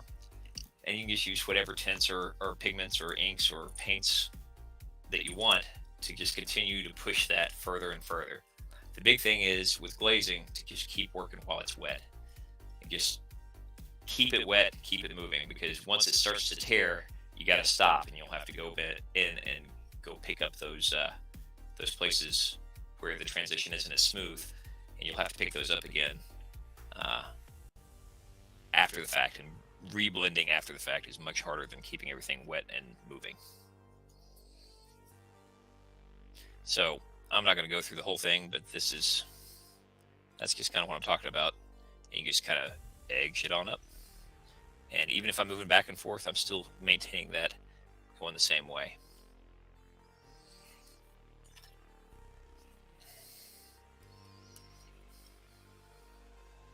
Here I am just trying to glue a rock back on to part of this model to give it the stability that it needs. Yeah. I mean, here you are doing glazing. I'm just gluing a rock. Hey man, those rocks have to be glued before you can glaze them. This is very true. So if I leave this here for a while, you'll start to see that the places here where it's just a little more silver, where I've got that base coat coming through, are going to be more. That pigment's going to start spreading out, and just like on the croup blade, right? How you position it is going to matter a lot. So if I were to fix this, I would want to kind of put this in the middle, so the darks will run down more one side and the other tones will run down the other. But the last thing, in glazing with metallics, Layson is a big fan of using metallics. Yes, and I am. I'm sure he can tell you all the way through. Glazing with metallics is hard. Yes, it is. That being said, you can't do it. You just keep everything wet like it was. So at the very top here, so you can see now that the silvery parts are becoming more uniform. And then at the top, I'm going to push in just this straight silver, and then blend that in and using the same direction. As far as the general thickness of this stuff, as far as how thick you want it, the big thing is just to keep it wet, make sure you got enough pigment load to where you're not getting speckling or spotting. And so you see me moving my brush. What I'm doing is rinsing it out. Yep, I'm too far up. There we go. What I'm doing is rinsing it out so that I'm just taking what's still there and making sure that I'm just dragging everything back down. And this is kind of like the final blend. Just to pick a color and then push it through everywhere. Trying not to have too much in the silver spots or. Yep, anyway. That will turn into the other. Using a large flat brush helps a lot on these big surfaces. But I just happen to have I think Lacey and I were talking about this the other day. This is like a number 6. It's a fairly large brush. Yeah. I have a tendency to enjoy using the larger brushes. And this is kind of this dumb thing that occurred to me with them in the same way as, like, if you're shooting a 45 or a 22, the center of the target is still the center. In that same way, the point of this paintbrush is still about the same size as the point of any of the other paintbrushes. It's just got a big fat body on it. It depends on the brush. You can get some really like the 4 zeros or the double aughts. Like those are tiny, tiny brushes. Yeah, I'm But not talking about like maintaining a good point. yeah, like having Maintaining a good point. It doesn't matter how big the belly is, so long as the point's there. yeah, But having a shorter reach from the bottom of the brush to the top, less flexibility, yeah. can definitely help you some with trying to like paint letters or something. Hmm. Like having a little more region. Sorry. Anyway, The so method number the third one. Go method ahead, man. number of the I'm third gonna one. mix.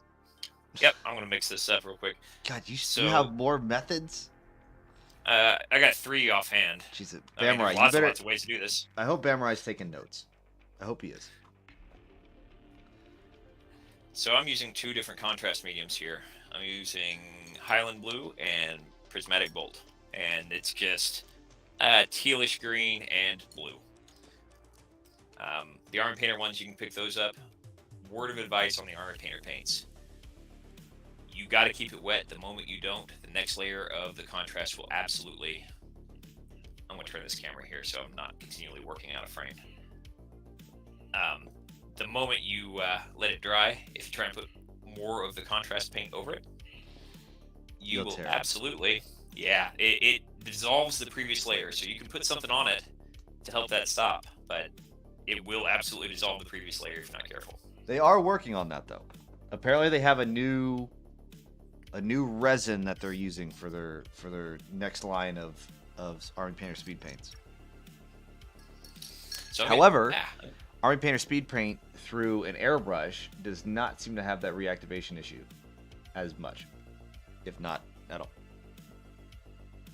So, something to think about. So I'm getting some running here, and I'm breaking my own advice, showing the technique, and then sitting there, and I didn't let it dry where it was supposed to. Oh, you did But a that's mischief. I did a wrong. Yep. And I tell you what, let's push this transition a little further. This one is Runic Gray. It's basically like Space Wolves Gray as a contrast. I use that color all the time as far as contrasts are concerned.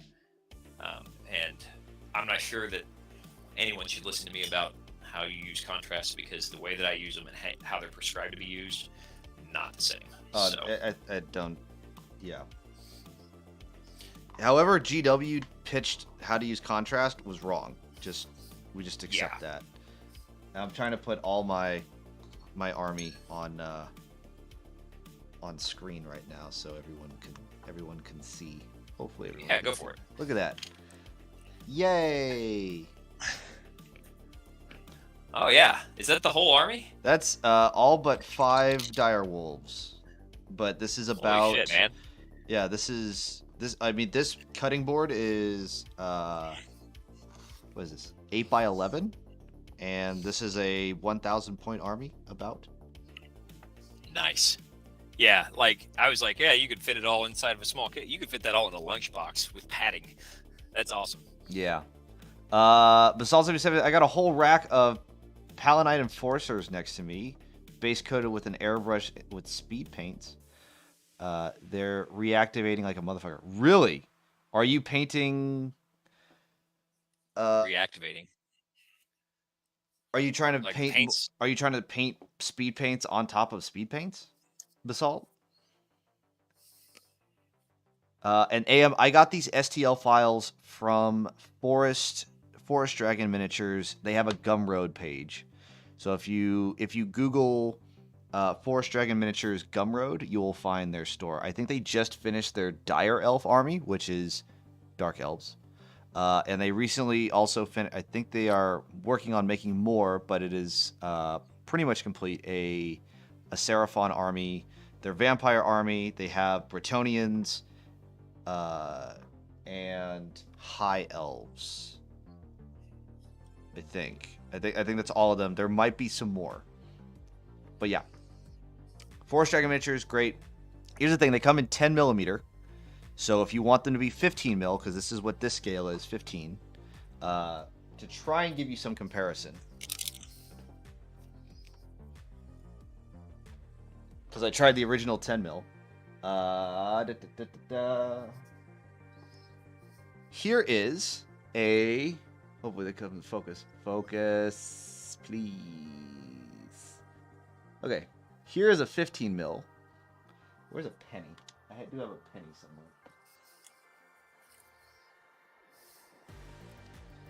15 mil and a penny.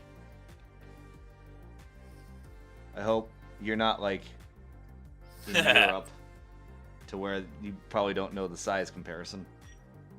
But yeah, 15 mil and a penny. God bless, this is difficult. My hand, oh my god.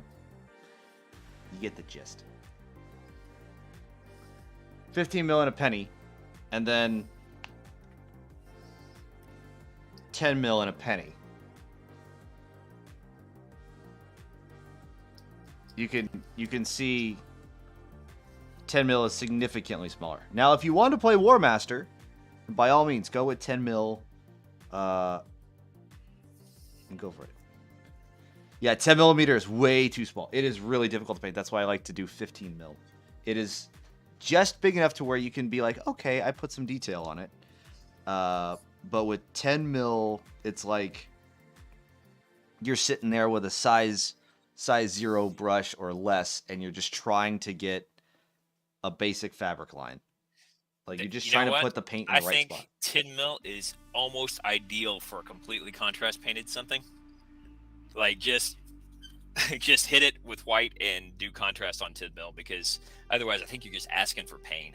Well, I have to put metallic on them. Goddamn metallics. Yeah. Like you got to put a silver on the silver bits, because if not, the swords. I mean, you could do silicon gray, but even then, like doing contrast on that 10 mil was a pain in the fucking ass. Like 15 mil. Did you use like a bold zenithal first? No, zenithal doesn't mean shit. Not on 10 mil. Just because of the size? Just because of the size. You just have to go white or light gray.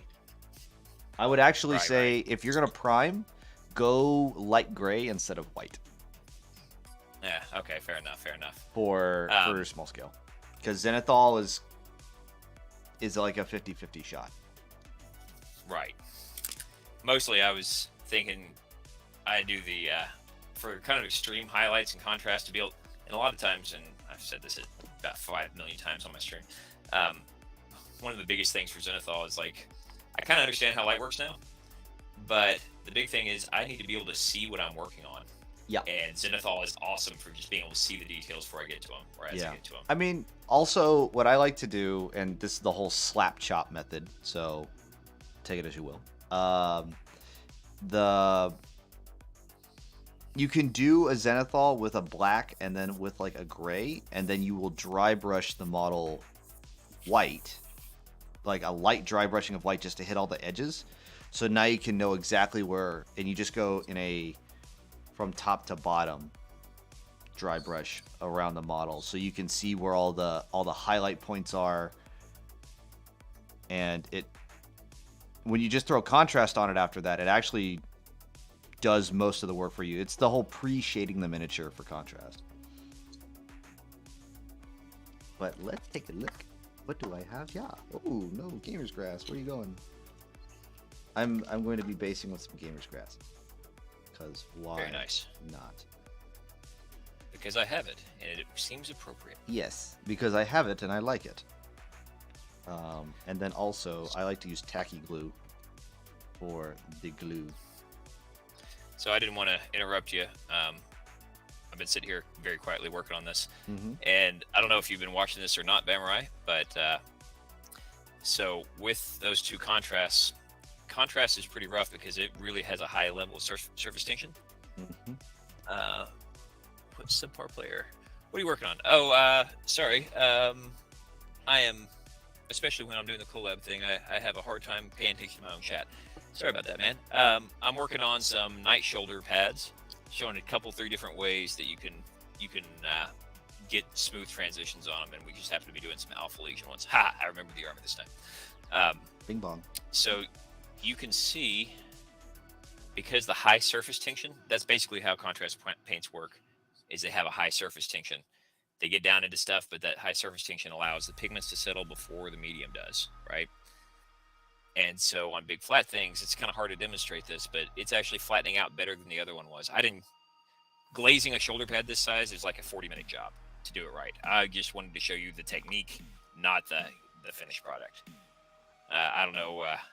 You ever done the glazing on big flat surfaces like that? I have not. I think the first real attempt of glazing with more than like 2 coats, it was actually these Blood Knights, where I was glazing over, because I used Blood Angels red, and then I glazed over with High Power red from Pro Acryl, and I have like, it's shaded, but also I have a nice bold red color for the Blood Knight color. I don't know. It's weird. So I don't know if that's showing up well or not. I'm hoping so. There we go. I'm going to turn that edge I'm actually working on for the camera. So I'm going to be using, you get the color variation. You get the green toward the top and the darker blues at the bottom. And because the high surface tension on a big flat surface, it actually will be a faster way to do glazing than glazing. However, you got to really keep it wet and keep working with it, or you don't end up with anything smooth.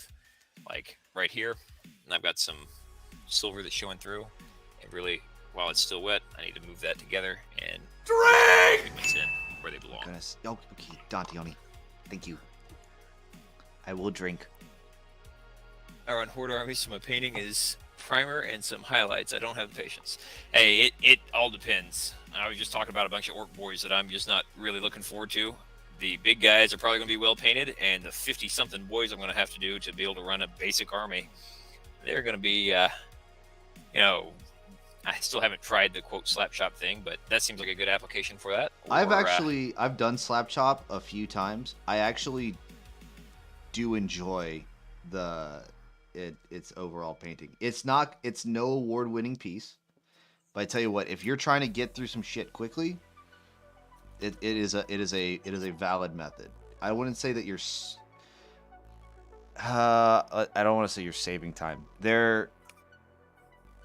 There's less touch-up work because you're. Sir, I'm going to need you to go ahead and grab a drink and finish that. Oh my goodness, what is going on? Skeet. Oh, jeez, blessed almighty. Okay. I will. Let me finish my thought, and I'm going to pound this beer.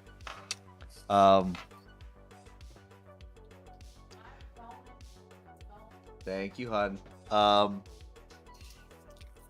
It's you do a lot of pre-work with the whole pre-shading. You do black, and then you can do gray, and then you can do like a dry brush of white. You don't have to do the gray. You can just go prime black, do a heavy dry brush of white, and then just contrast the model however you want. Right. But it'll make it look grungier because there's less transition of value. But anyway, cheers, Skeet. Do you have a player in your chat? What is it? You said if it'll help paint 90 gaunts, I'll take the advice. Do you have a Tyranid player in your chat? Apparently, I do have a Tyranid player in my chat. Oh, there's a knit player in chat. Oh yeah, that's subpar player. Do you know where some of those speed painted kind of Tyranids are? Excuse me. Okay, so you can use them for games. Yeah, we do keep using them for games. Speaking of Tyranids, I'm gonna go grab something here real quick. I think Kitsune will really like this. All right, I'll make sure her eyes are up and watching. So anyway, so with this technique, you can just keep pushing that same thing, and while everything's still wet, if you don't like how it turned out, take it all off with a single, right, and start over until it dries. Now, once it dries, you basically got to reprime it. But you can use the contrast like you were and mix your blues and greens to get that. You can also use blacks and blues. I hope that explains it. The fast way is to do it this way, and that's just to mix your colors in the airbrush. Pre-mix. Okay. I am back. All right, I'm done. I'm done with shoulder pad tutorials. Okay. Unless there's some burning question, I think that's pretty well got it covered. Yeah, go back to putting your minotaurs together, or you're not minotaurs because legal things.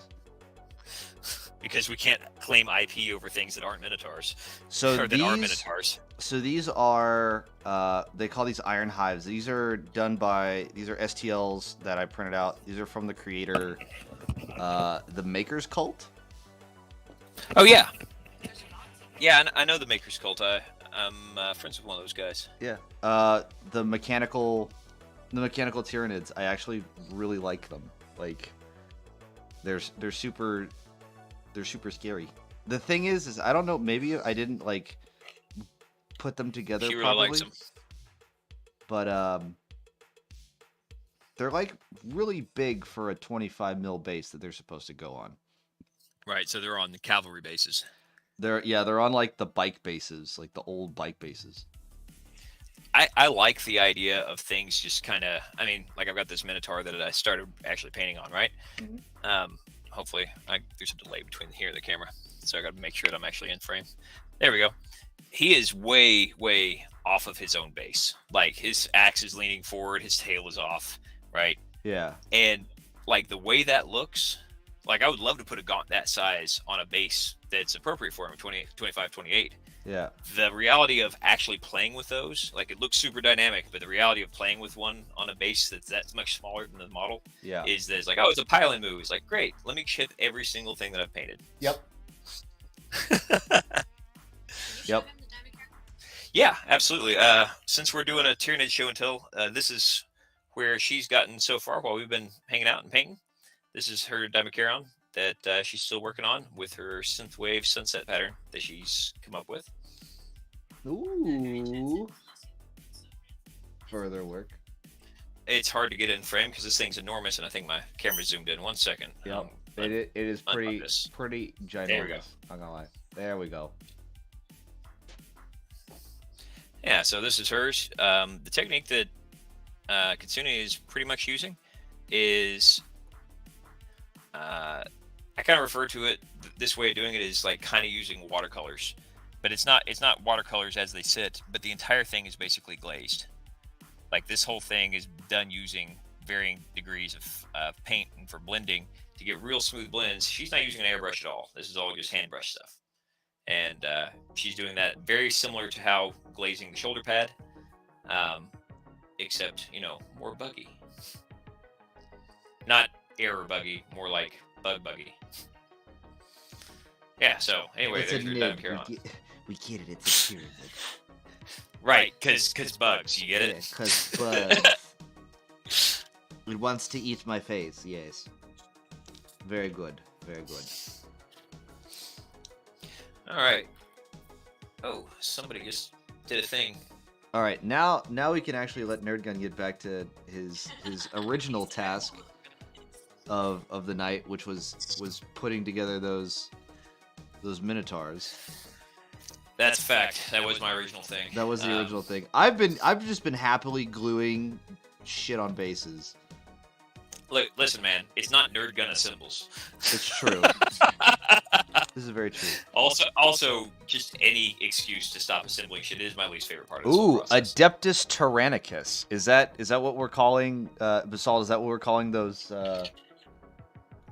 these mechanical Tyranids? The Adeptus Tyrannicus. That's a good name. That is a good name for him. I think it beats Iron Hive, but if you say Adeptus anything, it's like Games Workshop goes like blah, blah, blah, blah, blah, blah, it just like goes and hits you with a lawsuit or a cease and desist. Tyrannicus Mechanicus. Tyrannus Mechanicus. Subpar player in my chat said he gave me a follow, so thank you very much. He says I follow for the nids. Yeah, right. He says he's up his game, only just started painting. I've been using primer black armies. Hey, look, we all have our gray armies. I will try and do some more, like, get your armies out on the table fast type things. I very rarely get those kind of commissions anymore. So sometimes, like I said earlier, I don't like putting my unpainted stuff that's mine on the table because Yes. go out Oh my somewhere. God. I'm like, what do you do for a living? It's like this. Brother, you and Where's me your paint? both. You and me both. Oh my god. I will almost refuse to put unpainted models on the table. Katsuni, with all of her infinite patience, sat there and waited for me once to just put. I was like, I'm just gonna have to put some paint on this before I put it on the table. I was playing this Eldar. I've got all these, just I don't want to say beautiful because like that's kind of like jerking myself off here, but really in-depth paint jobs. As a matter of fact, I'm gonna grab one here in a second because I'm gonna finish that other half of a cigarette. But and then I had a couple that I just printed and had basically Zenithal on, and I was like, just hold on a minute. And so I had some Wraith Guard that I had to put like a 5-minute paint job on each. just anything to not be Black. Like, black and gray. Not like, to be primed, right? Not just pure prime. I must have something. Yes. And the thing is, like, I can't get mad at anybody else for it because it's like it's their army. They paid money for it. It's their whatever, right? Yeah, you do you, boo boo. Yeah, it's fine, you do but you. not for me. But like, yeah, but not for me. But yet again, actually, I don't know if Slayer Legend is still in chat. If he is, so we played a campaign, a Age of Fantasy. So it's the Age of Sigmar one-page rules version of Age of Sigmar, one-page rules version, Age of Sigmar, so Age of Fantasy. And he has an army of Stormcast Eternals, but all they were was primed black. That's it. Yep. And I was like, you need to paint your shit. Like, what are you doing? Come on. which I have to say, though, the fact that his army was primed black was better than the other dude, which I don't know if Big Apple is in chat. If Big Apple's in chat, he had an Idonet Deepkin army, but they were just all still gray plastic. And I was like, The primer is a huge step. I was like, just about to lose my shit internally. So have you built up or do you use sprue goo? Speaking of home chemistry. I have yet to use sprue glue. I have half a thing of Drink! Oh my goodness. Thank you. Right as I'm trying to explain shit too. Oh, that was her. Fuck off. Did you just use my points? I've been saving up for this 50,000 thing to make him paint a fucking ridiculous thing, and I hadn't said it yet. Oh no! Oh no! Don't use my points. Fuck off. Get your own points. I'm doing a thing. I have so. My God, you're gonna paint a pretty princess big girl model for me. I will paint the pretty princess big girl model for you for 50,000 points. I was gonna put sprues in here to make my sprue glue, but after learning that whole thing from Basalt, Basalt's the one who said if you use airbrush cleaner or is it thinner, those stuff from Tamiya, it's the same exact stuff as thin cement. Yeah, so I'm gonna have to look at that because the cement is really just a solvent, right? Yep. So it is acetone, acetone, and the other one, butyl acetate. Yep. And it's the same exact shit that's in airbrush cleaner from Tamiya. So part of this, I'm having to kind of do the plastic surgery bit here, but this arm, I wanted it to come out so he could actually hold this banner vertical. And so in order to fill in the gaps here, this is my jelly jar full of what I can only assume is some of the most cancerous shit I work with. This is xylene as a base, and then just sprues dropped into it until it makes this. It looks opaque and kind of thick because it is, but I just get that much on here and use it for gap filling and glue. And as the xylene evaporates off, it leaves just the polystyrene, right? And so this stuff, xylene's a little aggressive probably for most people coming from the kind of gunsmithing world. This is not even close to the foulest smelling shit I've ever used. Yeah, like there are some, if you've never used cold bluing solution to put a black color back on a gun that's had it worn off, I am 95% certain that that's just cancer in a can. Like, it's awful. Checks out. Yeah, if you touch your lips while you have some of that on your finger, it makes your lips go numb. Oh. Not the sprue goo. Don't do that at all ever. I'm sure that's bad for you. But Xylene's not the good stuff. I'm sure it's Well, not in California. Everything in California gives you cancer, man. That's true. This is very true. Being a California resident and born and raised in California, that's what they all say. And also apparently, plastic straws are bad for the environment. So paper straws. And also, average day shopping bags are 10 cents because environment. Because if they charge you 10 cents for a bag, that will make the environment better. Which really just it just pisses me off. That's all it is. Hey Russ, how are you, man? Well, you say afternoon. In Australia it is, but here it's after midnight. I thought you were talking to my dog for a second. I was like, my dog's name is Russ. If everybody wants to see my dog, We're talking shit about fish people in your chat. Oh, fuck off. Where's my dog? There he is. There's my dog. I didn't realize it because I'm sitting here looking at this model I'm trying to glue up. He's had a day. Considering this whole time is just talking shit about Tao in my chat. Oh. Russ is all kinds of worn out. Yeah, he's had a day. He's had quite the day. Lucy has been kind of in our grill the whole time, and considering just like very quietly going, "Shh, fuck off, go find your place." AM, I agree with you that paper straws suck. There is no contest with the fact that paper straws suck, because they do. So don't think I'm going to defend paper straws. I think everyone who uses straws hates paper straws. You're gonna go reusable, use a glass straw, at least it doesn't keep a flavor. You got to That's use true. you Or got the to use stainless metal ones. straws. Use metal straws. Yeah, the stainless ones are the way to go because like Yeah. you can sharpen one end of it, and then it's a No, hey, quiet you. Back it up, go back to the glass straw. It's a pretty durable blowgun. What the dog doing? It is a pretty durable blowgun, and, Oh and no! You want me to? impromptu tracheotomy device. Russ wants a doggo cam. Doggo cam. All right, I can probably because this damn thing is not going to glue right now. I'm actually, since I've already molded one side to the other, I'm going to take them off, let that stuff evaporate, and then Hey, just tag hun. it on. You have the dog cam. So, if you want me to play with Russ, you got to bring the camera over here. And I think Russ wants to sleep. Oh. So, joke's on you, but I will drink. Lucy, Cheers. I'm trying not to show off how much of a mess when you exploded that stuffed seal on the carpet you made, but come here. Up here. Are we about to see the doggo? We about to see Lucy? Ah. Hi. Hey there. Where's she?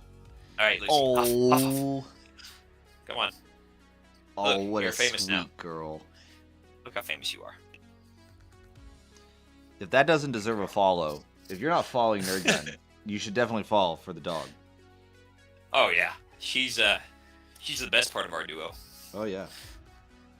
Katsudi's pretty cool on her own, but as far as me and Lucy go, like mostly it's Lucy. Yep, it's Oh Same. great, now I gave her attention, and now it's time that's to it. play. Yep, that's it. That's why I'm happy Russ is asleep. Because that's where he's gonna stay. He's gonna stay sleeping. Oh, he's out. He's gone. Double dog cam. Yeah, he do not pass go, do not collect $200. That's where Russ is right now. That yeah, Lucy is Marines use the term belt fed. Oh, No. I said oh. Oh, okay, yeah. Okay. Yeah, so you know what I mean. Yeah. Yeah, she is just belt fed all the time, and when she runs out of ammo, it is like a coma, and she will growl at me if I try to move her. Yeah. It's not an aggressive growl. It's just like the most aggressive sigh. She's like, oh. Yep. But come on, get the hell out of my spot. Yeah. You know this is my spot. Russ is definitely the same way. I don't know. I wouldn't say that Russ is belt fed, but he definitely He's like an IAR, right? He's Yeah. It's closed bolt when you need it, but open bolt when you do. yeah. Well, it's really on his whim, not so much mine. Yeah. That is And- But then it's like all right. he's just happy to be here. And for those of you who are in chat who didn't know, yes, I did name my dog after Lehman Russ. Because It's a that good is way his to full go. name. Is Lehman Hey, Russ. my last dog was Ragnar, and while I'm super fond of the Viking history thing, really Ragnar Blackmane. Nice. That's So the Viking show came out like right after that, and people were like, "Oh, did you name him after the show?" I was like, get out of here. eventually, it's just like, yeah, because it's easier. They try to explain the thing or You- try. Nope. Yeah, but Ragnar Blackmane he's like one of the heroes of space. Son of a bitch. All right, I'm gonna have to have a quick smoke. Stream is all yours for just a second, buddy. Okay. Well, everybody. I'll be right back. Yeah, absolutely. I hope everyone has been having a fantastic night here on stream as NerdGun and I have been hanging out, and NerdGun's been trying to put together those legally distinct, not minotaurs, but they're called something else that no one can really pronounce.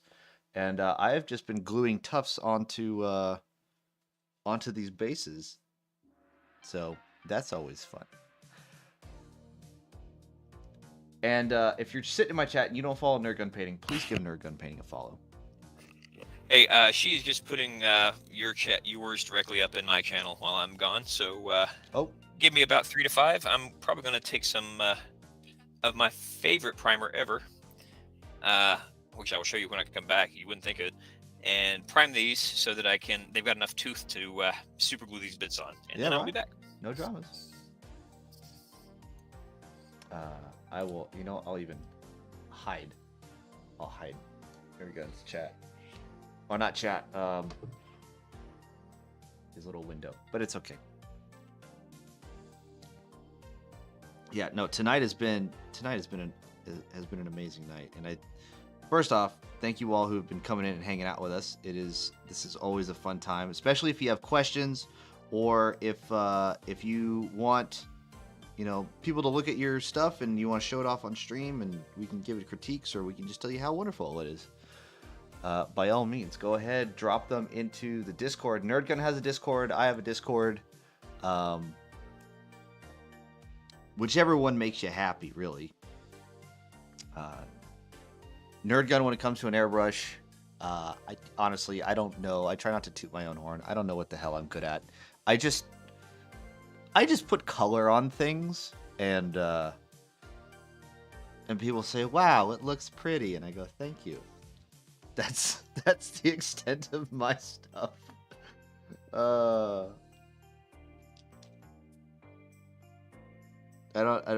really just kind of wing it. As I am just trying to put tufts. I have like 3 different colored tufts that I'm putting on these models that all came in the same thing of this marshland set.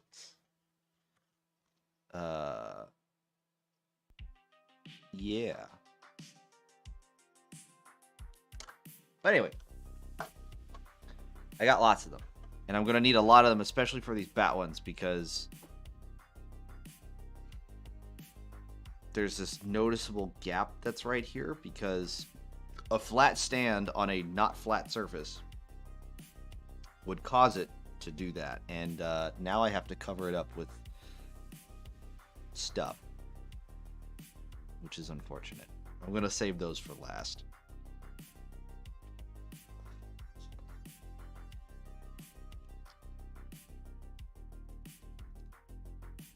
Also, should probably find a way to have NerdGun drink, because I've been drinking. In fact, yes, I think there was a bit of a delay in terms of us starting the stream this evening. That was mainly my fault, because we were down in Oceanside earlier today, which is about 3 hours away. So it was one of those, Russ got a bath, And then we had to go pick him up.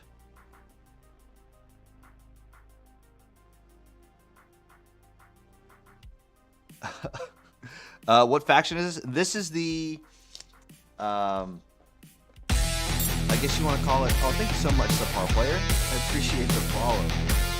Welcome to the fight. These are, I guess you can call them the Vampire Courts. This is a Vampire Courts 15 millimeter scale from Forest Dragon Miniatures. They come in 10 mil. I bumped them up to 15 mil scale just because they're easier to paint. And I like to play a lot of one-page rules because I like a very simple, easy, slim, streamlined kind of tabletop wargaming experience because I usually play with a lot of players who don't really play tabletop war games. So if I can bring a easy rule set, a simple rule set, they're more likely to play with me. So that's what I do. I make the rules easier to bring in more players. And since I am around Marines all the time, I have to tailor to, I don't want to say the lowest common denominator because that just makes Marines sound retarded. But yet again, I can't really refute the fact that Marines are sometimes just fucking retarded. So, me being one. Yeah. For one-page rules, this is about, minus this cup over here, about 1,000 points of vampiric undead. Actually, change the focus. There we go. Yeah, so this is about 1,000 points of vampiric undead. And in terms of game mechanic wise, because that's also like, I feel like another part of this channel is kind of talking about game mechanics and how we can kind of tweak them around. Because I used to tweak around a lot of stuff as a game master, or DM, GM, whatever you want to call it. Are the horses also vampire horses? Good question. They are undead horses because I made them so. I figured if I put green glowing eyes, I don't know if that's actually in focus. Hold on, people. Boop. Turn off the autofocus. There we go.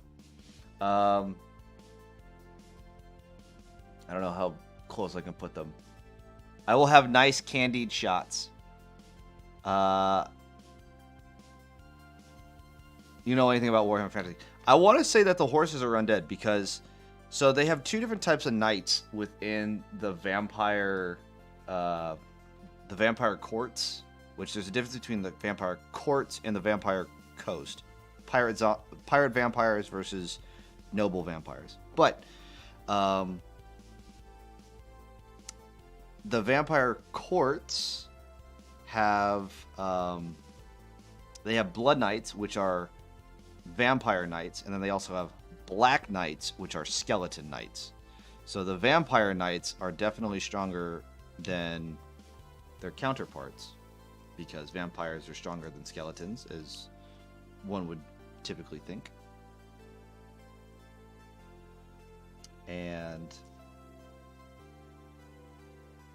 I would think that the horses are undead because why not? It's like almost like a Sleepy Hollow kind of situation. Oh my god. Come on, get off. Go get in the thing. There we go. Thank you.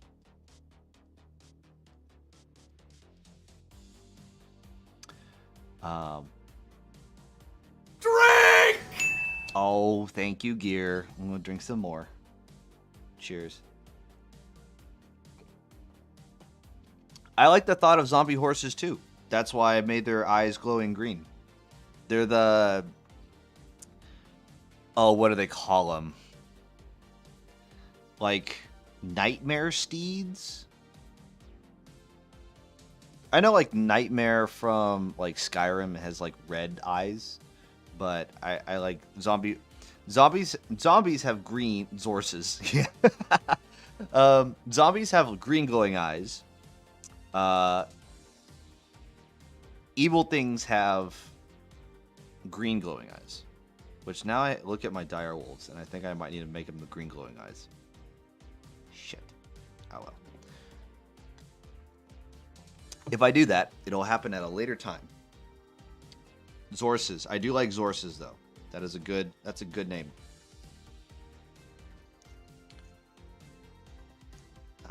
Where? Jesus. Where am I gonna grab more of this shit?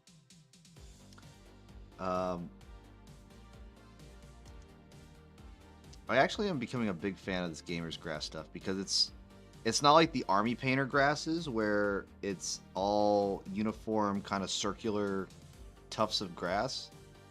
Gamer's grass is like all different shapes. I don't know if you guys can see this.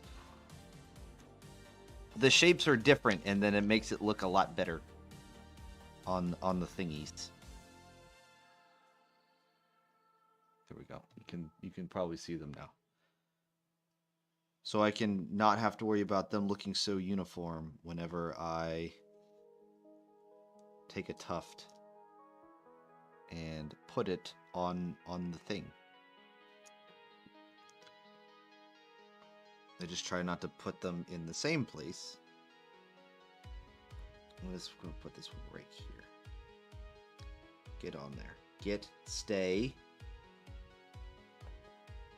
Oh my goodness. A lot more organic. Yes, that is a great way of putting it. And my dog is passed out. Oh, he is adorable when he is passed out. He's had a day. He's had a day and a half. Let me tell you. All right, I'm back, sorta. You know what I didn't do? Prime anything, because I was struggling with getting these damn things glued. Oh, I was gonna say, like, you needed that nicotine. You needed that nicotine pretty bad, huh?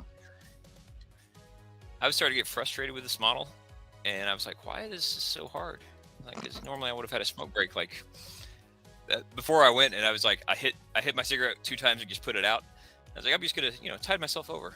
I've got a vape and everything. I just keep forgetting to charge it. Also, I don't want to go on stream constantly. Yeah. Because that's annoying for me when I'm right next to myself. Now and again, totally.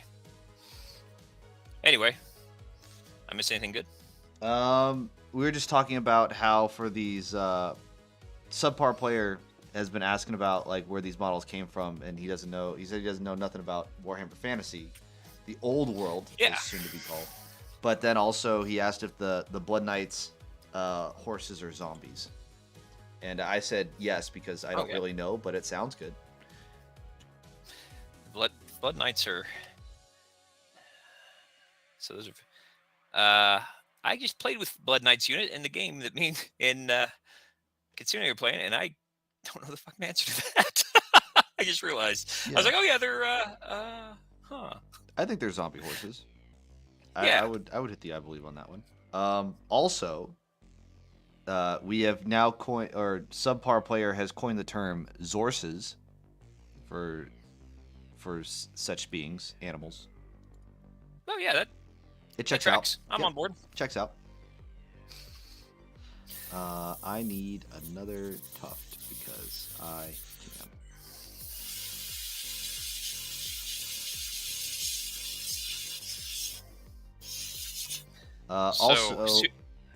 Also, random fun thing for people: if you don't have a wet palette, or if you don't want to put things on a wet palette because it's like a contrast paint that you're mixing up and you don't want to have it watered down, or if you have like a wash that you don't want to put on a wet palette to where it gets super diluted, a thing that you could do is you can go down to your local Home Depot, you go get yourself a 5x5 or hydrate, you bastard, hydrate. Oh, hydrate, thank you, Aztec. A 4x4 ceramic tile. And that's now your dry palette. Yep, I'm using a piece of mirror that I cut with a glass cutter for the same exact thing. Yep. It's the same exact principle. But the nice part is when it comes to cleaning your brushes, just scrape it. Yeah. But also for cleaning your brushes, to give it a little bit of texture to clean your brushes, you just have the backside of the tile. I use it Yeah, as no, that kind of makes like sense. I use it as kind of like my little scrubbing thing as I put on some like brush soap and then just rub it. It's great. It works wonderfully. Time to hydrate according to Aztec. Do I actually have any non-alcoholic hydration? Beer is basically water with additives. It's fine. That's hydration. I found my water bottle. This is actually filled with Gamer Sups. This is Gamer Sups Guilty Pleasure, which I actually do want to get the flavor emotional damage. That sounds like being being half Chinese and being raised by a father who was born and raised in Hong Kong.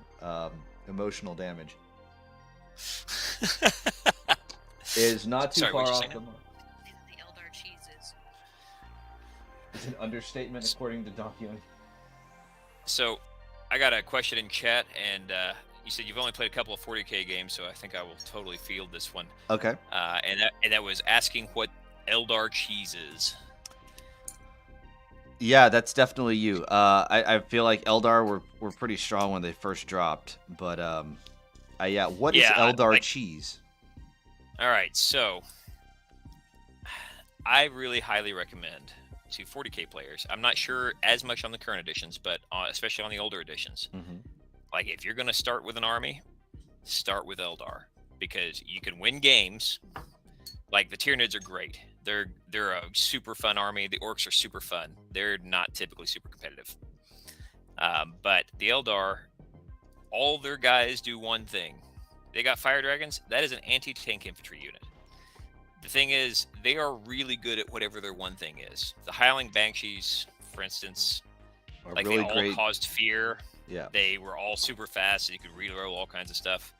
But the other thing is, their general weapons. FBI, open up!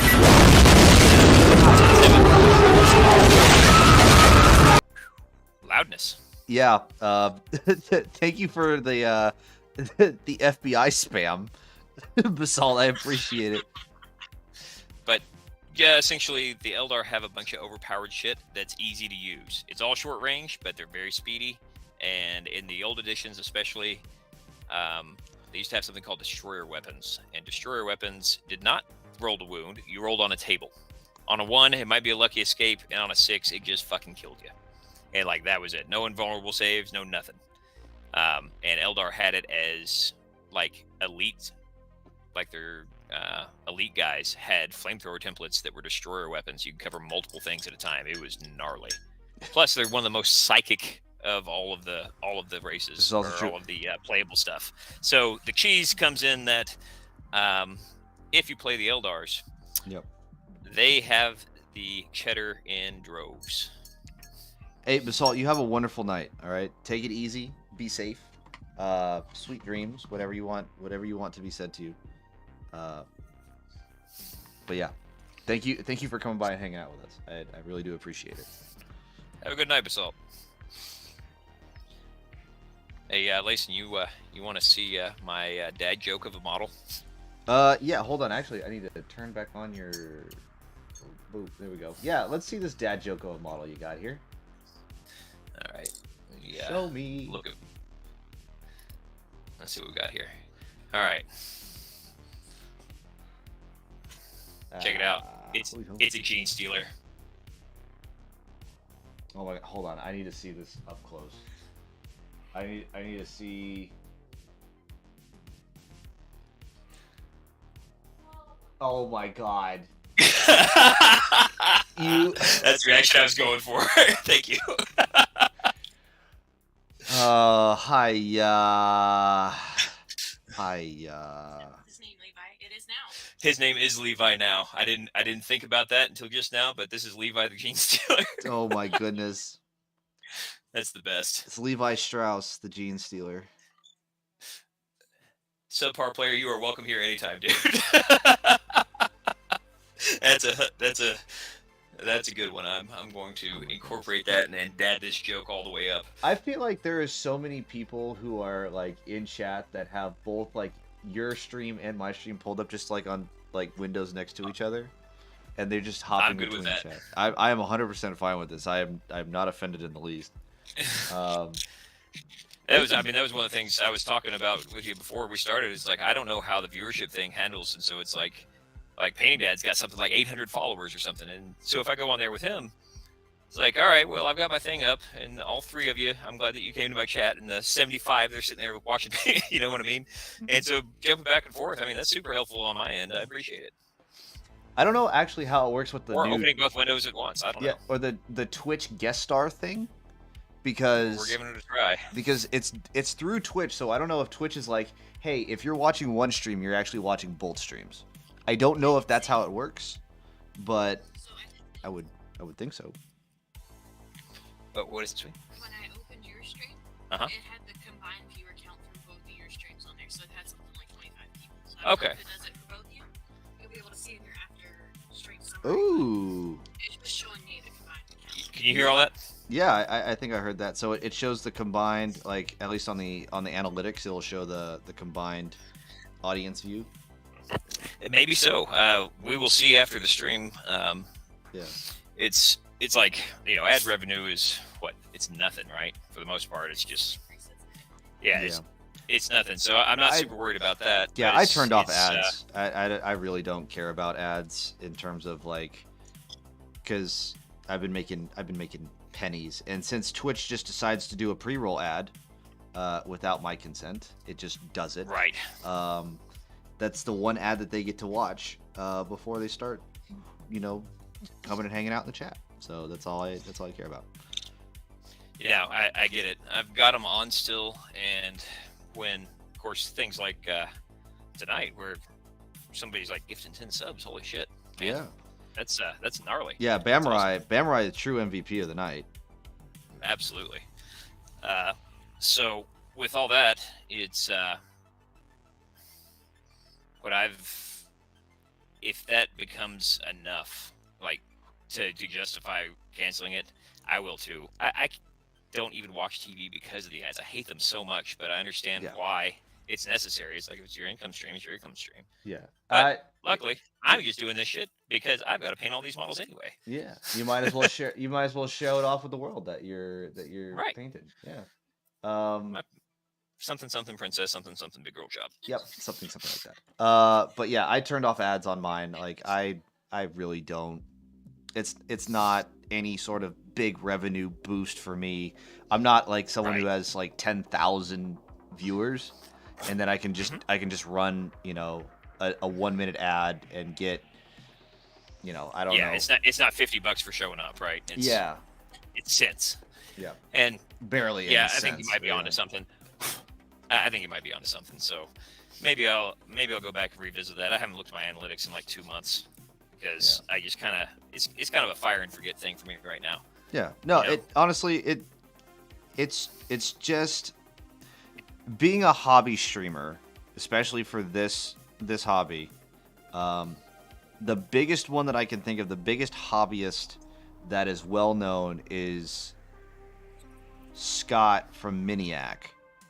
And Does he do a stream as well? he does I've do never a been to stream occasionally, and he gets like 250 viewers, which is nowhere close to anyone who's like playing Call of Duty, who gets tens of thousands of people watching him. So this is very niche. You might like, I turned off ads. They're gonna get hit with the pre-roll. You will get a little bit of ad revenue from that, but other than that, like, people just want to. This is a big, like, people kind of lurk in the background. They come in, they see that you're doing something, they want to see something hobby related while they do hobby things, and just kind of chill. Put on some relax, put on some, like, you know, background music, and you just do your thing and really talk to a camera for a few hours. You know, Katsuna was the one who got me interested in this. Somebody before said, "Oh yeah, you can stream that," and I was like, "Nobody wants to see that." That's right? what, that's what I said, and then here we are. Right. I hit affiliate. Like, who wants to literally watch paint dry? Yeah, I hit affiliate in 5 weeks. Like that was a mind-blowing thing for me. It was like, I didn't know that, you know, people this community, the Twitch community for hobbyists is super supportive, and everyone it who's in is. chat that's sitting there hanging out with us, like I like I say, I really do appreciate you for coming and hanging out with us, because like we might Because not. there's nothing worse than sitting in an empty room or a nearly empty room or one with like 15 people watching and no one chatting. Yeah. Like the guys that have been doing that stuff, like that's that feeling that you were talking about earlier, just chatting with yourself. Yep. It's the worst. is. It's the worst because it's like I'll make a joke. I'm like, I'm sure this joke landed to the 14 people who were watching and none of them replying for the last 2 hours. You know what I mean? Yeah. I'm sure it went well. I'm sure this was hilarious. I'm not self-conscious at all. You'll be okay. I'm going to be fine. Yeah. But, you know, it's just not fun. But when you've got some interaction, some people doing whatever, whether it's dad jokes or claiming that all I do is paint in blue, which, you know, I mean, there's some truth to that. Blue is a very nice color to paint. I don't understand. I'm Yeah, very what's the like, problem? you know, I thought I was going to do this entire army without doing anything blue, and then lo and behold, here I am taking ultra deep blue, and like first thing I do with these bases is just like splash on some blue. I was like, son of a bitch. First set of Russ in my chat. He's one of my older customers, actually. Not chronologically, just he's been with me a long time. Mm-hmm. And I told him I was going to start this, and he was one of the first people that came out. So, you know, hats off to Russ for sure. Russ is all the way down in Australia, and so he's sending me up some Necrons and Orcs probably very shortly for his boy play. Ooh. And are getting into it, and also some Space Wolves I've been working on. He's going to end up with like 5,000 points worth of Space Wolves by the time we're done. Jeez. And he says I find watching you put together minis and paint minis motivates me to build minis to send you to paint. Actually, like I said, I wouldn't get through as much of my backlog or as much hobbying as I have without streaming. And honestly, it was because Dantioni said, you should stream your painting. And I was like, Yeah. No one wants to watch that shit. And here we are. Right. And it's like, okay, maybe people do want to watch this shit. And it's sure it's not like my chat isn't flooding with messages, but it's people say nice things, and then sometimes people say, hey, can you look at my stuff? And I go, yeah, I'll look at your stuff. Talk and chat, hang out. Yeah, Dantiano is just getting him started. So you know both of us you learned, right? Careful. Tell us what we've learned. Be real. Choose what you say carefully. Listen to your parents, obviously. Oh yeah, no. Okay, I thought that was going to go in a different direction. Yeah, Wait. yeah. Of course we listen. Oh, listen to your She wife? says, yeah, listen to your wife. Listen to your partner. I was like, wait, careful. What are you about to say here? No, fair play. Yeah, it's true. Yeah. And it goes. That's, It's a two-way street. It is a two-way street. It's a two-way street. So, yeah. You can't. She said she didn't listen for shit. Did Dantiano just bitch about it? Because now we might have a consensus the wrong way, and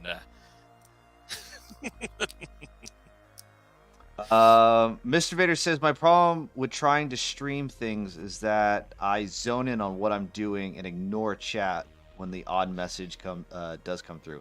Yeah, it's also the thing of, like Nurga and I were talking about, it's like you got to learn how to talk to yourself. yeah, I'm all about that. At least at first, hermit life. So like talking to myself's no new thing. Yeah. But But a period of time where Lucy was the only person I was talking to. hey, you know what? Dogs are great listeners. Terrible conversationalist though. Terrible Actually, conversation. She's vocally shit. Oh no, Russ's default volume is mute. So he just kind of looks at you like you're an idiot, and then there's okay, maybe not look at you like you're an idiot, but there's like two modes. He has I'm plotting your demise, or That's a good one. not a damn thing is going. It like no thoughts are going through. No thoughts, only dog. Only dog. Yeah. That is those are the two those are the two modes of Russ. She says it sounds like you have a cat. Well, I tell you what, he's definitely more energetic than a cat, and he's happy to be here. Oh God, he is. I have to check to make sure that Russ is breathing, because like he is So gone. I figured out what Lucy's problem was. Mm-hmm. We were doing a much later dinner, and normally she is passed out by this time and grumpy that I'm not going to bed too, right? Mm-hmm. And she got some dinner. Now she's a very flat dog behind me. Yep. It's like someone deflated the shepherd here. Yep.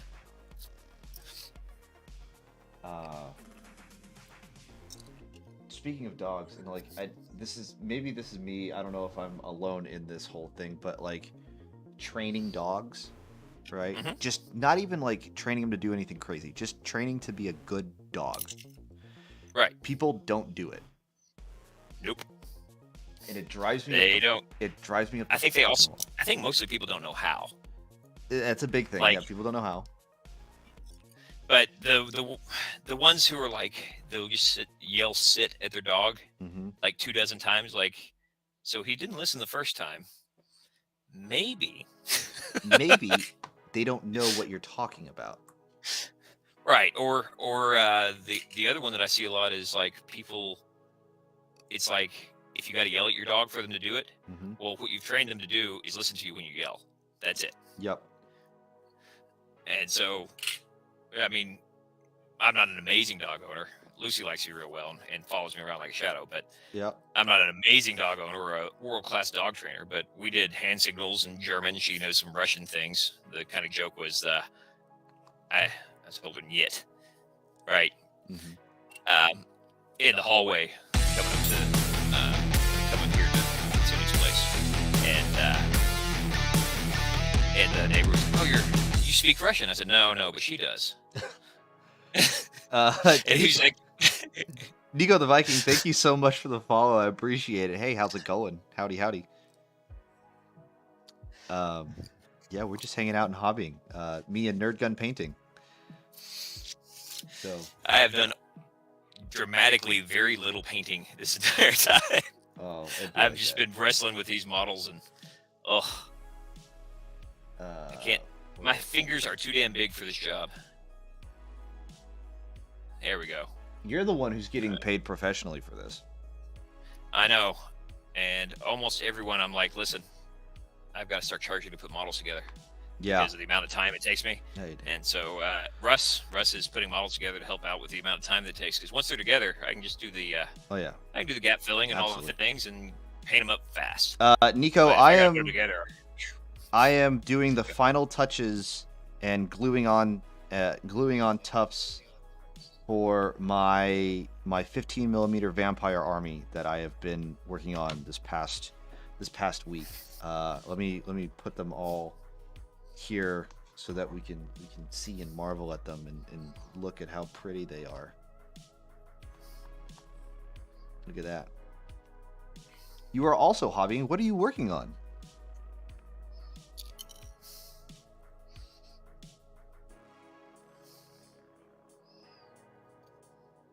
Summer player, me too. I'm almost done with my cheesecake or cheesesteak. Yeah, Yes, sir. yeah. It's a good hobby. When he commented when he commented that earlier, he's like, "Yeah, I do hobby stuff too. If you consider a 12-inch cheesesteak a hobby," Hey. and I was laughing at it, but I was trying not to interrupt you while you're talking. No. Hey, cheesesteaks. Hey, food is good. Food is good. All right, got It a is- hand on him. I am finally ready to prime this sumbitch. Jesus. All right. So yeah, that's what we've been doing so far. Talking about hobbying and dogs and really anything. that hobby comes- dogs. Hobby dogs and how my dog is At dead one point, asleep. I mentioned almost getting into a weird apocalypse cult there for a bit. Yeah, That was on here. that's true. Something that I don't admit to people I know, but apparently will just say on the internet. It's embarrassing. I should have seen it. Hey, I have I ended up. Oh yeah. I ended up in the infantry too, so you know it's like I've made some decisions. Got one termagant built, like roughly painted to test out the scheme. So now I'm just building. What's the color scheme that you're going with there, Nico? Because Kitsune, who is also hanging out here, also has been working on Tyranids, and she's doing it's a purple yellow basic. Yeah, let me give me just one The, second. for I'm the putting for the in, two big silver, colors. Yeah. And I'll bring this into screen here. Here, we'll buoy you up a little bit so that so Nico can take a look at big nids, big bugs. He's only tacked to a base here. He's actually going to be lurching forward, but we were talking about it last night. He'll actually be like this, but getting into paint all of that is going to be a real pain without securing it some way. So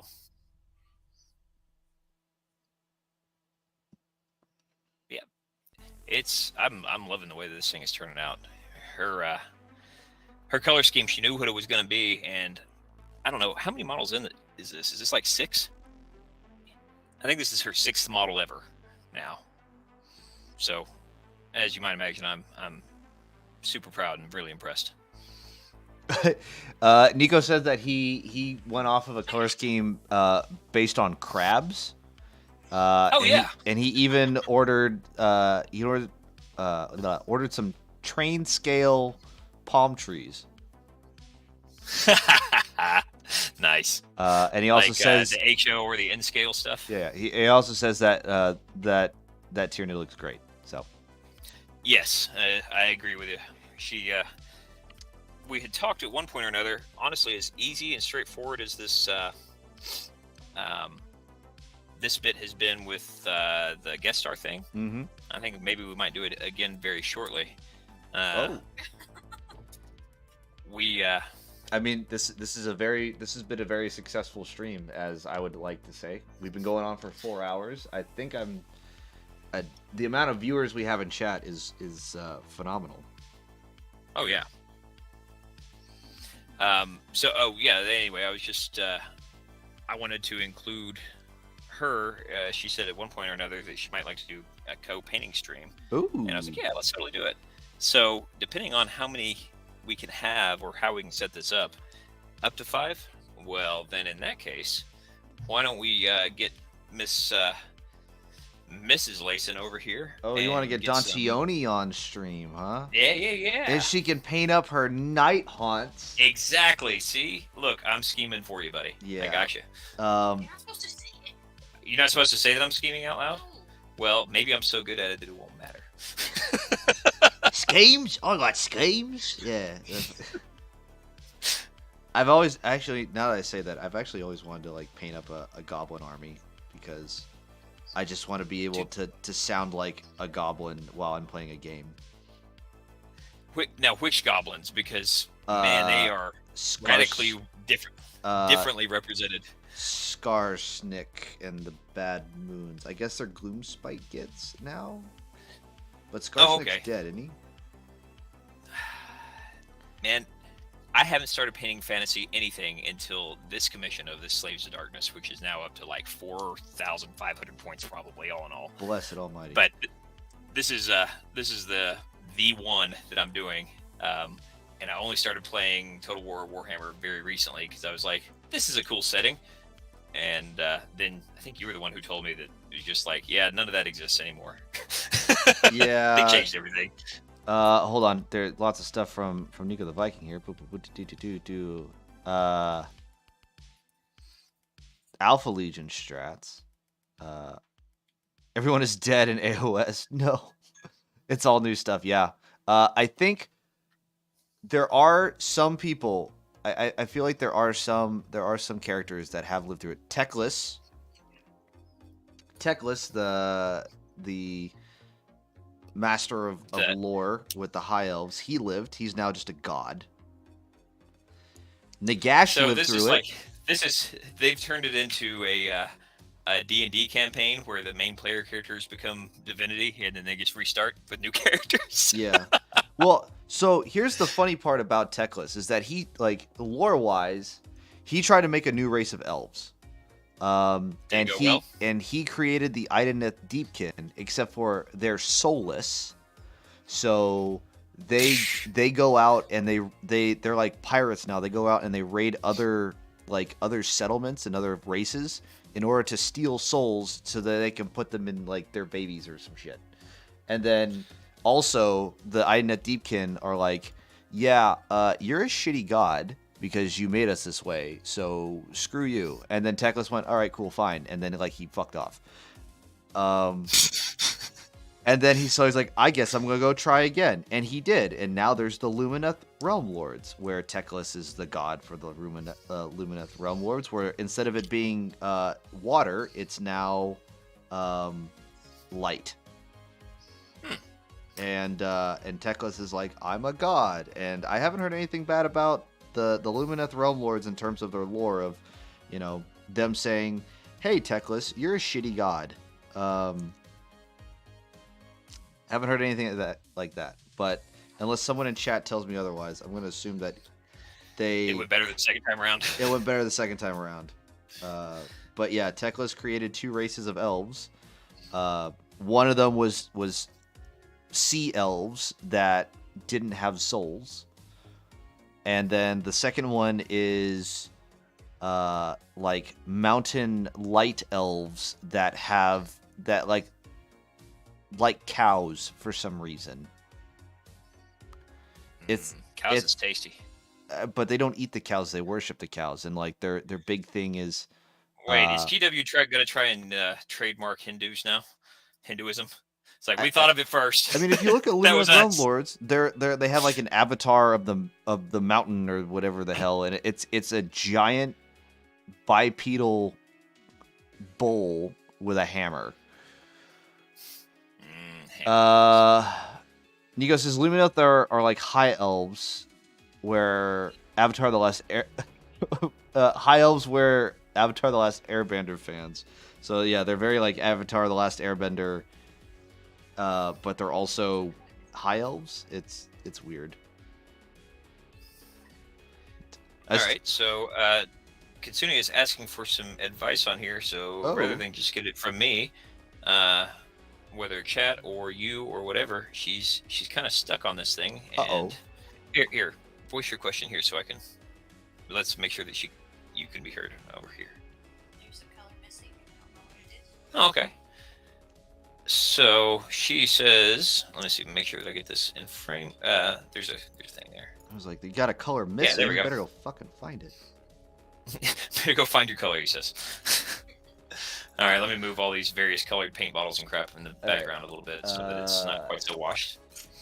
So she says there's a color missing. Let's. I want to blow you up a little bit so we can see this. I've been just resizing the frame, but all right, cool. All right, there's a color missing where? Where? I don't know. So is it a color missing, or is it a depth, or is it a contrast? Where is the area of concern? Is it just the underside? Area of concern. All the purple. All on the purple? Yeah, there's lots of purple. So And not enough character. not enough character to the purple is what she's saying.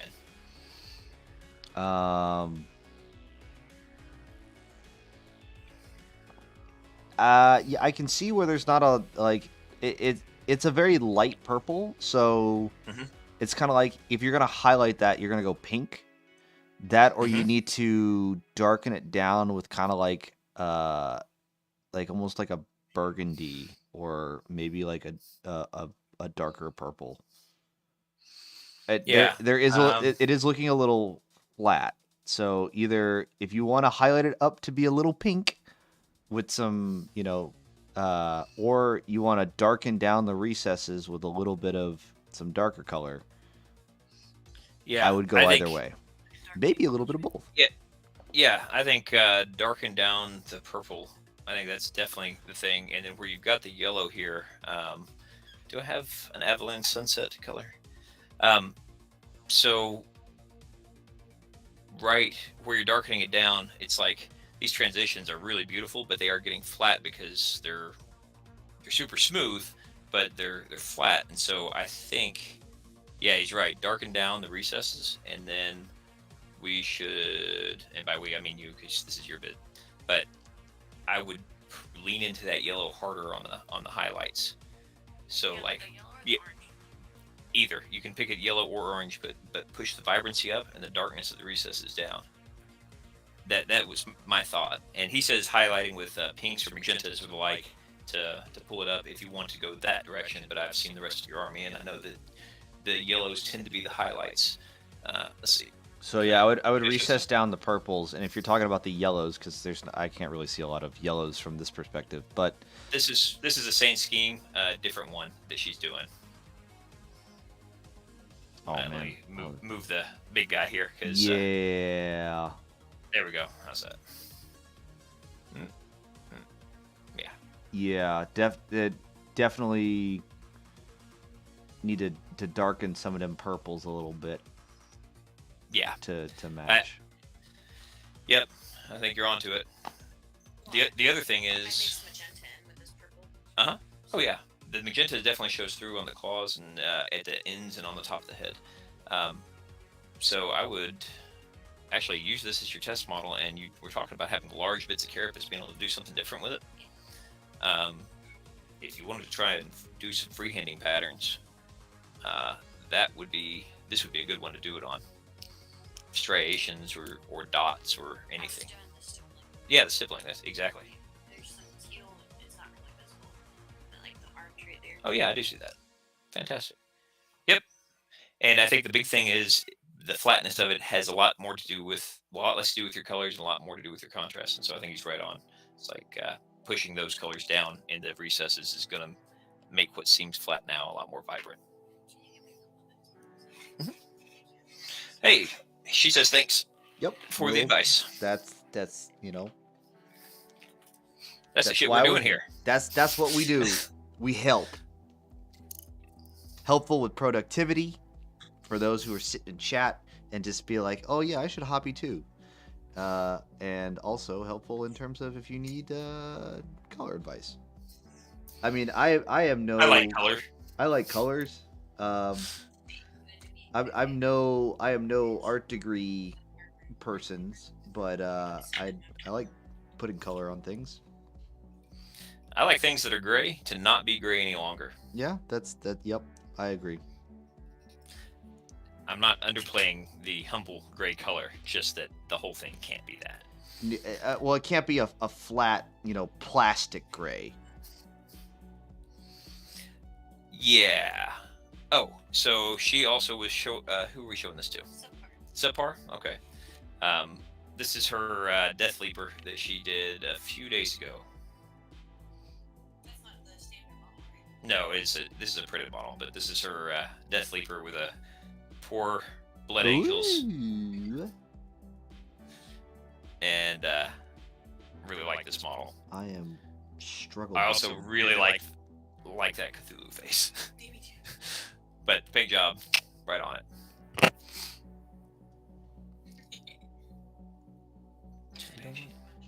Cool. I figured you would. I'm gonna move you up here in this corner. All right. Let me I moved you to a different corner of my my screen so people can at least see how I'm like gluing tufts onto here. And I'm gluing a lot of tufts onto these bat models because I'm I'm trying to hide the fact that like I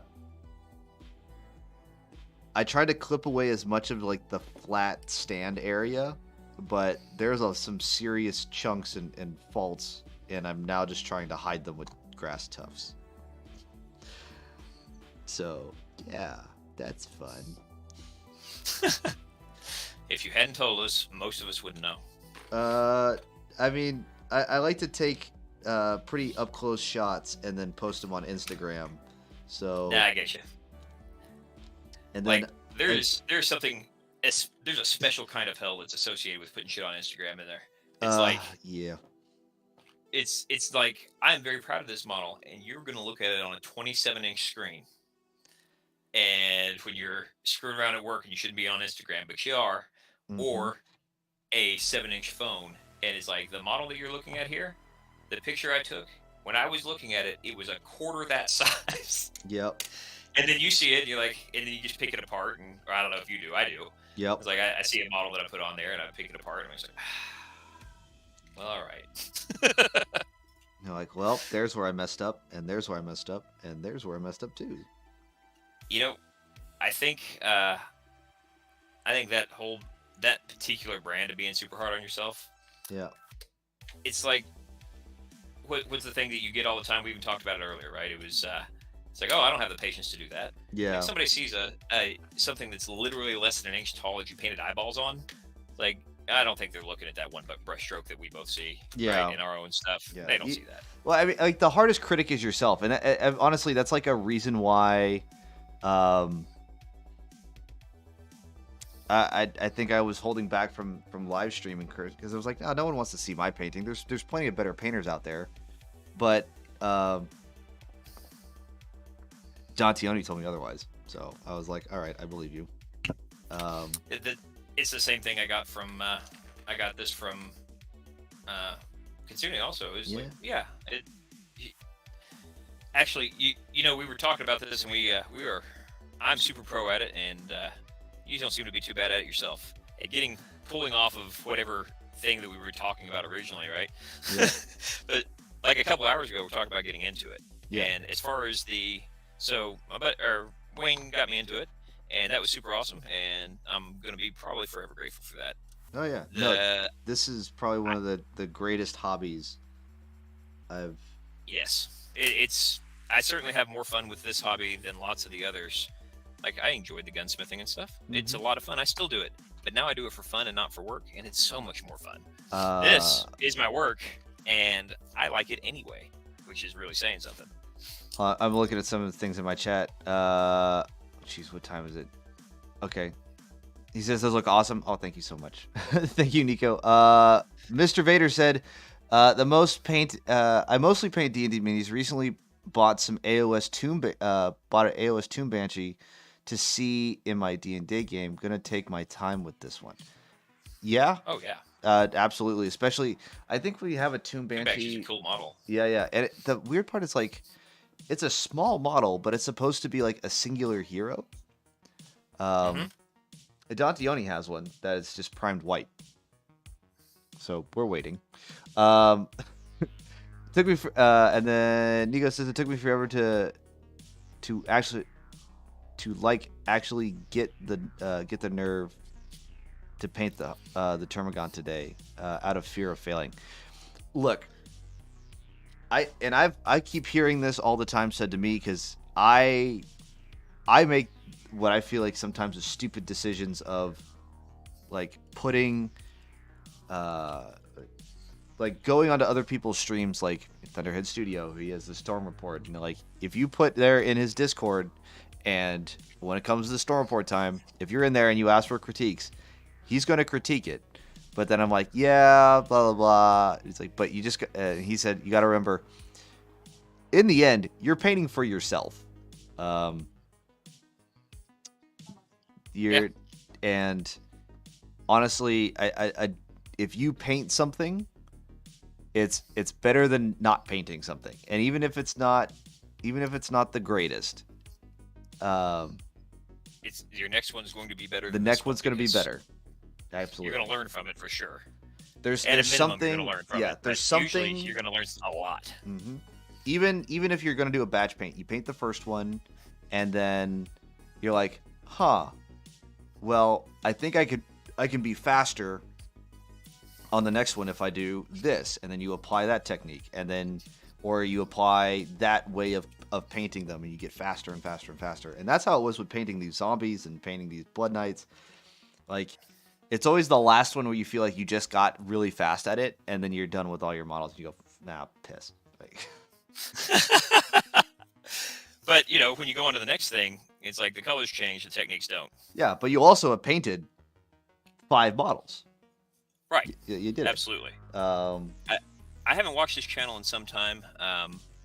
Squidmore, I know he's gotten really popular now. he had this thing. He's like, just paint bravely. Just try new shit. Just keep trying new shit. And I think that's 100% right. Like, just give it hell, man. Do the make your bad models and then move past them because it doesn't matter. But mostly, I think what you were saying earlier is probably the most right. We are much harder on ourselves than other people tend to be. Oh yeah. So just try not to worry. As I like to say, you'll be okay. It's gonna be fine. Rub some dirt on it. Yeah, you'll be okay. Yeah, or some pigments. What? Where are my napkins? Downstairs? The same place as like my Empire army? It's in the bigger kind of containers. They're They're just not there. oh, they might be in the garage. I'm not going there. We have Well, a- ask her if she's interested in doing one with us, with her and Hey, hun, Suna here. are you interested in doing a four-person stream where we're all painting? Sure. Yeah. Boy, that sounded excited. Yeah. But, just be prepared for a lot of questions. Yeah. Don't give me more than 2 paints at once. You're gonna get many answers. Black and white. Black, white, and achromatic blue, because that's the There main you color go. that you've been using. Yeah. There is a definite theme. My model. That achromatic blue and the techless blue. There's a handful of them. They're some of my favorite colors. That they're so vibrant. I think my favorite vibrant color, I think, for blues, because we all like blue. Talisar blue is usually my go-to blue if I want to make something blue for a contrast paint. Oh yeah. And I think next on top of that, I think maybe Gut Rip of Flesh is a good green. Blood Angels Red, can never go wrong with Blood Angels Red. Fair. Because you can darken it down if you want to darken it down, and then, but it's also not. It's not like ball red, where it's like just a flat, brighter red. Oh, what's the crimson color? I used it for a long time. But Flesh Tears Red. no, well, hell, maybe they've changed the name since I had the pot of this paint. To be honest. Corn Red. Mephiston Red. Mephiston is it, Yep. and it is kind of muted, but so I'll admit I don't have any problem with it. I was a big fan of using that liquid talent, man, when I first started off, because yeah. you could make it real. What would you say? You could make it real grim dark, and by that I mean real null and oily. And so I was using that stuff a lot, and so the really flat colors went better with the grimdark thing to make it look like it wasn't just accidentally shaded, right? I didn't know what I was doing, but now I so heavily favor those really rich colors because you can always make it duller, but it's really hard to make something like Mephiston Red brighter. Yeah.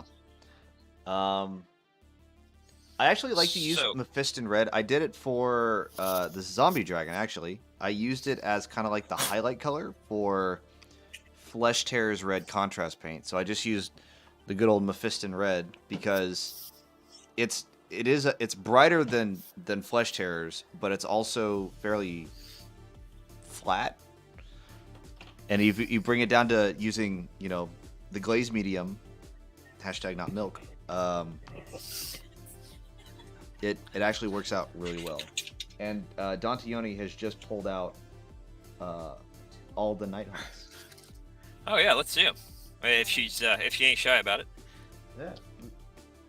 Which one do you want me to show on camera? Like, I want to see it. I'm interested. Yeah.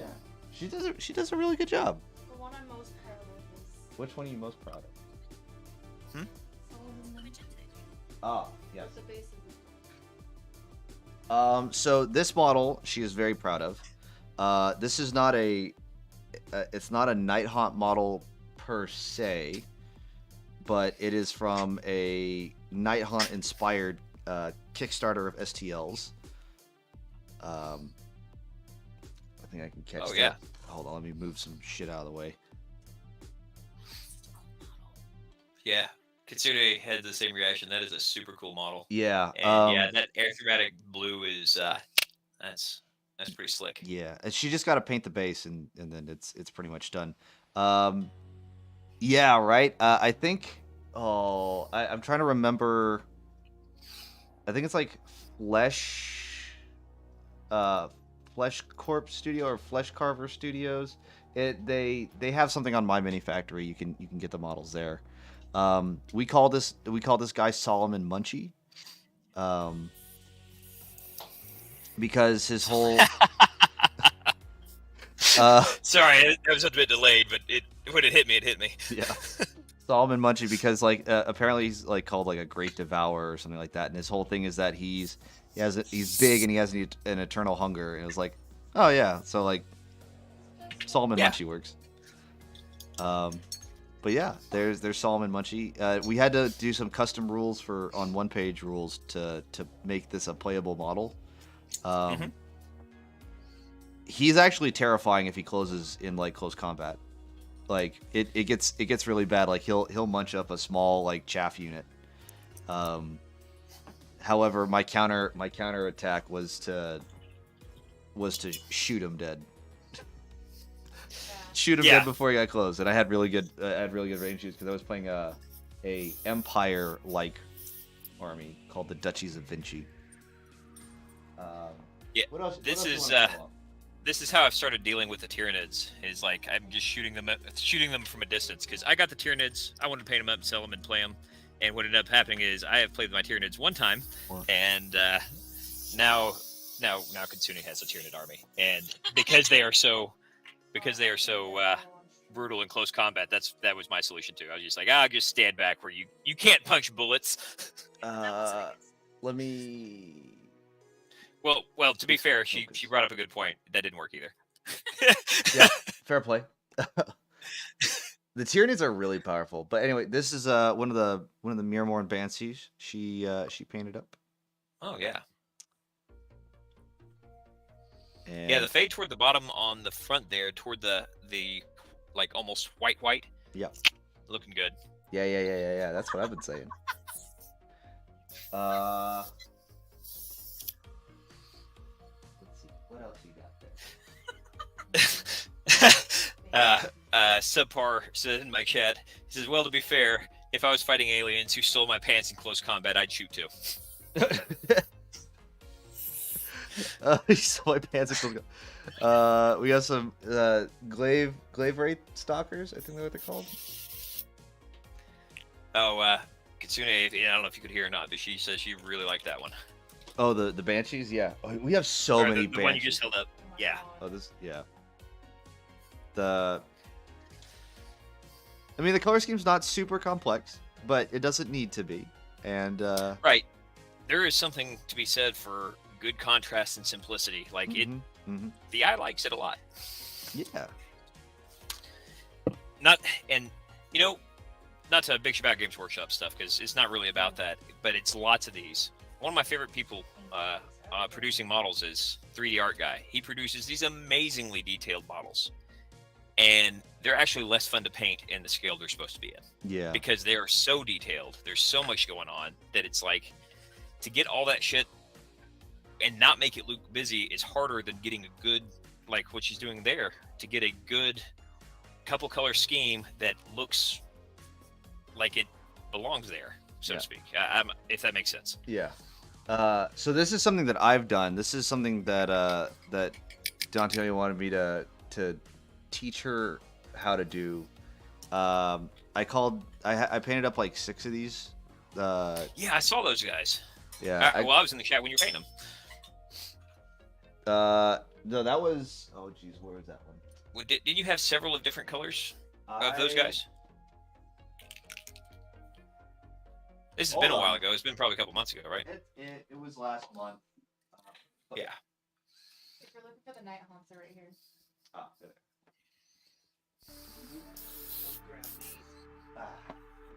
So, I painted up these 4 on stream. It was that was trying to do a different color scheme. The 1-hour speed paint challenges. Mm-hmm. So I those are- dig the purple and the red a lot. purple and the red is pretty Like, good. like it's a good sharp break between the two. Mhm. But I like the transition better on the top one, personally. You know, I know Yeah. you were asking my opinion. No, like I was like, how much can I do in an hour per model? And then we have our different banshees here. So Are these yours or Dantiano's? these are mine. And then this one was from a long time ago. I'd called these the Infernal Spooky Boys because I couldn't think of anything better. Honestly, I think that the sheer amount of just your naming convention, while it may not strike terror, they're good names. They're good names. The goodest spooky boys.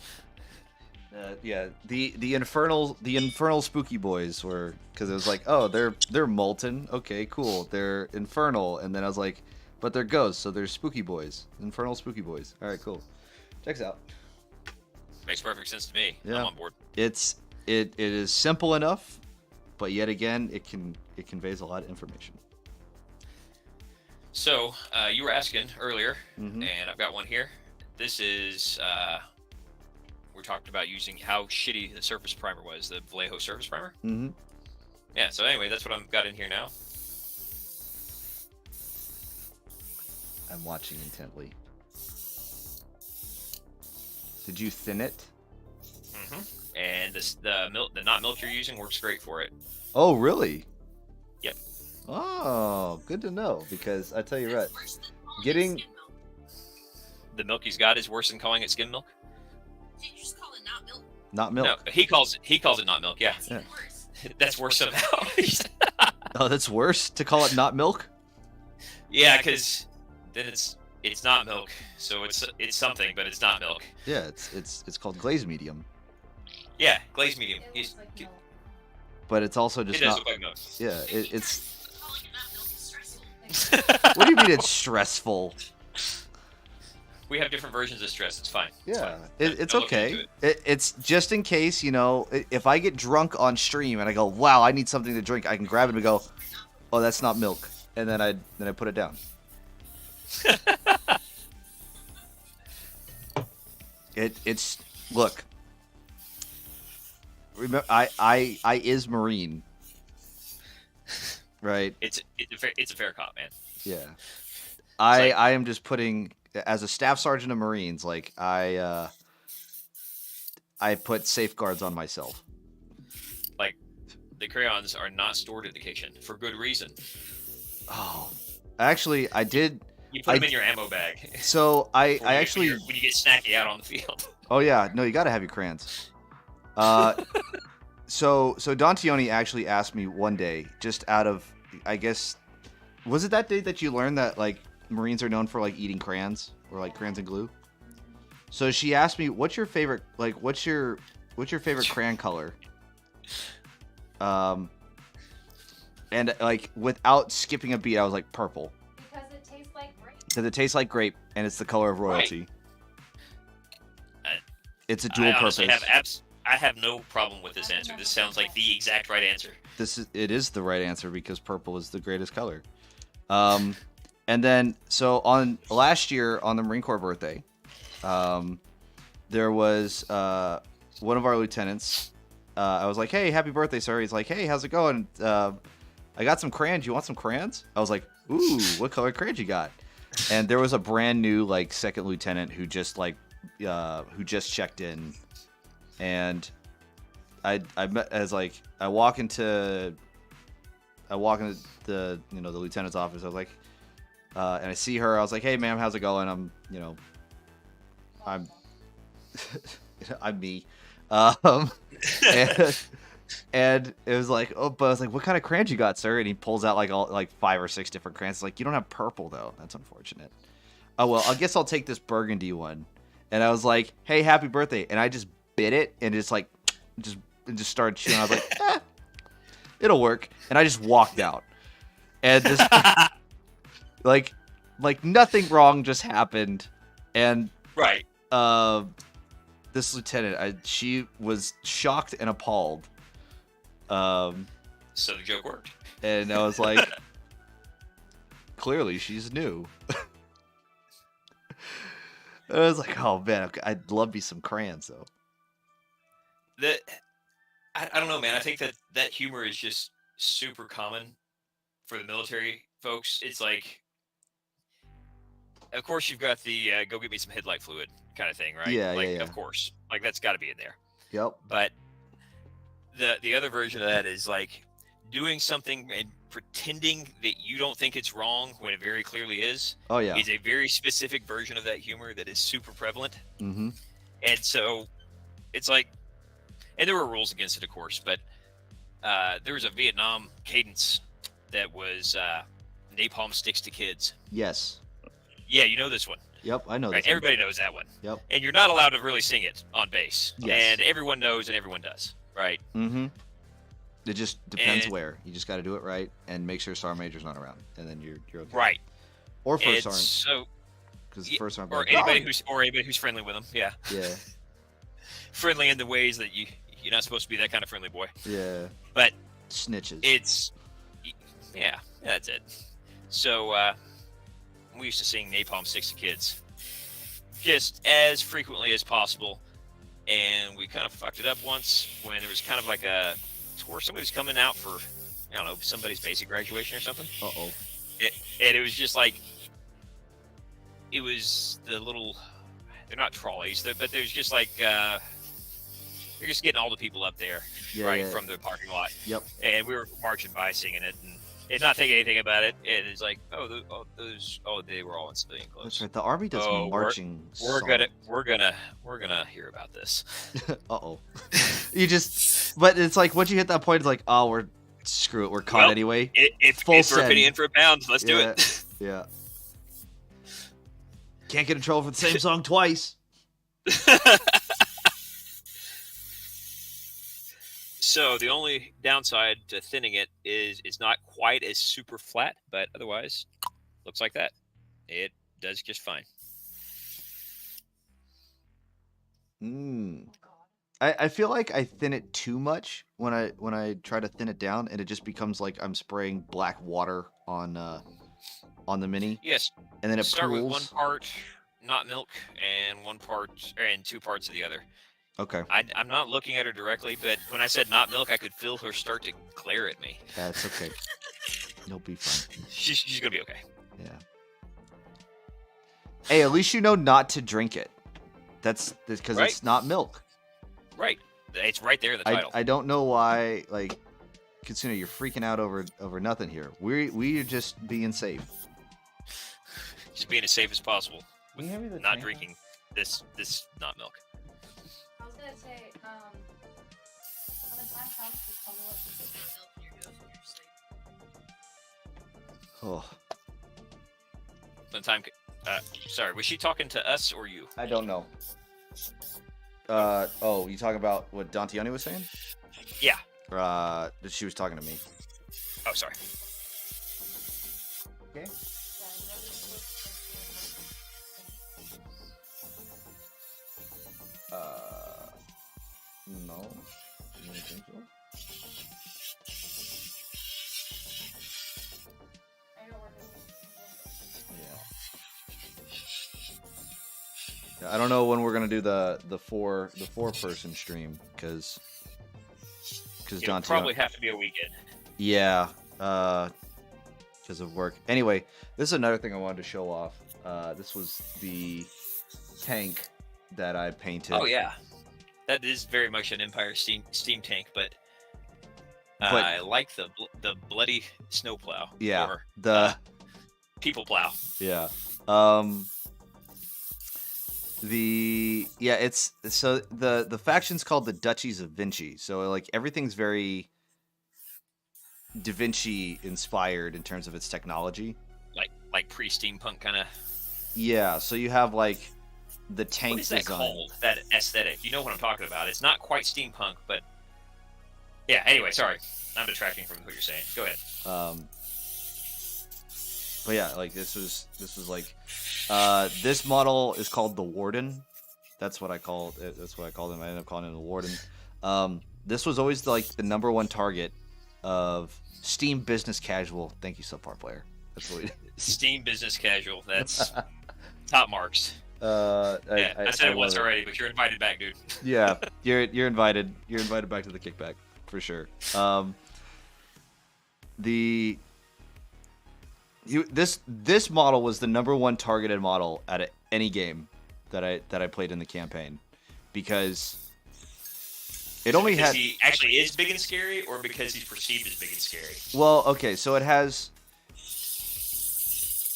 a repeating crossbow, so it takes like it has 6 shots with the repeating crossbow, it has 3 shots with the cannons, and then if it charges, it in one-page rules it does something called impact hits. So it's like if it charges into another unit, it automatically does 6 hits that the opposing unit needs to save before you even start doing combat rolls.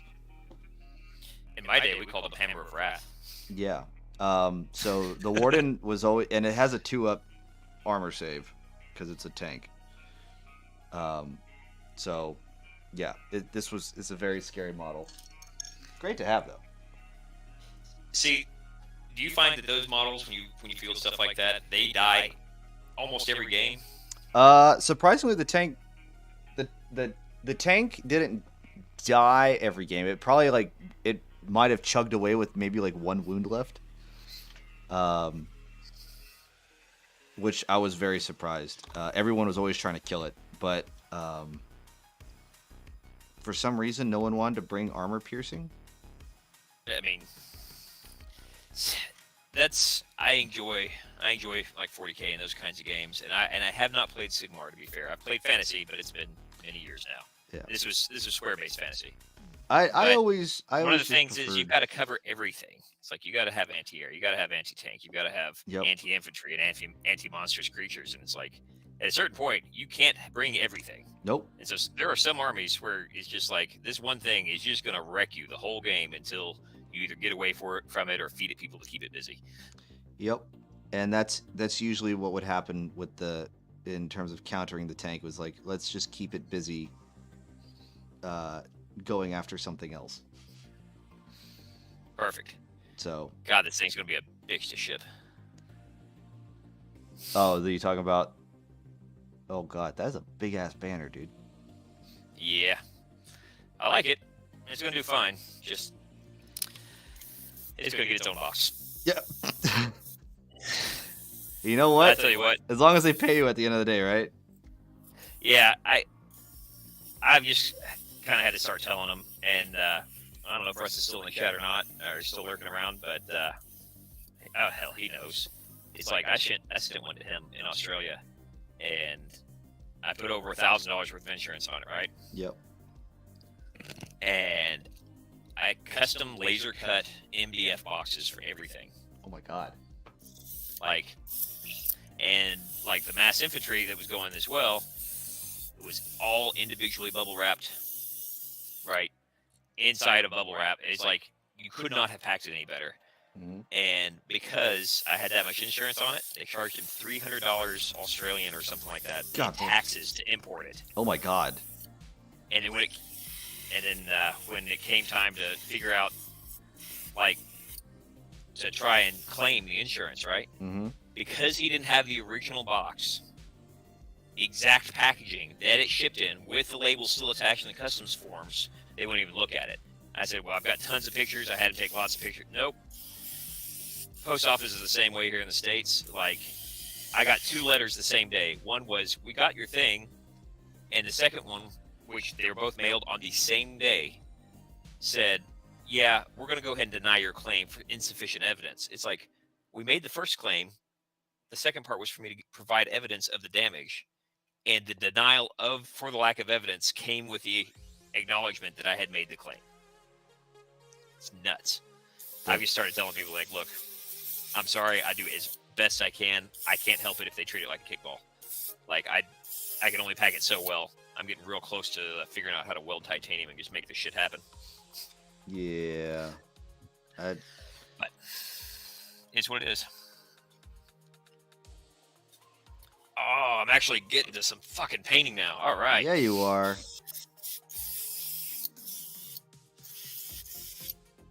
Yeah, so the primer works just fine. You just cut it with your, whatever that substance is called. That stuff. Yeah, the not milk stuff. Yeah. So I'm guessing you are done gluing. You are not done gluing. I am not gonna. Dude, I am, like, to be honest, it's because of the offset. I don't know if you guys can see it on camera. There is a slight gap between the base and where the actual stands that the bats are on. And I'm like, I'm trying to cover it up as best as I can by just gluing all the tufts onto it. Oh, I got something for you, man. It'll make things easier. Do you have baking soda? Not readily available. So, you 3D print a lot, and this actually will be super useful for that as well. Baking soda and super glue make an instant cement. Yep. Tracking. And for gap filling and stuff like that, Mhm. it'll make it look like, if you do it rough, it'll look like concrete, and it sets up almost instantly. You don't have to use any activator or anything. Mm-hmm. And you can fill those gaps by essentially just what I do when I get stuff like that, especially on bases. I just sprinkle the stuff into it, put the super glue over top, and then I'm going to get baking soda all over the place. Well, just an empty airbrush, all the loose stuff comes off. Mm-hmm. You don't have to dust it or repaint anything, and it just fills those gaps super easy. I've already come this far. I'm committed. I know. I could tell you were committed. This is really more for people listening. It's post-mortem as of right now in terms of help. Let's see. Get your ass in there, you stupid fucking cunt. There we go. Okay, you know what? I think we're gonna. There we go. God, those some bushy looking bats. I'll tell you that. Yo. Because of oh my god. This is almost as bad as the gene stealer thing, man. I'm just telling you outright. Just so you know, this is a public service. It's piercing. All right. I think they're covered up enough to where I will not feel embarrassed taking up close photos of them. And that's what's really important. And that's the important bit. Oh, for Christ's sake. There's supposed to be a chaos symbol in the middle of that, and I have not done it. Oh, you did a mischief. Yep, and I'm still not going to do it. I'll put it in last. I'll paint that by hand and do the rest here. And then now I'm just going to take the remainder of these tufts that I have, because there's barely any left. I'm just going to start gluing them onto other bases. Because why not? Definitely need to put probably some more tufts onto the knights and the whatever else. Probably the wolves, the dire wolves. I don't want to put this. What are you giggling at? Let's see. Oh, jeez, what? If you put tuft on and Dragon said he looked punk Hello, punk rock. Hold on. Stand by. I'm okay with this. Stand I'm all right by. with this. Stand by. We're gonna get there. Yeah, this is no longer steampunk or this is no longer Steam business casual. This is full steampunk. Is that what now. you want? Is that what you Are want? you not entertained? Are you not entertained? It does look pretty punk rock, I'm not gonna lie.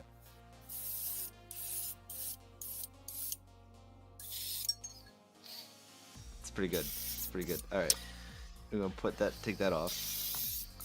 Much as favorite rock band is Green Day. I was gonna say My Chemical Romance.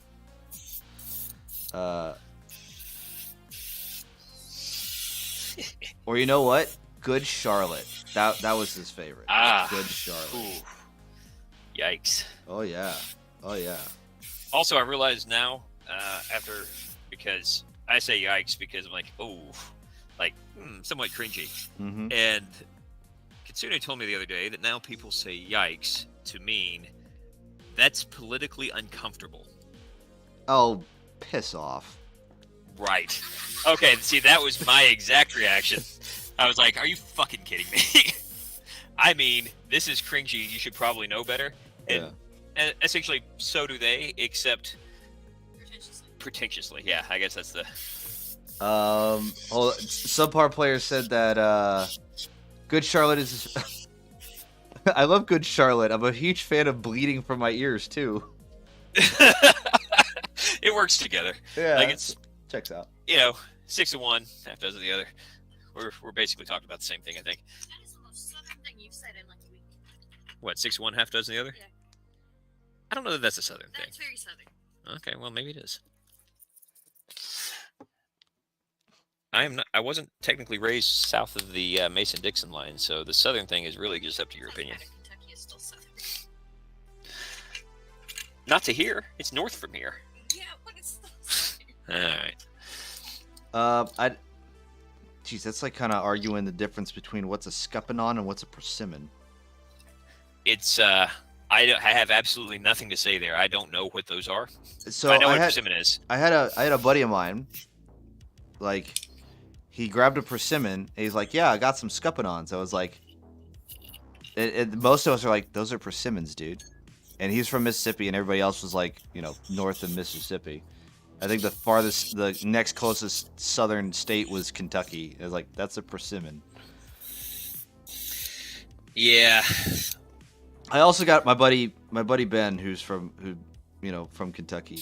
I say Ben, but it's actually Ben, because if you say Ben, he gets mad at you, and it's really funny.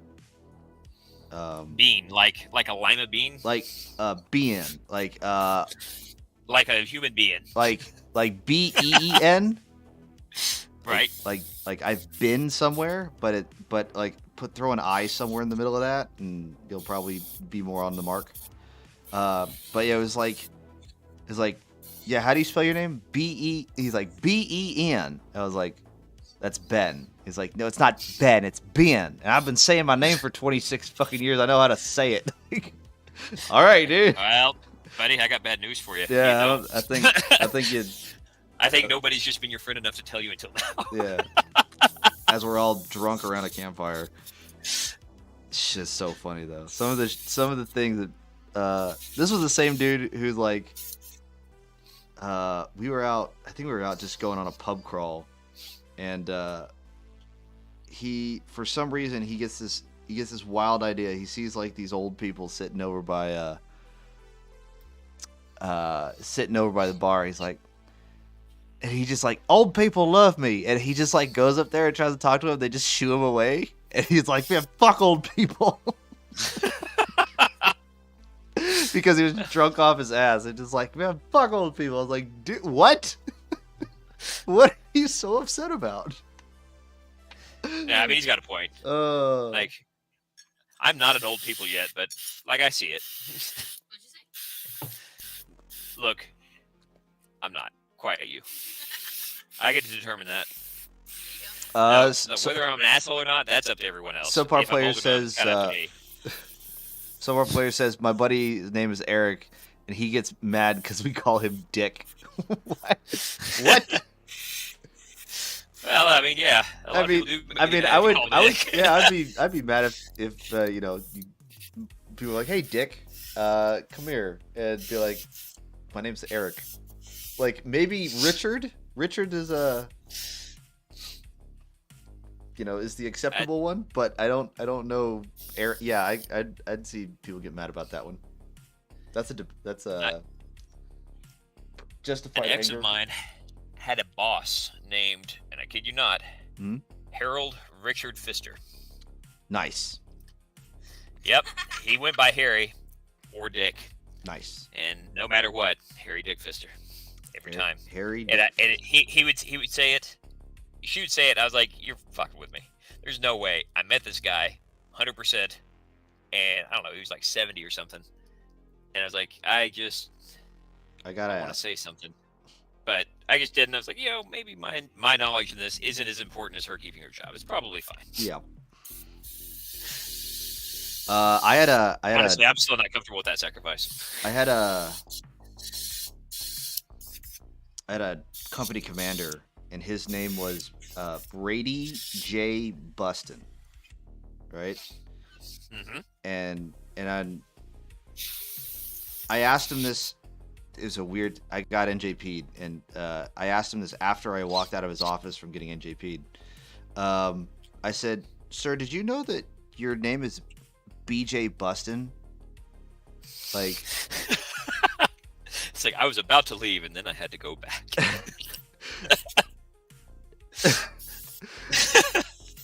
it was how, one of. How did that go? Did it go as well as you'd hoped? It actually did, surprisingly. I was like, you know what? If I'm gonna be in trouble, I might as well just like keep the ball rolling. And he's like, that is the first time anyone has ever mentioned that. Usually people give me shit for like my name being Brady because like the Brady Bunch and everything, but no, never have heard BJ Buston being. He went to a school of non-creative children, is what happened. Yeah, and then he joined the Marine Corps, and then here's this Which corporal. is non-creative children.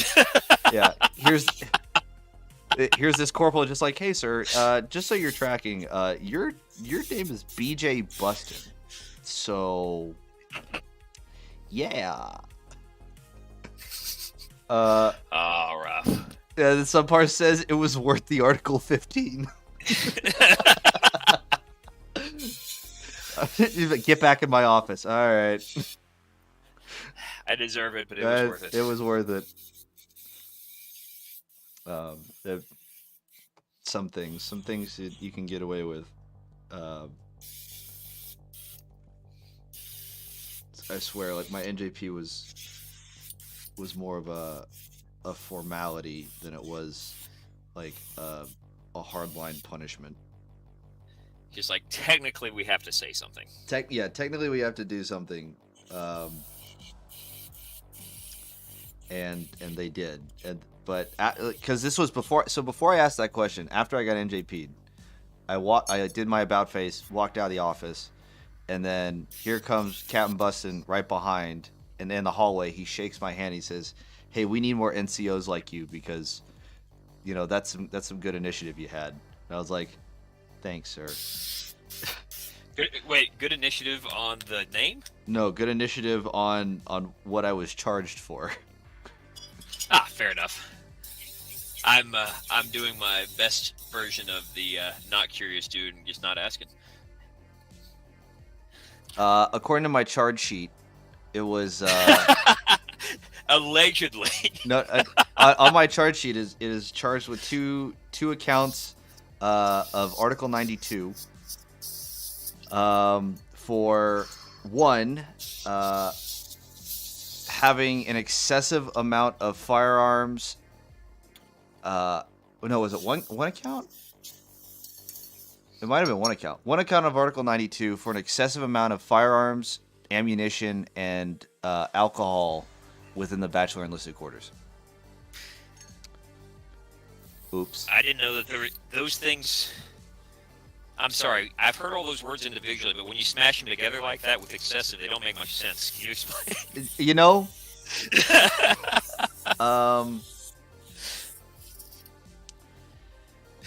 No, I cannot. It's hard to explain. No, I get it. Like, I get it. It's fine. No. I was saying principally. Yes. Like from a principled standpoint. So I actually who are Marines, but also Edict Marines. Like that's bullshit. I mean, it was only a company Do you level. know what NJP. happens? Do you know what happens at a fucking enlisted guy's barracks? Yeah, exactly. It's like, do you know what happens at the bachelor enlisted quarters? Like, shit gets wild. Especially, I wasn't with a grunt battalion at the time, but like, especially grunt battalions. Oh my god,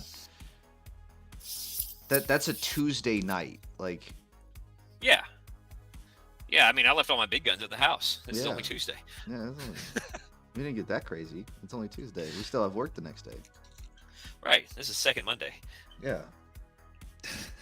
I saw that from you, and I've just co-opted it now. Yeah, second Monday. Which is great because I work for myself and don't even remember to do weekends, or sometimes take my weekend on Tuesday because I can't do that. Yep. And so it actually doesn't apply to me, and it's good enough that I still use it. Yep. I mean, honestly, it's Monday, hump day, Monday. If that's how you're swinging it. But whatever day that you're not working actually rates that name. Every other work day is just a Monday. That's the best way to kind That of. makes sense. Yep. I'm with you 100%. Work equals Monday. That's.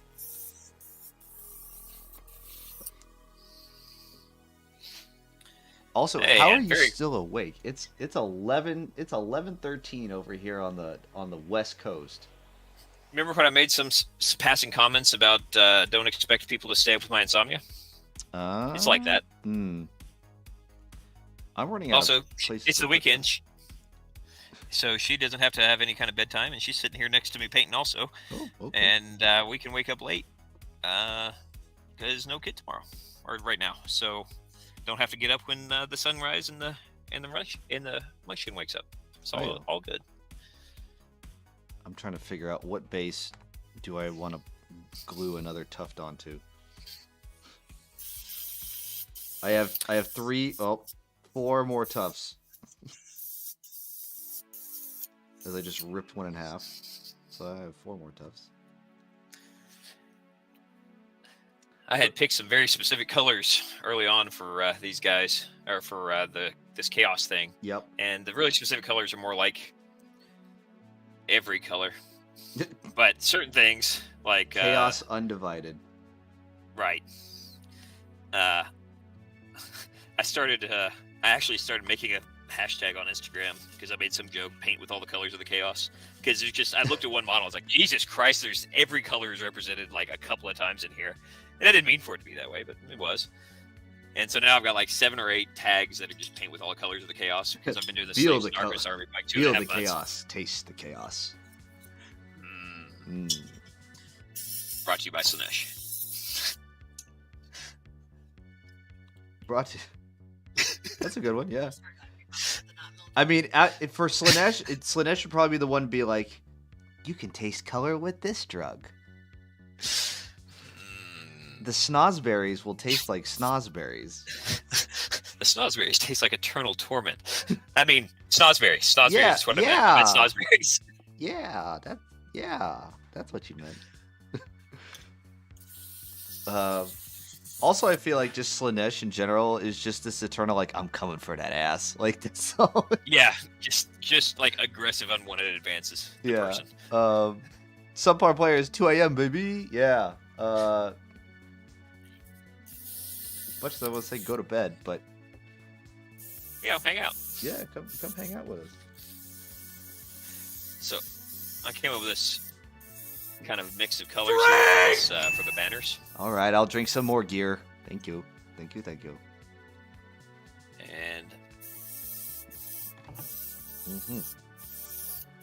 it was one of those that I actually had to write down because I just didn't know if I would remember it. But it's the yellow to green to blue glow, and it against the other is so damn vibrant. The yellow to And green kind of to a- blue glow. Yeah, man, That's check quite it out. a glow.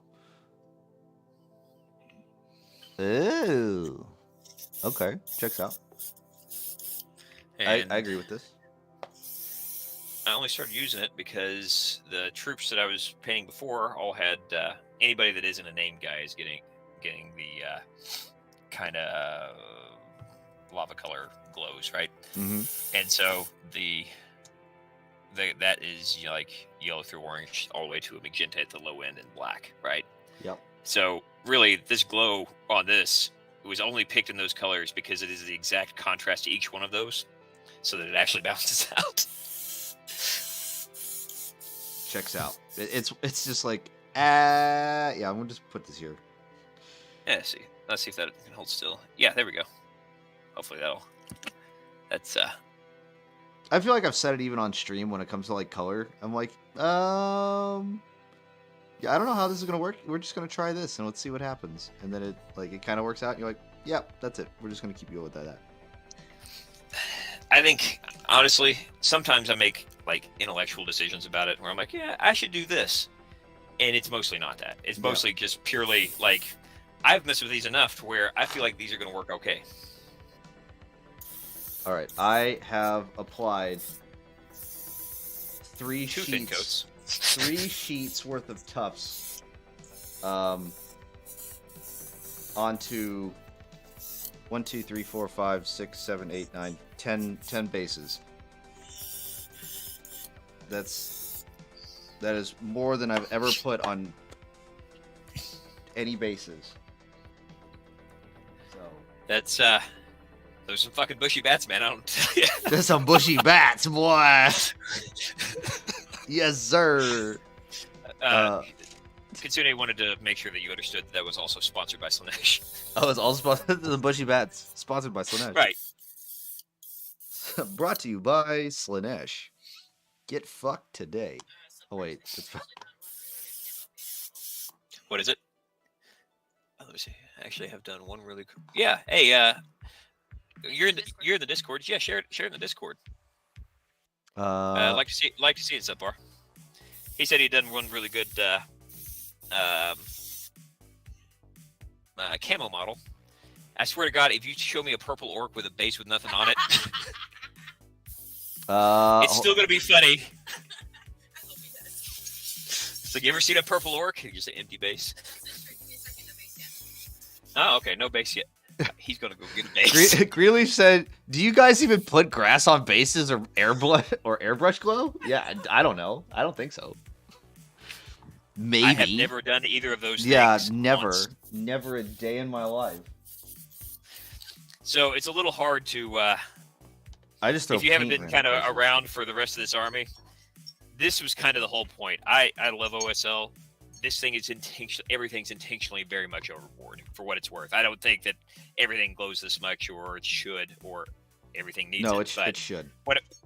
When I ran this idea past the customer, I was like, so what I end up doing, I think this is the 3rd or 4th army I've done for it now, in 2.5 years.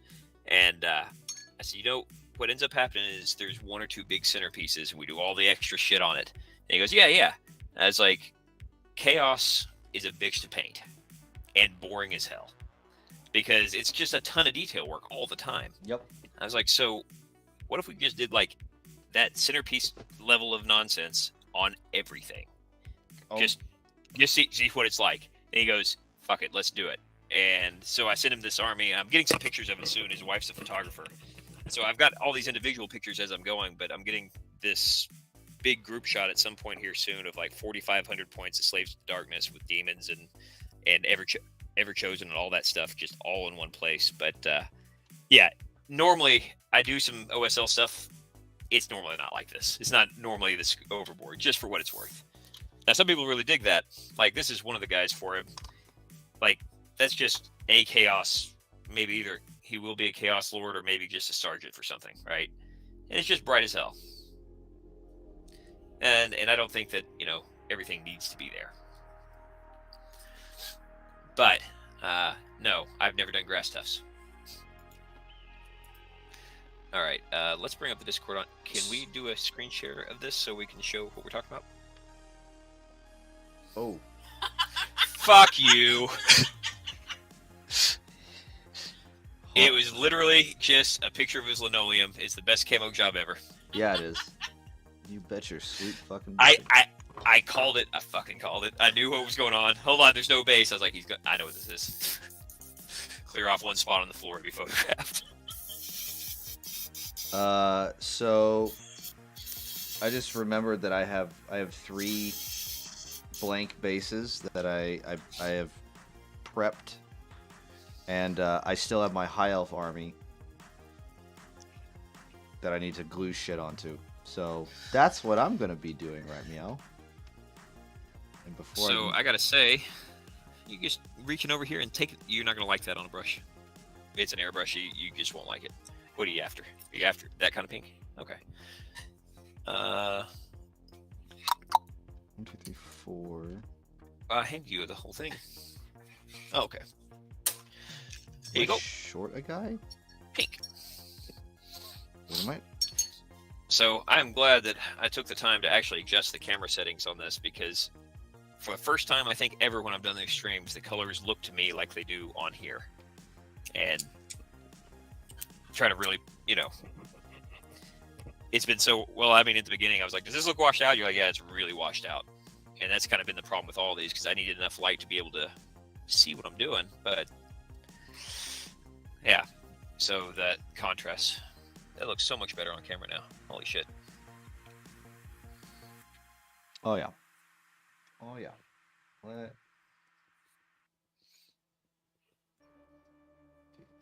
Is that backwards? It is. It's inversed. How the hell did that happen? It's the same thing with my stuff as well. It's inverted. I don't know why it's inverted, even though I told it, hey, the source is this thing, and then for some reason it doesn't invert one way. Hold on. When I was screwing around with the stuff earlier, I saw this. Ha! There we go. That's how they're supposed to look like. Not half bad. There it is. I'm still amused that you knew what Subpar was doing and you fell for it anyway. I didn't fall for it. Yes, you did. There's no falling for it. I was like, yeah, by all means, go ahead. It better not be this. And then, lo and fucking behold. It was. So It you was. fell for it. Okay, yeah, maybe I did fall for it. The Fuck what you the guys. fact that you clicked on it and you went to go Well, check. okay, so then she fell for it, because I didn't No, click I on knew shit, what he was doing. but fell for it anyway. No, I didn't fall for it. Oh, okay. It was for you, not So, for me. so really, just no matter what happened, this is my fault. Yep. Okay. Yep. Cool. Look, I'm fine with that. I just need to know what the game was. Yep. I orchestrated the demise by clicking on it for you. You cannot win. That's how that works. He says, "Wow, just discount my painting job. That's cool." You're gonna fit right in here, man. Between the dad jokes and the general troll atmosphere, I think that's Did Yep. Dontioni already go to bed? Dontioni probably already did go to bed because she does have work tomorrow. Oh yeah. I'm thinking about calling it here at like midnight. Last stream, it was me and Dontioni. That's gonna be about a half hour for you. Yeah, about half hour. Yeah. All right. Totally. Yeah, I don't know, what her work schedule's like. If she's got one of those kind of alternating things. 'Cause if No, she's gotta work, she's got pretty consistent work hours. It's just like she only has Saturdays and Thursdays and Saturdays off. It's like other than that, she's working a pretty consistent schedule.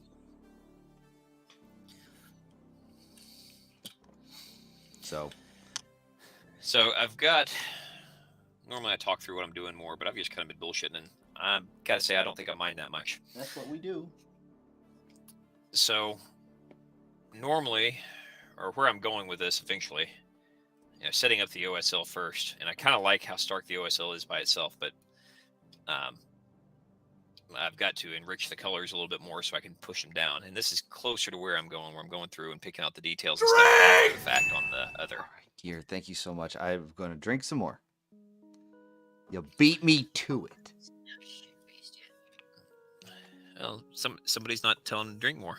Hey- No, they are. Oh, well, good. Oh yeah, It's been they all are. night. It's a constant. It's a constant. They just try to get me drunk. I'm okay with this. Like, Yeah. you do you, boo boo. It encourages interaction. I don't think that everyone should do this. It's just I'm retarded, so See, and there we are. Like, And according to the terms of service, we can't say that. Did you know that? I was Well- so surprised when I heard that. I mean, I'm special. Yeah, so you can say it, but Say a word, you dirty. no, not really. Oh my goodness, It- it's like I'm trying to make fun of chow halls now. I don't know if I actually can say this on stream, but I'm gonna try anyway. Good luck. So Godspeed, friends. So I've made a lot of memes, Uh-huh. for the Chow Hall, which is run by Sodexo, and I've been trying to make like new slogans for them that are more appropriate to how they treat service member Chow Halls. Uh-huh. So I have things like Go on, this should be wholesome. Yeah, yeah. I was like, Sodexo. What was it? Your BAH looks good in our pockets. Oh. Or your BAS looks good in our pocket. Also, Sodexo. Our employees are special because you're special to us. Dude. So I don't know. The Marines are basically there isn't a cook job anymore in the Marines, right? There is, yeah. 3381. There is? Yep. Food service Okay, well, specialists. yeah, we talked about that. The Army doesn't have it anymore. It hasn't for a while. They don't have cooks. And so, no, everything is contracted out, That's even lame. on base. What about out Well, in the field? You contract out cooks in the Well, field? MREs are your friend. Oh. And no, like, now this is back. Okay, for what it's worth, this has very likely changed since I was, yeah. So, Possibly. but, well, I say very likely. Either that or it's gotten worse. I'm not sure which. Okay, fair play. But yeah, even when we were doing, because the rule was you were supposed to get a certain number of hots, like at least one hot a day, right? Yep. Now, you and I both know, That don't technically, yeah, that's not. You're also supposed to get like at least 6 or 7 hours of sleep, and that don't happen either. Yeah. But yeah, so they actually brought out these trucks and had like hots that were delivered by the contract. They had food trucks that came out to us when we were doing like field exercise and stuff like that. They were even doing it there, even on base, and it was just bizarre to me, like that. And I asked about it, and they go, "Oh yeah, Army doesn't have cooks anymore." And then there's some follow-up hoo-ha bullshit about like we're all fighters now or something. And I was like, yeah, there's like 1 in 10 guys that are combat dudes, and then it's everything else is logistics because it's really expensive to put people in the field. Yeah. And then I was called a smartass, and I didn't know what I was quote fucking talking about. So, Oh. luckily I was set straight because I was almost in error.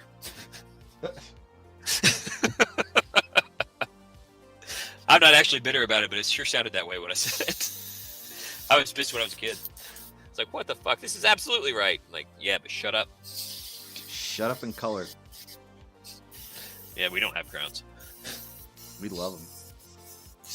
I also our entire crown budget keeps going to supporting the fucking Marines. You're right. You know, one of the things I thought about was I say our, like I give a shit about any of that anymore. Hey, we all pay Bad habit. taxes.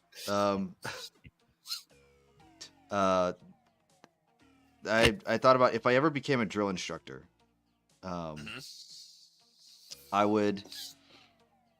said that I would say I would like go buy a pack of white crayons, right? And then I would find my special recruit, right? And I'd be like, "You're my white crayon recruit because you're just special." So you're gonna take all your notes with white crayon because you can't retain anything. And maybe if we go roll you around in the sand long enough, like the sand will then bring color into your white crayon, and you'll learn something. Like I feel like that's gonna. I feel like you're about to get canceled, man. Be careful. Yeah, I feel. Yeah, I should probably stop while I'm ahead. You mean Caucasian crown? Caucasian crayon. Oh no. Oh, sorry, shit. it was too easy. No, it's shit. Like, you're right. Ooh.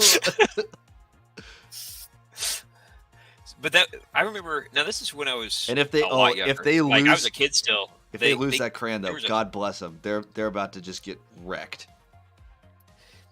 That is the right answer. Yeah. It's like, please fuck this up. Yeah, I hope you lose this crayon. I'll have another one, but you're gonna pay for the fact that you lost one of the white crayons. These are special crayons for special cases, just like you. Yeah. They want to be the special recruit. I remember when I was a kid. Well, I don't know how young I was, but it was well before the military, and I hadn't graduated high school. They were already Like that culture was already there. Like people were like, oh, all of a sudden this kind of PC culture, or this, that, or the other, it's suddenly showing up. Like, no, it's been here for a while. It's just been quieter until pretty recently. Yeah. Because there was a huge thing that happened with flesh color was the problem on Crayola crayons. I remember that they threw a shit fit, and this was in the fucking 90s or early 2000s, about flesh colored crayons. And I was like, you can just make one that says dark flesh or toned flesh or anything else, and then the flesh colored is fine, right? Yeah. Except that, like, I mean, nobody's listening to me. I was a fucking kid then, but it wasn't that. It was like, well, then everything's compared, because that was an argument. It's like, well, we could just do this, and they're like, no, because then everything's compared to a Caucasian flesh tone. It's like, okay, well, I mean, just be unhappy, I guess. Just be unhappy. I think that's what you're going for. So what about Cadian flesh tone and Katachan flesh tone and what is it? Ratkin flesh and Kislev flesh and Flayed One flesh, and I'm just looking at my wall. Right. Like, I'm looking at my wall of paints, and I'm like, I'm gonna just list off all these flesh tones, and no one threw a fit about that one. Yeah, it's. You know what? I think it's the same thing no matter what. I think somebody's going to bitch no matter what you do. You bet. And the thing is, fucking stop giving them attention. Yep. It's like, I'm angry about this. Well, I mean, are you okay with handling your emotions? It's also people getting offended on behalf of other people. It's like, right. Shut up. Like, that's enough out of you. That's enough out of you. Go into your corner. Like all these people could be offended for themselves. Thank you very much. Yeah, if they are, then yeah. Actually, if the group or piece of society or whatever the thing is, like you said this and it upsets me. It's like, okay, well, I'll almost certainly apologize to an individual. Yep. But the moment you make it my problem as some sort of group identity thing, I am done. Like, yeah. This is a job for me now. I'm going to make you uncomfortable because that's who I am. Yeah. It's like I don't like it. It makes me feel gross. Like you haven't showered in several days and you've been doing nothing but rolling around in sand. Ew. Getting sugar cookied. That's what we call it. There we go. Huh. That's about right. Yeah, I never really thought of that. It's a good descriptor for that. But yep, that's an old phrase. Getting sugar cookied. My guest host here, while I go hit a cigarette one or two more times before we're done, is going to tell all about her brand new Dimacaron that she's been working on and following your advice. Ooh. Oh yeah. Damn. When'd you get that bus license? The short one? I mean, hey, a bus is a bus, I guess.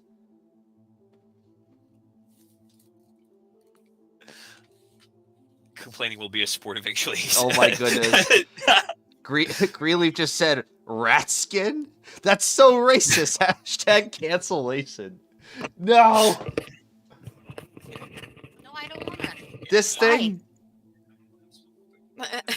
I'm just trying to. Look, Marines can't read, and I happen to just be one of those MOSs that like manages to figure it out. Like I took spelling for Marines, and that says, oh my god, focus. Of course, it doesn't focus when I'm trying to prove a point. There we go. That's what it says. All right.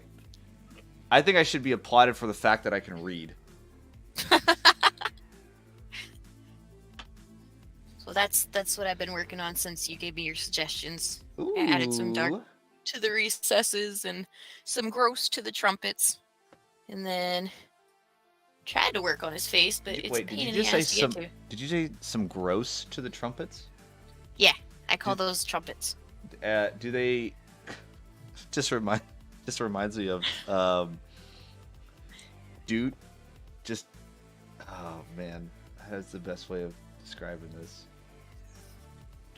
Trumpets just go dude, and that's it. And Yeah, that's what they are. You want to see my hive turret? Give me 1 second, I'll go grab yeah, it. you do.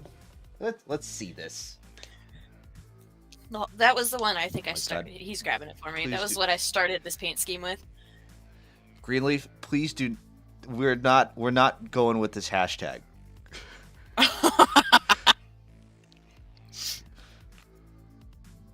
Layson did nothing wrong.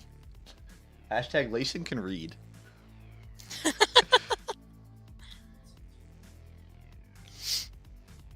I feel like this looks a lot better in person. Like a lot of the details don't really show up as well on the camera. All right, then you take an up close. No, subpar.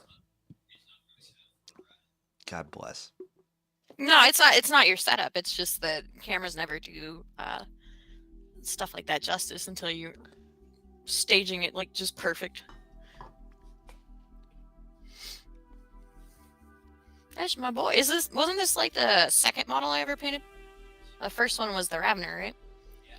Yeah, this was the second model I ever painted. My hive tire. Oh my goodness. There we go.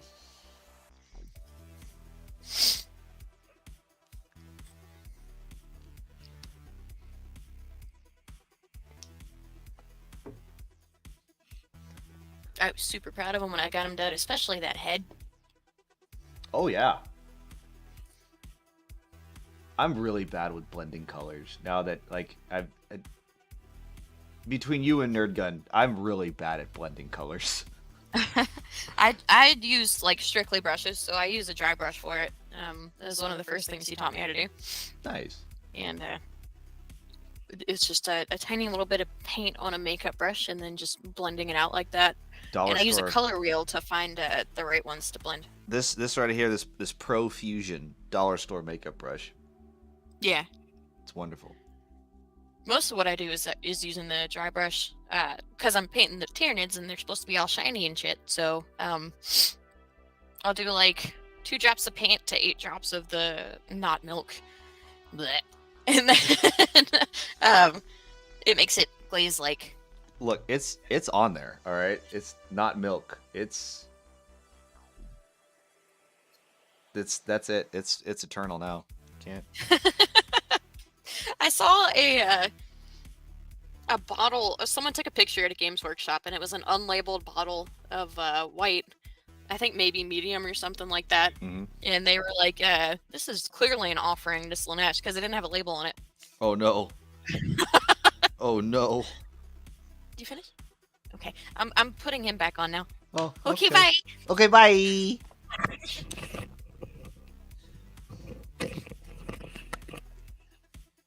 So, we started this idea in the very beginning. I really do like this thing. Yeah. I think it's funny how like how Kitsune it's like, yeah, let's I'll paint up some models, and then picks like one of the biggest horde armies in the entire game. I warned her about this, and guess what she didn't do? Heed anything I said. Yeah. And honestly, she's doing great at it. So like, you know, it's joke's on me. It's the same thing. It's the same thing with Dantione, because she's like, I like the ghosts. I was like, you know, they're a horde on you, right?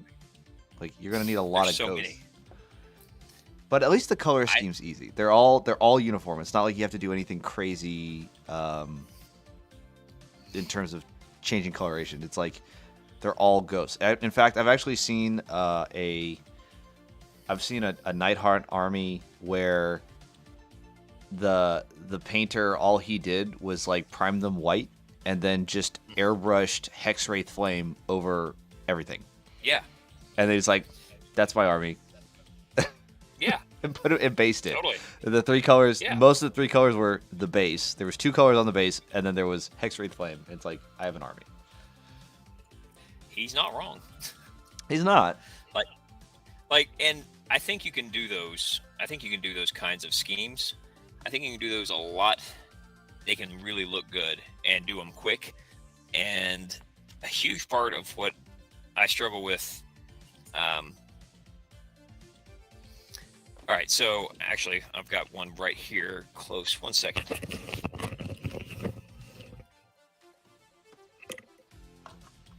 That's where you went. I had a model go UA from the rest of my bolt thrower crew, and I was trying to figure out where that other model went. And I have found I have found the model because it's a 4-man crew, and then here it is. I found it on the floor.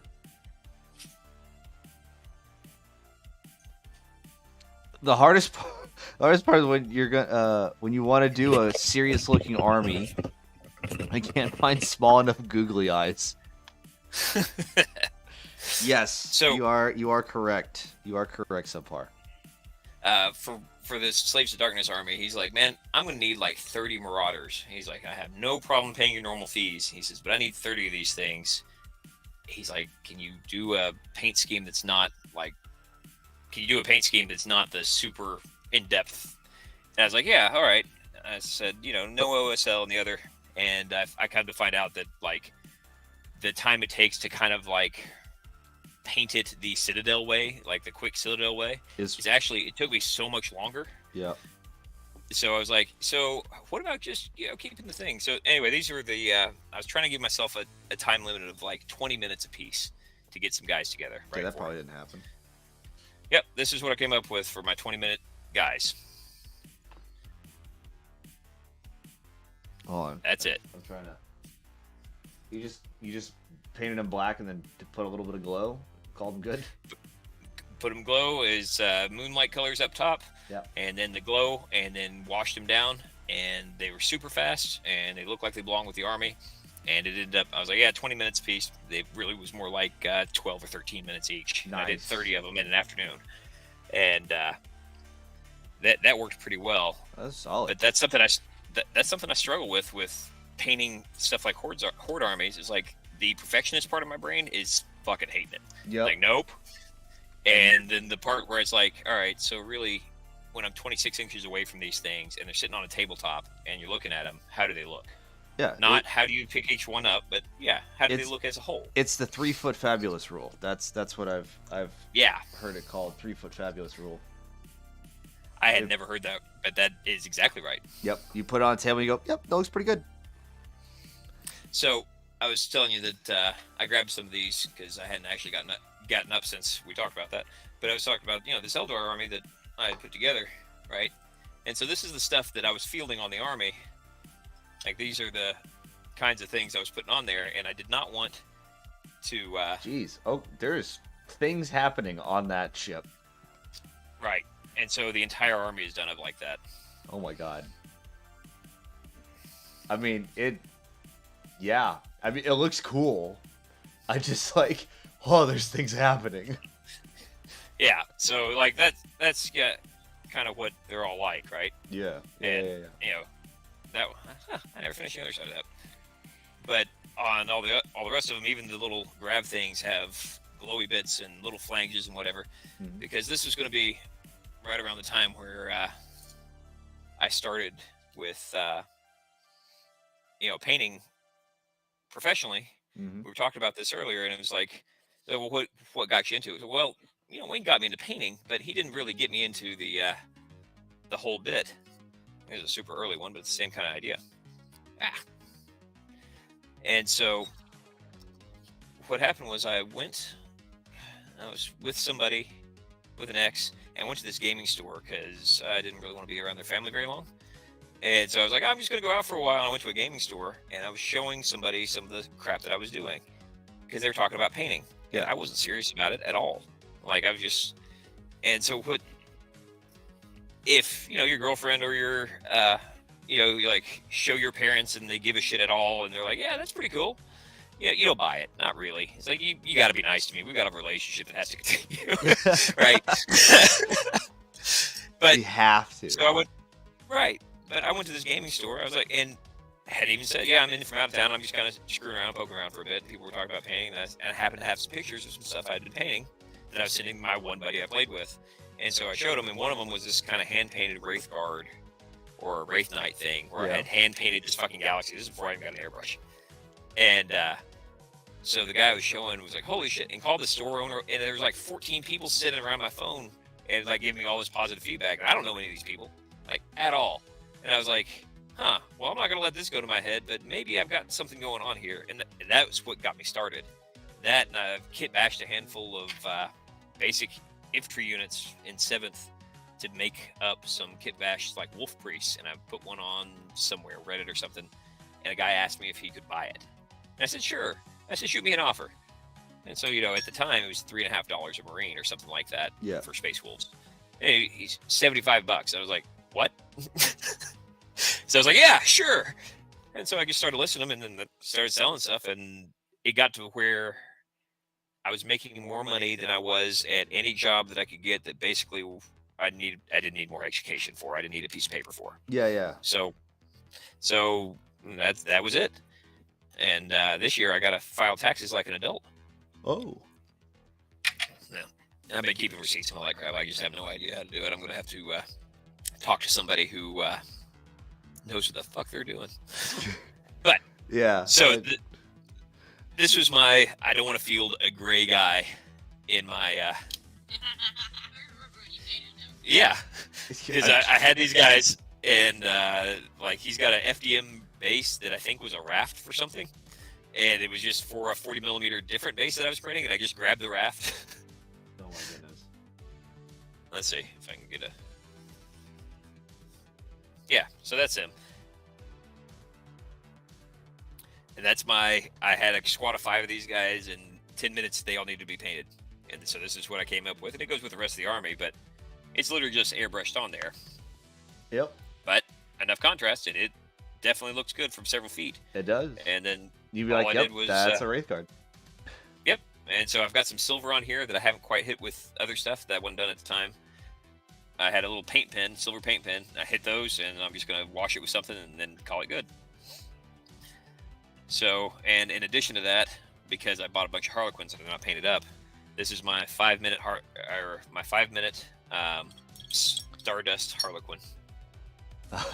Okay, I'm gonna ask this. This might be just a me thing. So, when it comes to kind of like the gaming group that I play with, right, is for some reason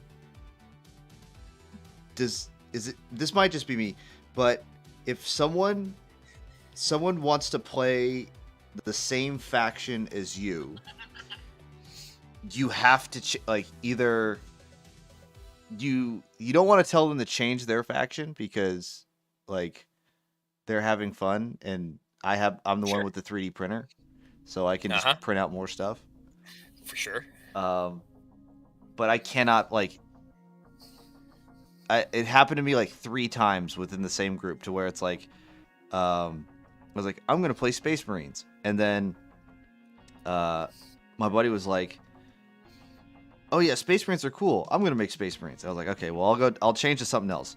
And then I was like, I'll stay within Space Marines because he went like Crimson Fists. And then I was like, I'm gonna go Black Templars. They're like they're Space Marines, but they're like niche Space Marines, right? Right, yeah. And then the next dude who joined the group is like, yeah, I have Black Templars. I was like, fuck. Like, it's like, stay in your lane, buddy. Yeah. And then I was like, maybe I'll go Eldar, right? Because the new Eldar stuff just dropped, and everyone. So I was like, okay, well, everyone just started like, he's got his Space Marines, he's got his Black Templars. I'll do Eldar because Eldar just dropped, and like they got new models. Mm-hmm. And then the dude who started with the Space Marines is like, man, the new Eldar just dropped. I think I'm gonna pick up a box of them. And I was like, God damn it, fuck. And I was like, maybe I'll go Tau. And then as that happened, apparently the meta dropped about the whole rail guns, about like, and so another dude was like, I'm buying a whole bunch of Tau. And it's like, he just showed up one day, he's like, I have 2,000 points of Tau. And I was like, I hate all of you. Hey, just play your fucking army, man. I know. Fuck them. It's so me and one guy are basically, until Kitsune, like Cazador, who's on here, has played a couple of games with me here and there. Mm-hmm. There are some odds and ends other people who I've played with and pick up games and stuff. But basically, until very recently, it's been one guy. It's just a friend of mine I've had for years and years. And it's easy enough because I think we've got just about every army represented between the two of us. And so he's like, huh, I'm thinking about doing a Slaneshi army. I was like, cool, man. And then I'll do the opposite. I'll do a Coronate army or something similar, or Yeah. or a Zinch Demons army. And so the funny thing is like the orcs that I'm going to be working on, like we both wanted to do that. So our compromise was just like, I'll print half and you print half, and we'll paint them up. And then when we get together, we'll both bring our half together. And if somebody wants to play orcs, then just play orcs. Yeah. Right. And so, but if I were like to play Ultramarines, we've never talked about it. Not once have we ever talked about playing somebody else's stuff. Mm-hmm. And I feel like I just know, like, no, fucking, his is our Ultramarines. I play Space Wolves, which are like Space Marines, but not, kind of like the Templars. And that's my lane. I've got to stay in there. But at the same time, it's like, yeah, technically you're printing them, and it doesn't cost you $55 for a squad of dudes. And who gives a shit? It still takes your time. Still takes your energy and all your other stuff. Yeah, play whatever the hell you want. And just, you know what? Show up with a better paint job than them. And then what are they going to say? I do. That's the one thing that has not been disputed amongst my gaming group is that I have the best painted. But then I don't know whether they just do it to spite me or they just show up with not painted anything. And I'm like, you guys suck. In 8th, I think, and probably in 9th as well, like at a certain point, there was in tournament play, like there were points for best painted army, right? Yeah. Well, now in 9th edition, you get 10 points for having your army at a battle ready standard. Like 3-color standard. Yep. 3 colors and a base. Cool. That is good. Yeah. Also, so one of the dudes, he comes in, the one who's doing Black Templars, and he's like, yeah, I'm not that great of a painter, but at least he painted up some of his stuff. I was like, hey, like, let's see what you got. And they're definitely like not award-winning quality, but you know what? He put colors. And did the colors go where they were supposed to? Mostly? In the general vicinity? Because, like, I'm trying to give you guys a step up here, but, like, in the general vicinity is often, like, a step above what I see.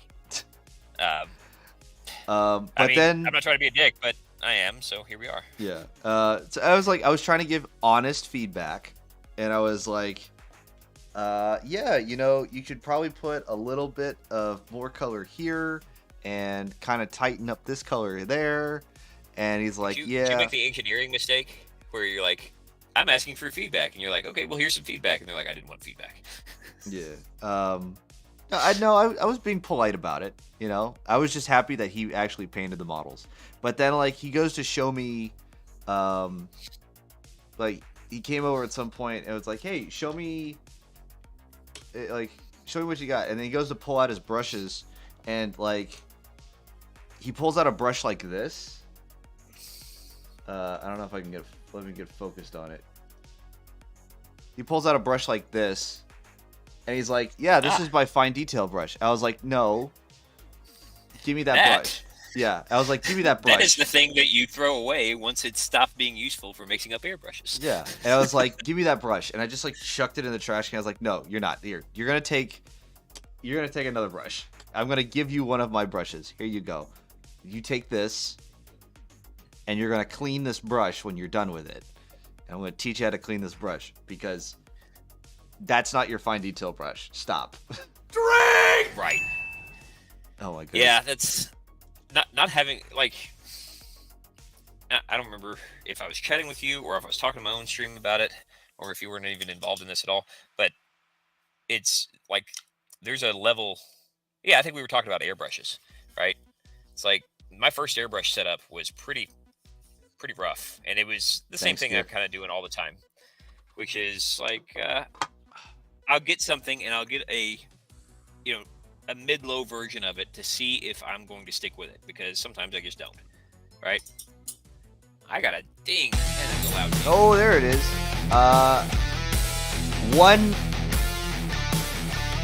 In-gamers follow you. Hey, thank you very much. One Matas, I think that's what it says. And then also I had a question from Ritter Kunabert. I'm just gonna go with Ritter. Ritter said, "Are these 10mm undead or is it too early and my eyes are not working properly?" You're close. These are 15mm undead. Yes, this is a 15mm undead vampire quartz army that I just finished putting all the basing and the tufts on. So, yeah. I'm going to be taking some nice shots, and I'll be posting them on my Instagram after I go to sleep. but yeah, this was like one of those fan. I don't know. What do you want to call it? A fan project? No, this is like one of those. I pushed through it.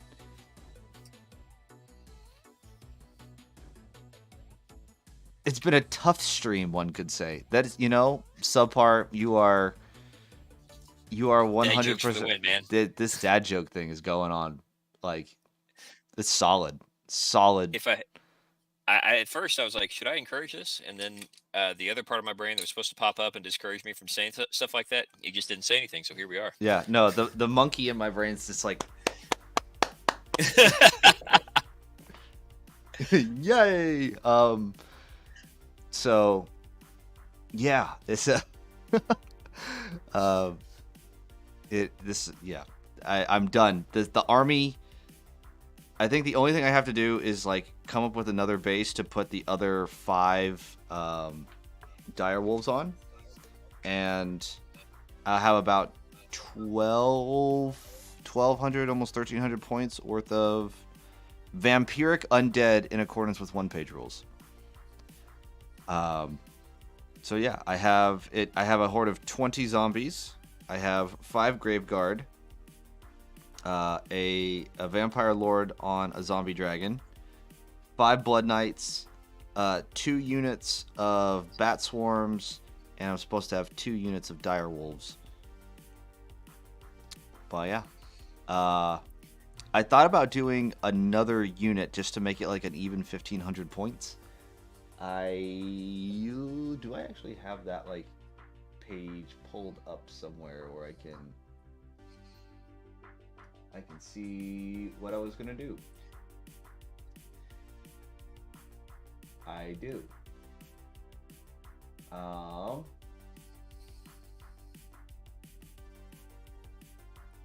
Skeleton soldiers. Okay. And a unit of wraiths. Those are the 2 other things I was gonna do. Oh well. Skeleton. So I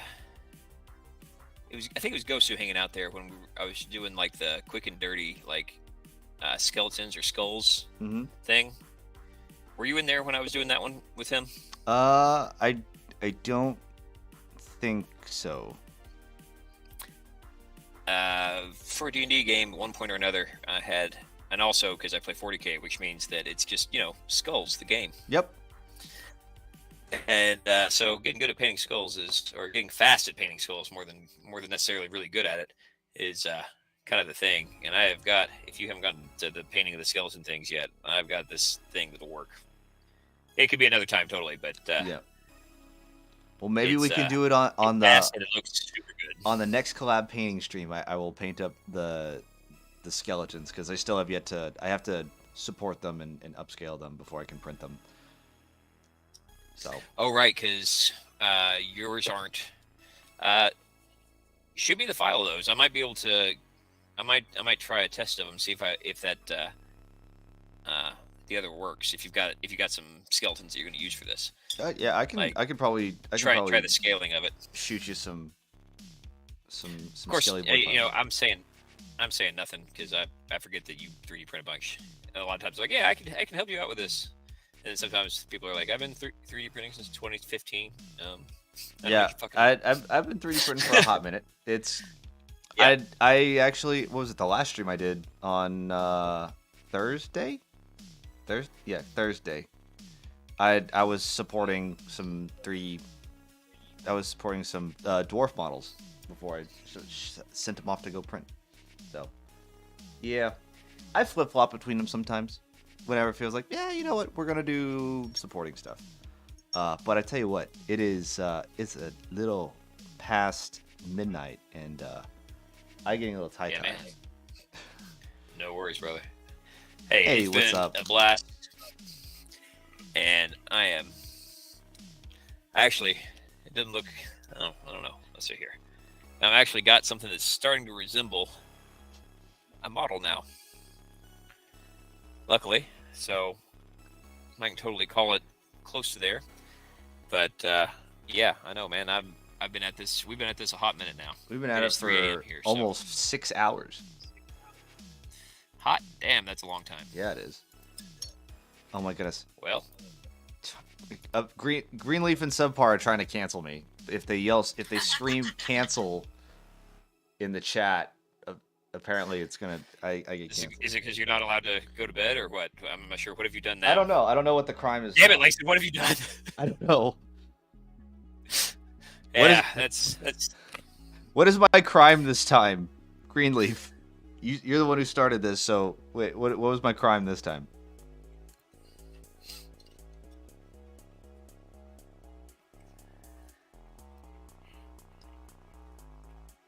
I'm waiting on response. Hashtag cancellation. Yep. Yep. Oops. That's where it's getting to now. The first crime is still a crime. And so far, I just hop on trends. No. Okay. Hey, man. Have you an excellent night. Let's call it. You want Yeah. to do the raid this time? I think you're hosting. Yeah, I will. I guess I'll do the raid. Who should we raid? Who is live right now? I could raid you. No. You could raid me, and I could keep this up for a while, but man, in a vacuum, and after 6 hours of painting, I don't know that I got much else to say. Yeah. You know, eventually we're gonna figure out our schedule to where we're not streaming at the same time all the time. Yeah. But I feel like you stream every day, man. It's hard. See, that's the thing. I don't. We just stream on the same days. I do Mondays and Fridays, and that's one of your main days. Hold on. Lima Rose Talk Shit says, always adds being increasingly invasive aside, having a pretty good day. Yeah. I don't know what to do about the pre-roll ads that they put. I can't undo that anymore. It's just a thing that happens. Yeah, Katsuni says you just can't turn them off anymore. Yeah. Yeah, not the pre-rolls, but the stuff on your stream is all Yeah. you really got control over. And then also he's building a Exindio class battle automata right now. Oh yeah. That just sounds like a really fancy Titan. A little bigger than a dreadnought, probably. Ooh. Exindio. I don't know that particular one. I know the battle automatas, or automatas, rather. You ever do that thing where you see a word in your head and then you try and pronounce it and you misread it in your head? Yep. Checks out. Yeah, that was one of those. Anybody have any suggestions on who we should raid? We're limited. We're limited on people. I have Lapis, which if you don't know who Lapis is, he does oil painting. Like he paints miniatures, but he does it with oil paints, and his stuff looks phenomenal. Who's the guy that we were in the stream with yesterday? We were both in the same stream. Yeah, that was. I just found him. Malev. Yeah. Malev Shinobi. Yeah, I just found him for the first time. Hey, man, I just found your channel. I'm going to follow. And then Lason's fucking already in the chat. I was like, what the hell? Gotcha. Like, you just now found this guy? Hey, I'm brand new to Twitch, man. I've only been doing this 2 months or so. Yeah. Let's see here. They were even rarer than Imperator Titans. Okay. That's cool. Jesus. I'd have to, yeah, I'd have to look this up. This, the Exindio. Yeah, I think we've outlasted pretty much everybody, man. I don't. The Yeah. one person on my live channels is you. Oh my goodness. Enslaved DAOT AIs captured by Dark Angels during the Unification Wars and the Great Crusade. They were shackled, crippled, and bound to non-humanoid robot bodies that are very powerful. Ooh. Neat. Nice. I'm all for some robot slavery. Robot slaves. And then they were called the Men of Iron. But here's what we're gonna do. We're gonna raid Wapolis. I think you guys are really gonna like this guy. If you don't know who he is, please show him some love. But we're gonna call it here at night. We've been going for 6 hours, and I'm ready to go to bed. So join. Hey, man, have you a great night. Let's Yeah. do this again real soon. Yeah, for sure. But for the rest of you guys in chat, please join us in our raid of Wapolis. And all right. You all have a wonderful night. We'll see you somewhere in the near future. Probably first Monday. Because I'm still on. Sounds great. All right. All right, man. Have a great night, buddy. All right. You too. Sean Flax, thank you so much for the follow. We're out.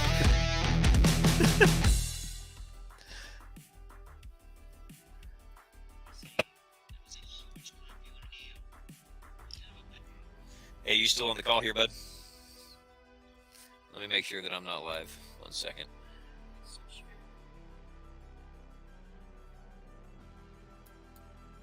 Fuck. Guess what we didn't do again.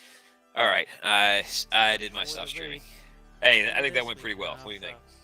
Huge surprise, some object source Yeah. on the channel here. 16 or 17 people pretty well the whole time. To do those, And